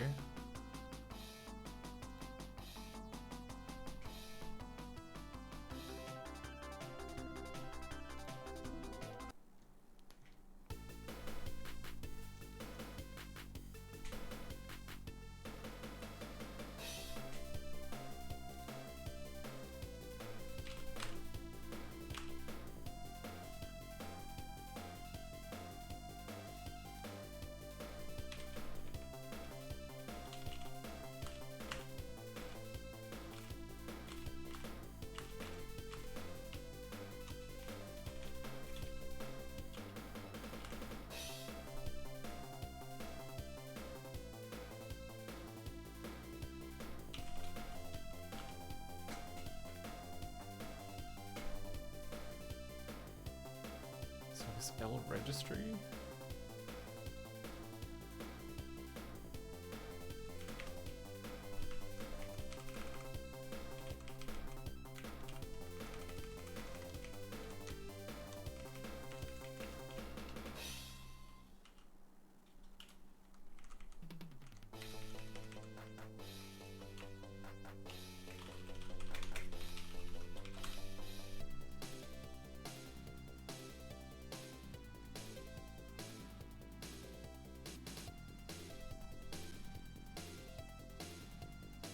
Okay.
Alright.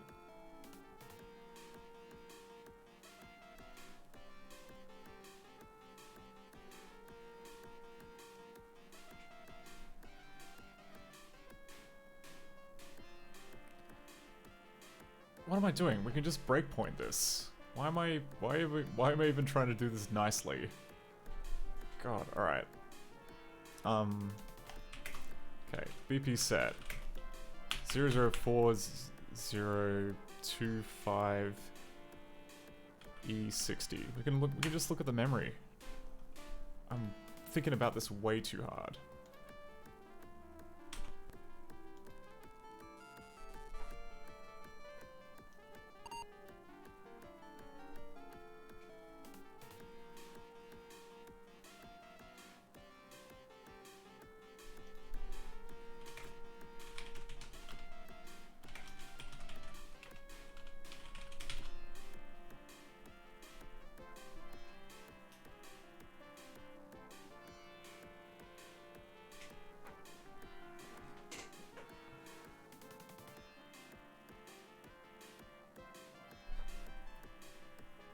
Okay.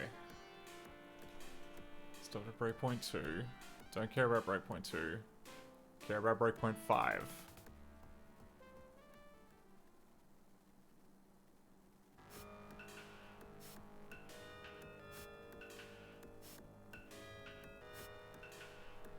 Oh wait, did I start the wrong one? Okay, soft reset.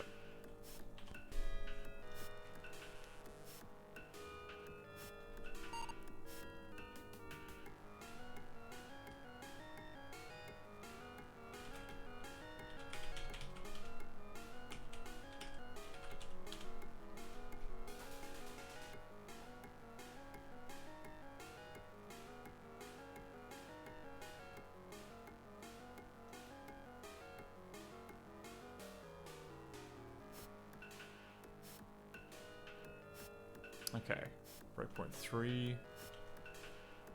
Come on. Need breakpoint 5. You gotta be kidding me. Alright,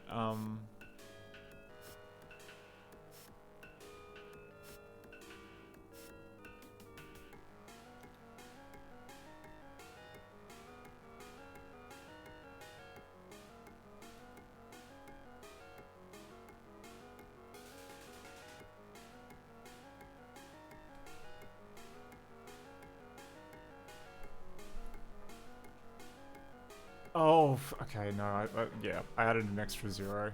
That's on me.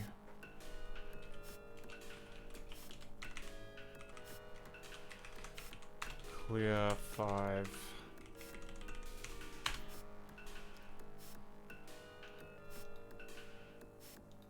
Soft reset.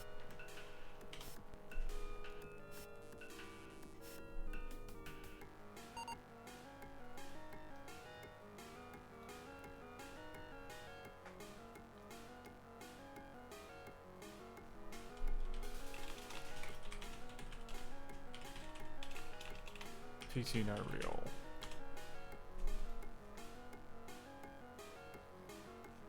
There we freaking go. Okay, so we stop at grade point 6.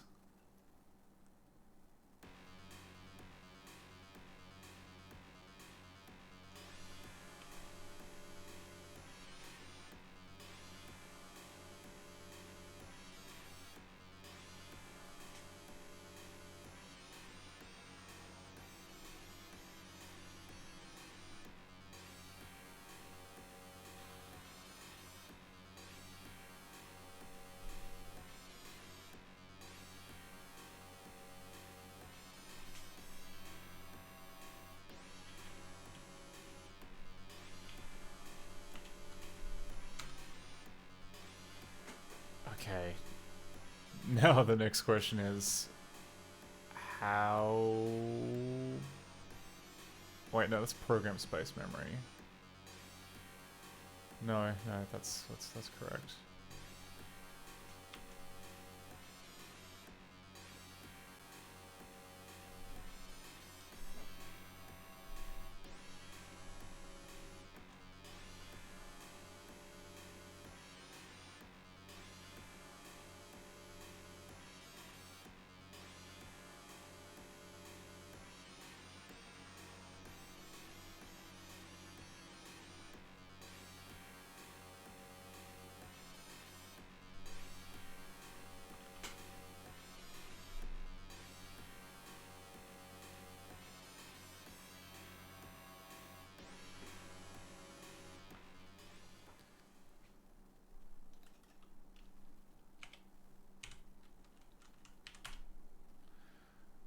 Okay, it's as simple as just adding in the stupid base address. I see.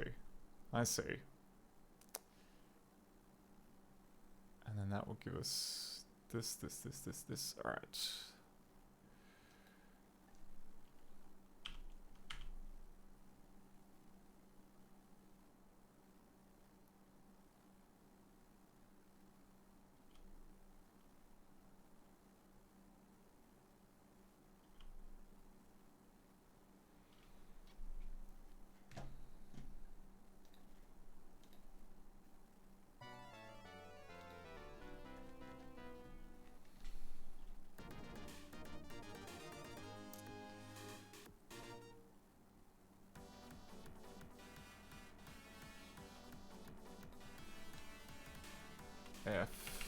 F664.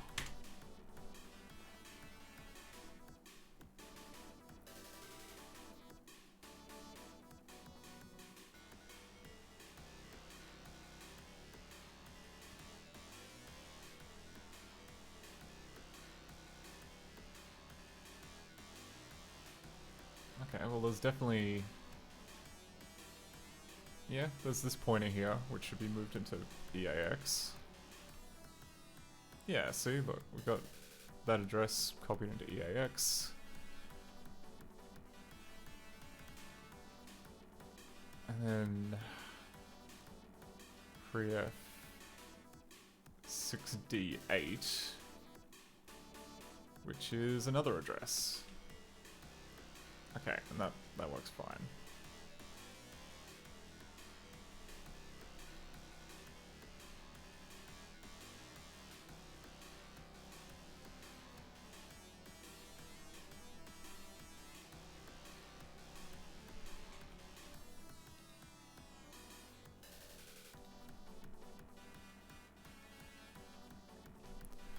Four 9830.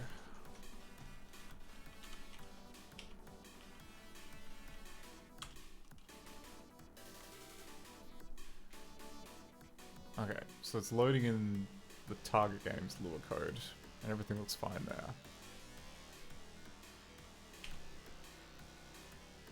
So we run it for a small amount of time.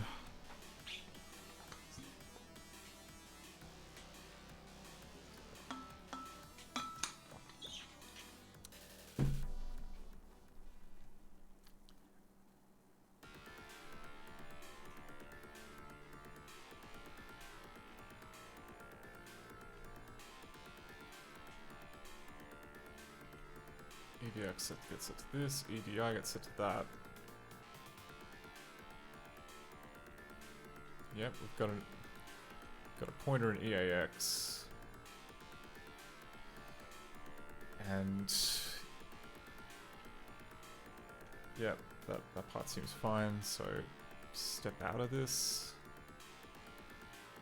9D3F.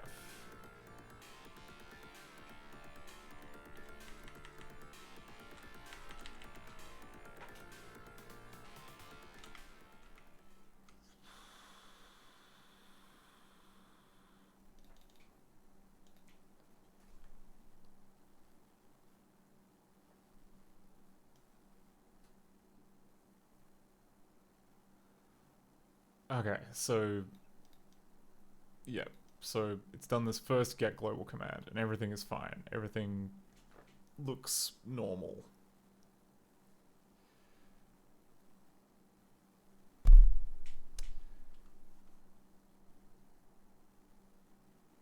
And then the second one does not work.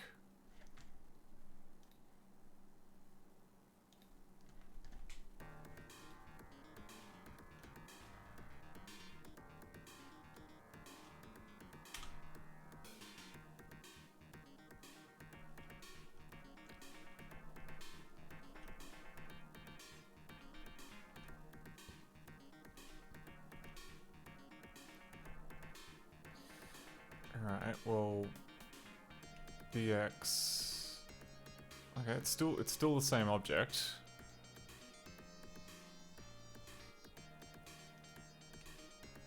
And there is still a object at EAX.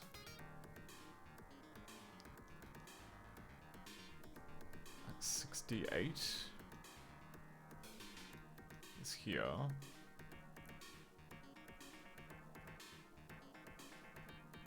And there's something at 24.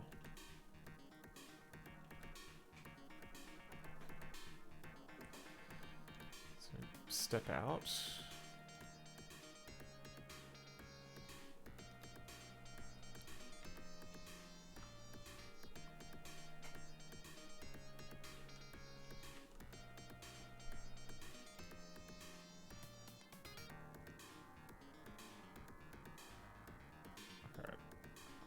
So that one's fine.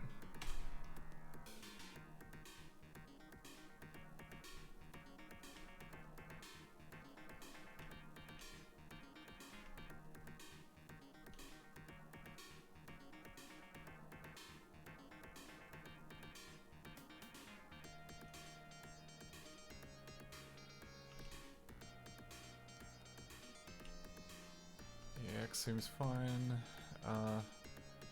Step out.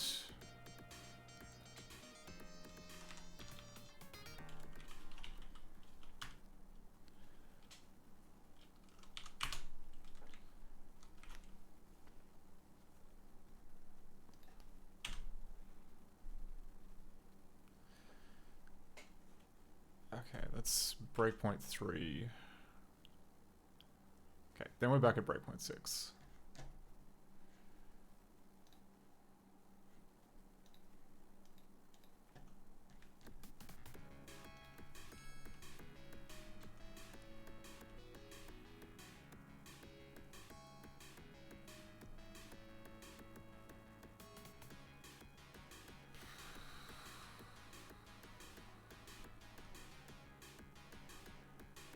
Okay, EAX looks fine.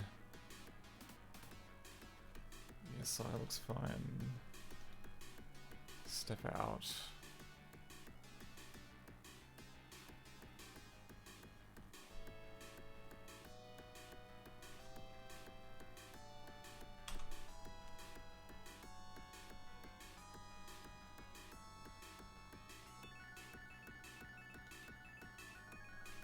Okay, we've rendered one frame of the game. So it must have gone through like a fair number of... I don't know.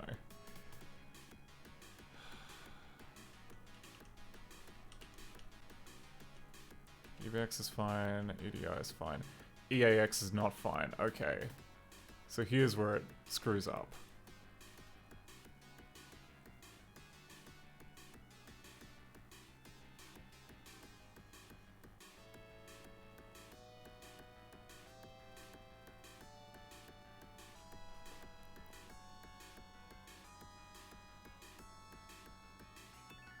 One 3F6.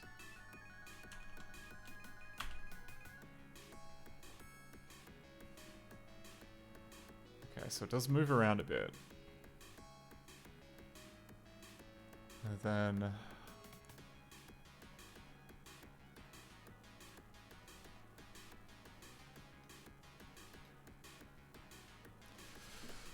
Oh, but because it moves around, then it means we can't necessarily do a,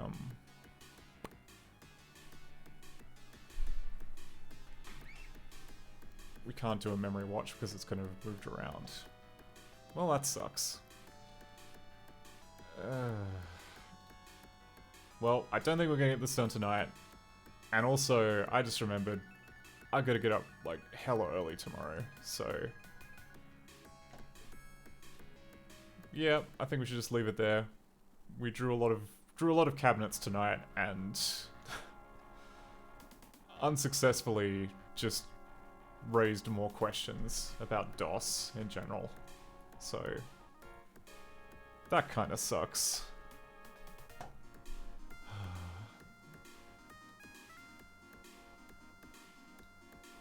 I slowly feel like we're getting better, though. We're getting quicker at doing root cause analysis, even if it's just painful. Just painful all the time.